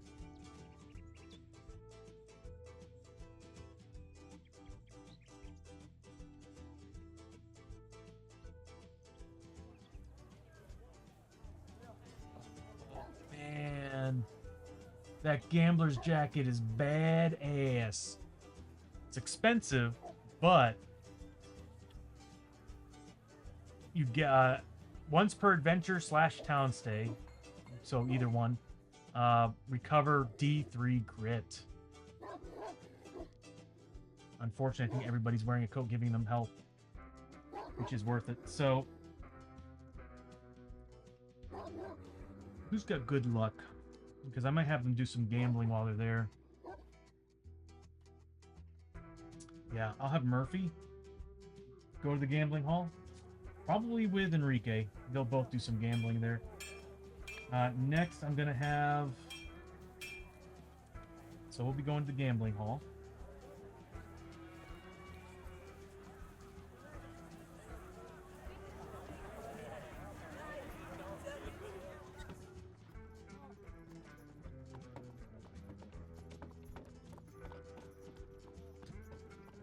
Who's got a decent cunning?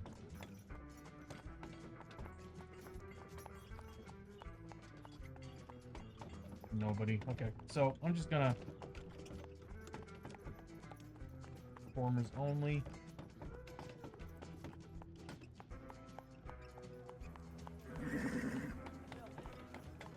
There's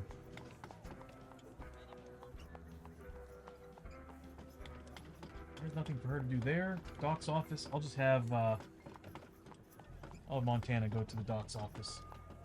Ad break in 5 minutes, everybody. So, I'll just have Montana go to the doc's office. Yeah, I think we're only going to be here one day. There's really nothing to do. Oh, that's not the doc's office. Oh, actually, she can go to the campsite.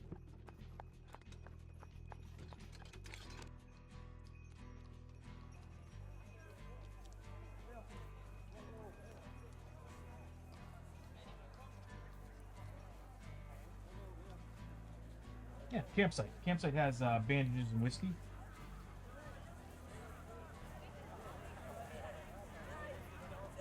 So there's really nothing at the doc's office for her to do. Oh, tonics. Yeah. She's going to the doc's office for the tonics.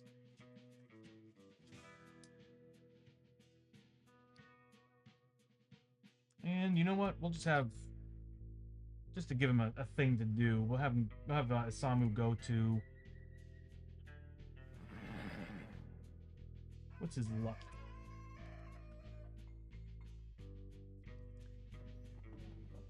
We can have him go to the campsite. I think they have a, like, tell stories thing.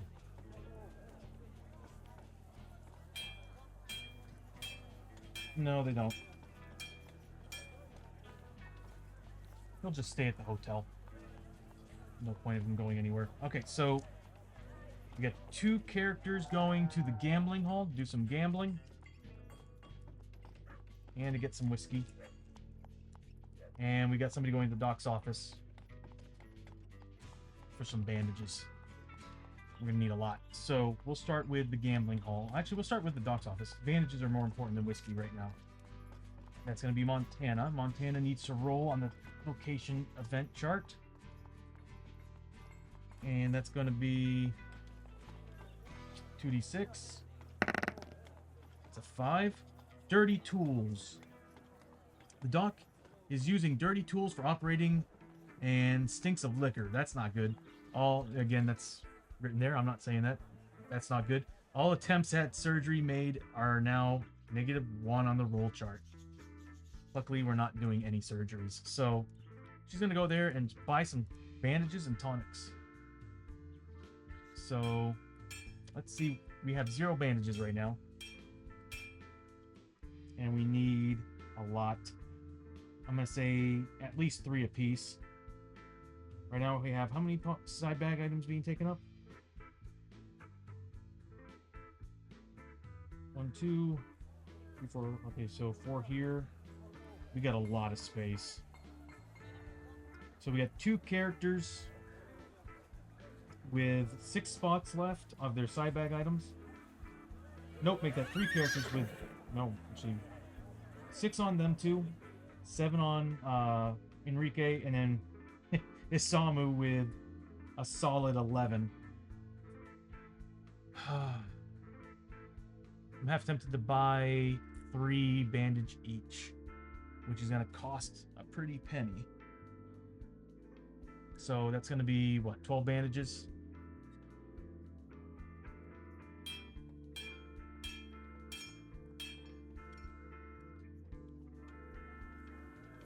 So $600 is what it's going to cost. That's Montana. She's over there. We'll just kind of, we'll just take it from her. She's there. So 600 gold is what she's going to be spending for that.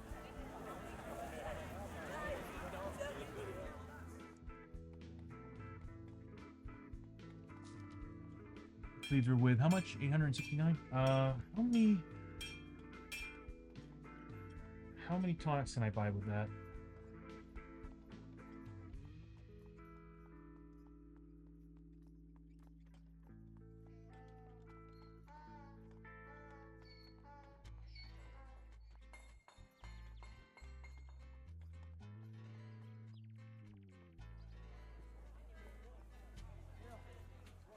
We can probably get 5 tonics. Yeah.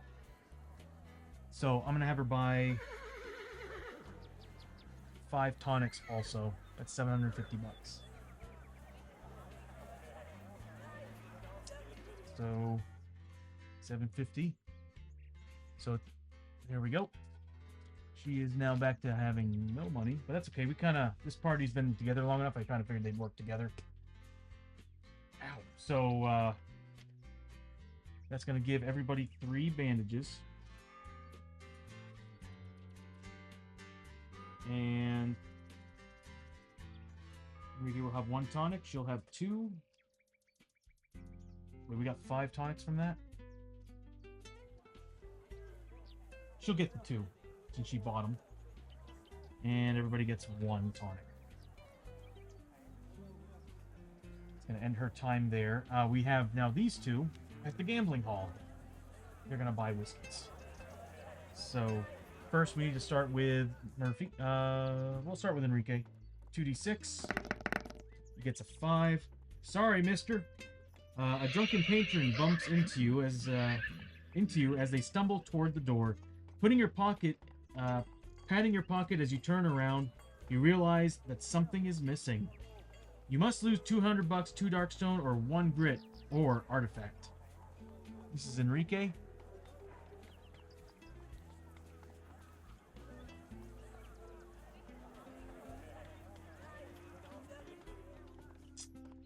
We'll lose the 2 Darkstone. They're only going to be worth 50 when we sell them anyway, so...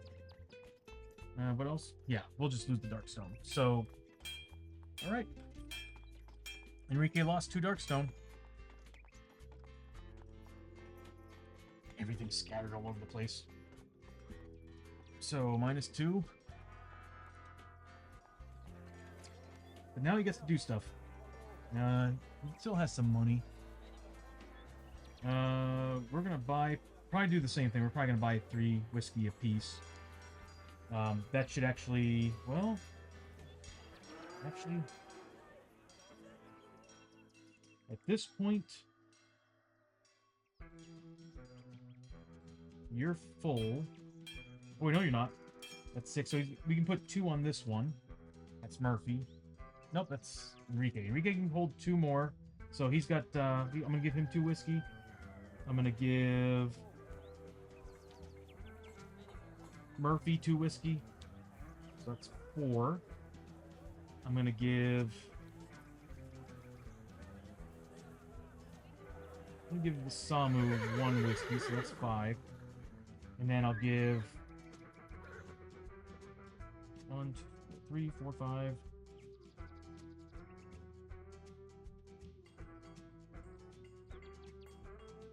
I'm gonna give 3 whiskey to Montana. So that's gonna be 8. I'm gonna buy 8 whiskey. So let's add that up. I really shouldn't have had to use a calculator for that. So that's $400. Enrique spent $400.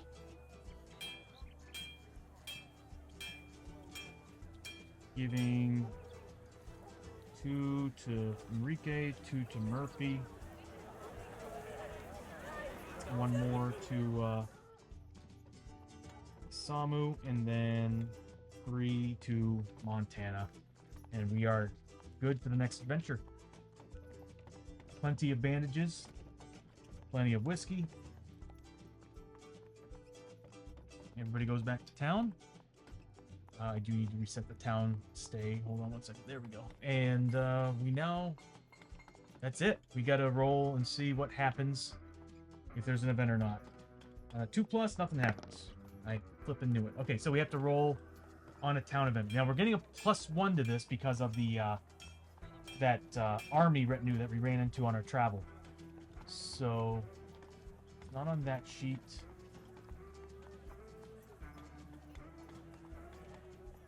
Travel, frontier town. There it is, town event chart. So we're getting a +1 to this. So 2d6. So we're getting 9. Intense dread. A dark cloud on the horizon makes your soul sink as you see a void twister in the distance wipe through a neighboring town. Each hero must make a cunning 6+ test. If successful, gain 10 XP. If failed, take D6 +3 sanity damage, ignoring what the hell? Ignoring willpower. If no hero passes this test, also add a growing dread card to the stack for the next adventure.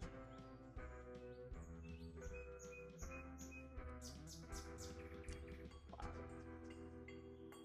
That's pretty awful. So cunning, huh? I don't think we're good at that. No, sir, we're not. So it's a 5+, a 6+. Okay. So each hero has to do this.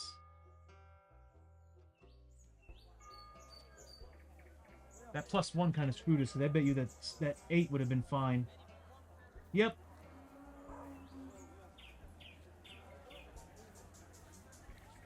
Is it Ken?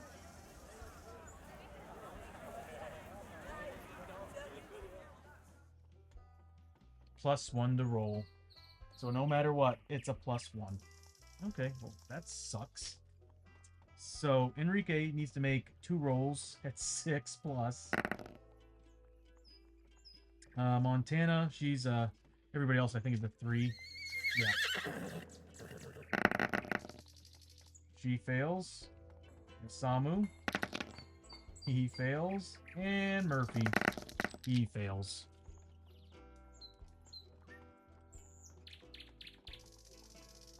Wow. So that rule was, if successful, gain 10 XP. Nobody did. If failed, take D6 +3 sanity damage, ignoring willpower. This could nearly kill Enrique. If no hero passes this test, also add a growing dread card to the stack. So we already have a growing dread card added to the stack. Haven't even started the adventure yet. We already got one added. Ridiculous. Okay, so now we have to roll out some sanity damage. Could be worse. It could be worse. Okay, so oh God, Montana's the only 4+. So we'll start with Enrique. He's taking D6. He needs to make 5 pluses on 9d6.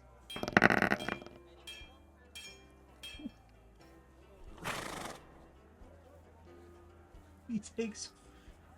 Is that 5? He takes 5 sanity damage. It's like we're gonna bury ourselves in that whiskey right when we start the game.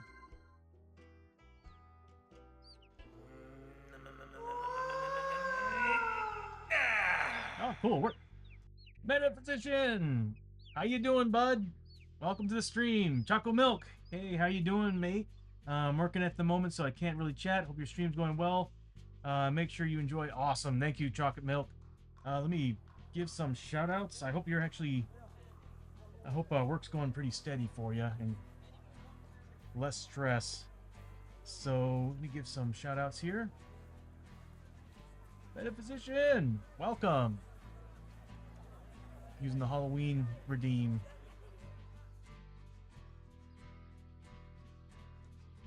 And Chocolate Milk, thank you so much for the lurk.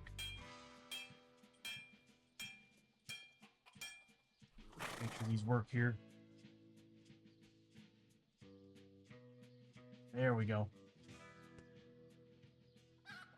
Yeah, we just got done watching another town, a neighboring town, get destroyed by a vortex tornado, and everybody freaked the hell out. And we haven't even started the adventure yet. We already got a growing dread card, and people are taking sanity damage. That was cool. Oh, thanks, Meta. Yeah, for the month of October, I added like just a little flair to the stream using redeems. I want to make them also interact with the redeem interface at the bottom of the screen. I just haven't programmed it to do it yet, because I'm trying to figure out how I'm going to do it with that basically the stuff that's around the initiative marker. So still trying to figure all that out. But the as I was saying, the redeem interface is working. It's running, and we're really close to getting some bad marks in the red bar. We're not quite there yet on the blue bar. So now we're rolling for Montana. How many D6 are rolling? Only 1. Good for her. So she's getting 4 hits at 4+. Didn't make a single one. So Montana is taking 4 sanity damage right off the bat. Next is Isamu. He's going to be taking 5, so 8. He's going to make 8 5+ saves, but he also has Spirit Armor. He's taking 1, 2, 3, 4, 5, 6 hits. He has Spirit Armor of 5+. 1, 2, 3, 4, 5. So he takes 5 wounds of sanity damage. Sorry. God, that's not a good omen. And then Murphy. So that's 7. He's taking 7 horror hits. He's got 5 pluses against these. Therefore, he's taking 1, 2, 3, 4, 5 sanity. Just about everybody took 5 sanity, seeing that town get destroyed. So, just FYI, vortex tornadoes are like the worst thing in this game for the town. That's a double 1 roll on a town event. Yeah, it destroys the town, and you have to make, I think, agility test to avoid getting sucked up by a tornado. If you don't, you die. Straight up die. So, if you get one of these in the next town you go to, you can spend money to bring them back to life. Or if you're a drifter, you technically never die. But drifters come with bad rules. So we're done. We're not spending another day in this town. And what time is it? You know what? I think this might actually be a good time to... How long has this stream been going? Okay. Yeah, this actually might be a good time to pause. I am really, really hungry. Haven't eaten. And I really want to continue this, but I think what I'll do is I'll start the next adventure on Sunday. That'll actually give me a little bit of time to go over what we're gonna take. And it'll let me clear this desk out so I can actually work on a few things, or this table off. Although part of me wants to start it. Nah, I need to take a break. I'm hungry. I need to eat. Food is good. Yes, it is, Hexa. I've since I started the stream, I haven't eaten. I think I started around 1:30ish. Or was it 12:30? I don't remember. You know what? The stream elements will tell me. OBS won't, because it's always lagging. Okay, yeah, that's right. So it's been about 4.5 hours. I think that's good. Normally I try to do a 6-hour stream, but I think today I need to get something to eat. So yeah, we're gonna call it there, and we'll get everything ready for the next adventure. Unfortunately, that void tornado and the failures that these idiots did caused a growing dread card to be added to the stack. So already off to a good start. Oh, and they also have sanity damage already. So I see these four walking into the next canyon or wherever they choose to go, drunk, because they were drinking all the whiskey they could to save themselves, because they already took 4 and 5 points of damage. Hexa, oh, thank you for the stream. Oh, thank you for showing up, all of you. Seriously. Y'all showing up and participating or watching the stream, awesome. Participating in what's going down at the bottom of the screen, even better. Can't wait for that to start really getting some traction. I know it's like a little bit expensive on the points right now, but that's also because I'm trying my best not to make it chaotic, because like if I make them 500 points, I just see that thing just constantly building up, and that could be fun. But I think what I'm going to do is, since we are seeing it being slow, I might actually, because I can do that right now if I wanted to, I can make the maximum value of those bars a little bit smaller, so it's a little bit easier for you all to get to. For example, I can do this. I don't know if it'll make the change, though.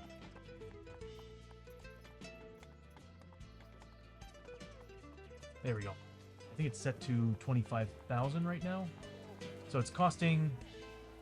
Yeah, it's costing 25,000 in redeems points to get all the way up to 100%.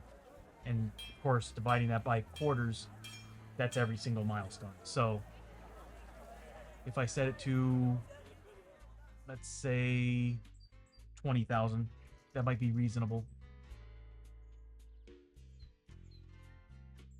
I would have to probably reset these guys. So...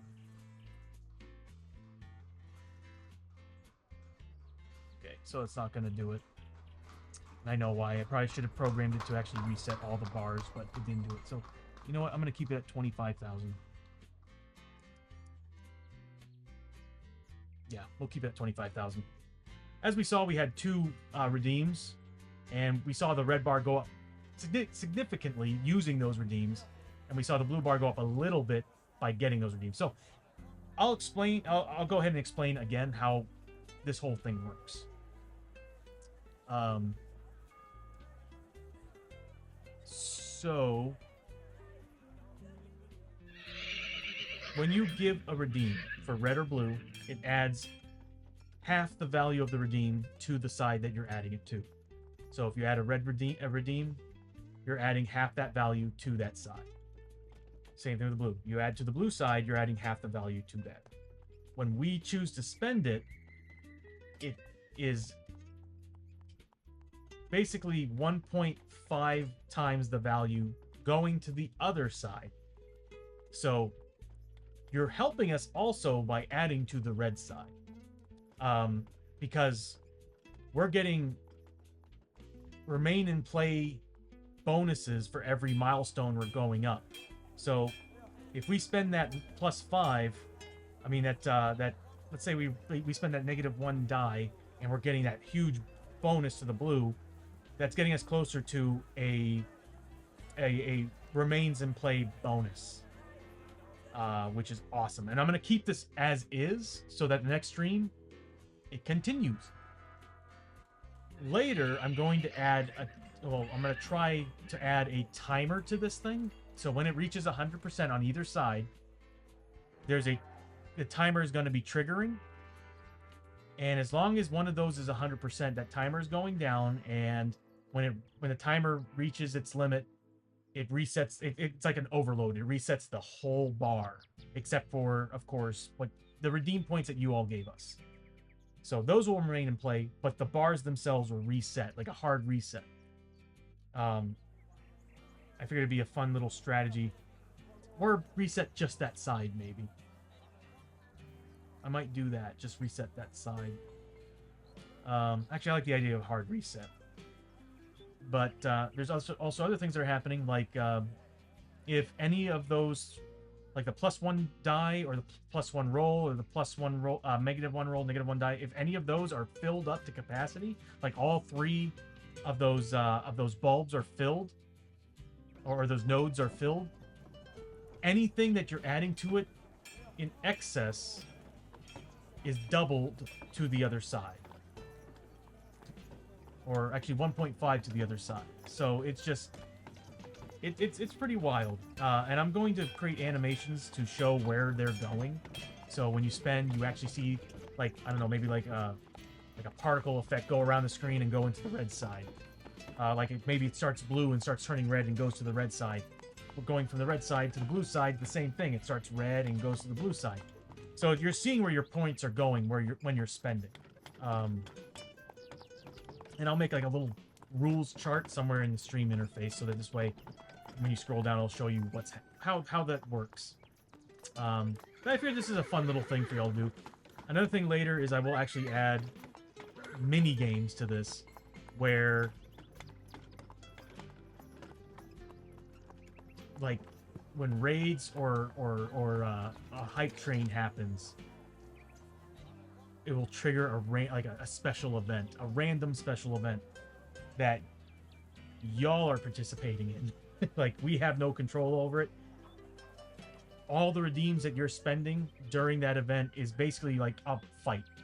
Like, you're fighting somebody invading, in a sense. And while they're sitting on the screen, they're beating the hell out of the redeem interface, and they're making changes to it. And you're like, it's all up to you to stop it by spending redeem points. There's other things I can do with it too. But either way, that's the goal. Like, any little thing happening on the stream, follows, subscriptions, all that, I'm going to see. I don't have it yet, but one of these days I want to add little things that any little thing that triggers on the stream is going to affect that panel. And I just want it to be fun.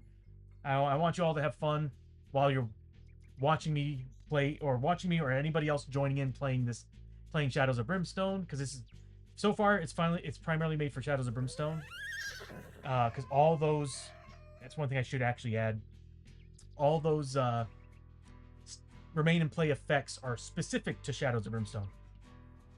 When I play something like Arkham Horror or Eldritch, I will actually have to create a separate stream template with different bonuses for the game itself. So I will have to create separate ones for each game that we play, which shouldn't be hard, to be honest with you. I think after one play of Shadows of Brimstone, not Shadows of Brimstone, Arkham Horror, Eldritch Horror, or Fallout, Elden Ring, whatever, I think I'll have a good understanding of what buffs and debuffs we could use for that bar. Because I really want you all to feel like you're kind of involved in this adventure. Miss Bush! Welcome to the stream! We're actually pretty much at the end of it. I'm calling it. Just kind of going over the additions that I put in at the redeems interface I have at the bottom. I'm trying to come up with a cool name for it. I just can't right now. My head's all over the place. But let me go ahead and give Miss Bush a shout out here. I am not on PC. I'm on Mac. There we go. Command V. Oh, you're painting tonight. Yes, I will. I'm gonna be leaving at around I'm gonna be leaving in probably an hour and a half. but I'll make sure that if you're on before then, I'll make sure that I'm lurking and watching. But I'll probably jump on occasion and see what you're up to. But but I'm gonna be, again, I've been volunteered to go out tonight and be the designated driver. So I'm hoping it's not gonna last too long. But anyway, so yeah, so that's what's going on with the stream. We got that all built up. Oh, fun. I mean, it still can be, you know. I have to admit, the club we're going to is a place I actually really enjoy going to. I love the music and I love the sound. And on a Friday night, it's a blast. So, voluntold, pretty much. But I actually didn't put up a fight on this one because, like I said, the club I'm going to, I'm actually like, on a Friday night, that place is actually a lot of fun. And I might have a shot and dance a little bit and then call it a night. And of course, bring everybody home safely. But anyway, so yeah, I'm excited to use this interface at the bottom of the screen. I'm feeling like I probably should have made it a little bit easier for y'all to get there, but we've only used 2 redeems and look where we're at. So I'm like, I think it's good where it is. I think 25,000 max on the bar is good. And what I need to do though is I want little tickers on both sides to show you how much is in there and how much is the max. So this way you probably get a better idea. I mean, the bars are really just for the visuals, but if you really want to see the numbers, I kind of want to see the numbers. That will give you a better idea of where we're at on the bar, on the interface. But yeah, I got a long ways to go on. I feel like there's still a lot, like most of the stuff I want to do in the stream right now is kind of like directing. I want little things to pop up to force you to look at that part of the screen. So little flashes, little animations and stuff like that. I'm going to do my best not to make it whole screen because I don't want you all freaking out. Or not freaking out, like anybody who's got epilepsy or anything like that, you know, like it gets triggered by flashes and stuff. I'm trying to avoid that as best as I can. God, I hope I don't have any of that on my stream right now. But either way, my big thing is I want little flashes and little particle effects and stuff to kind of, if you're watching the stream, it's forcing you to look there. And I also want to add sound effects. That's a major thing. I need to add sound effects. I don't think there's enough. I do have all those sounds in the background, which again, that's Sirenscape. I forgot to mention. What you're hearing in the background is Sirenscape. It's an app. That was a loud one. It's an application that's used for D&D, board games, any type of setting you can think of. And they have a wonderful assortment of sound effects, ambience, music for basically all your tabletop needs. So if you're playing D&D or whatever, you can use it for that. It's a wonderful app. And again, just about every atmosphere you can think of. It has futuristic ambience. It has Wild West town ambience, a whole bunch of stuff. So it's a great app. Oh, and Miss Bush, by the way, I don't know if you noticed, but I did add the Halloween theme to the stream, and there's actual redeems that trigger them. So they do like a little thing. I think they're like 500 points a pop of redeem points. So for the month of October, that's what they do. These 2 sets of pumpkins do things. So just a little fun thing for the month of October. I might do the same thing for December as well. Mainly months that have major holidays like July 4th, December, maybe Easter. I'm not sure. But I plan on having them those months bring a special event to the bar at the bottom as well. I'm talking too much and I'm hungry. I'm getting dizzy. So, Miss Bush with the trick or treat. My sound's a little bit delayed on my end because I'm using wireless. So, if I had it going through the actual speaker here, they would actually sync up well. But anyway, so yeah, I'm gonna go ahead and raid. See who we got playing board games tonight.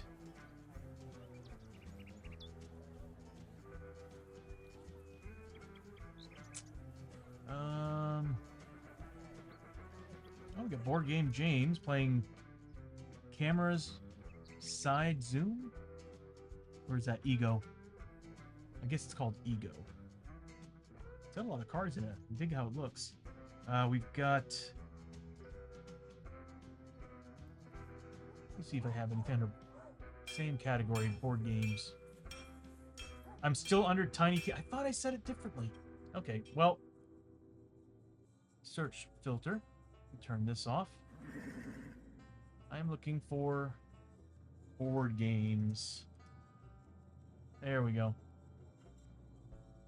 Oh, we got plenty. Okay, so we got Clumsy Dice playing a puzzle game.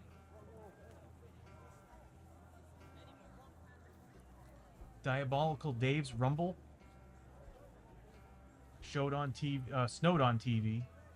Is playing that. And we'll check that out. So Snowed in TV is playing Diabolical Dave's Rumble's Throwdown. We'll go ahead and raid into them.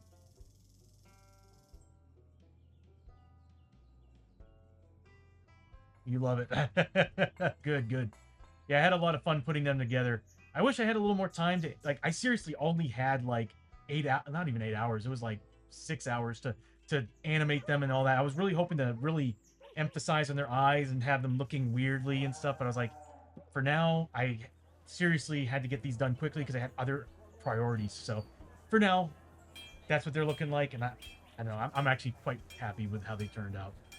But I'm glad you all like it. So we're going to raid into them. Again, thank you all so much for showing up. It was actually, for me, it was a really fun stream. Especially that final battle. That was horrifying. But we ended up making it in the end. Thanks to Enrique and his third eye avoiding the original battle. But the next stream on Sunday, I'm going to try for a little bit earlier than 2, but most likely 2 o'clock is probably going to be 2 p.m. Central is probably what's going to end up being. But I'll see you all then. And we'll continue the adventure. I'm going to look up some new missions, see what we can do. I think we got plenty of Darkstone, so I don't think we really need to do any more Darkstone mission right now. But I'm going to try my best to get us to another world. But yeah, so thank you all for showing up.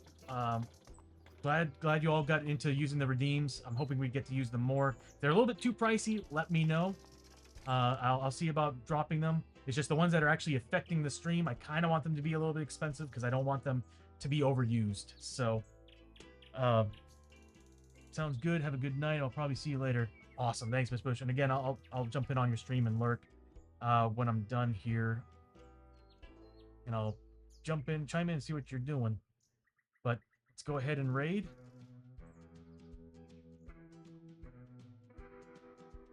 Let it click down here. All right. Again, thank you all for showing up. You all have yourselves a wonderful and safe Friday night, and I'll see you all on Sunday.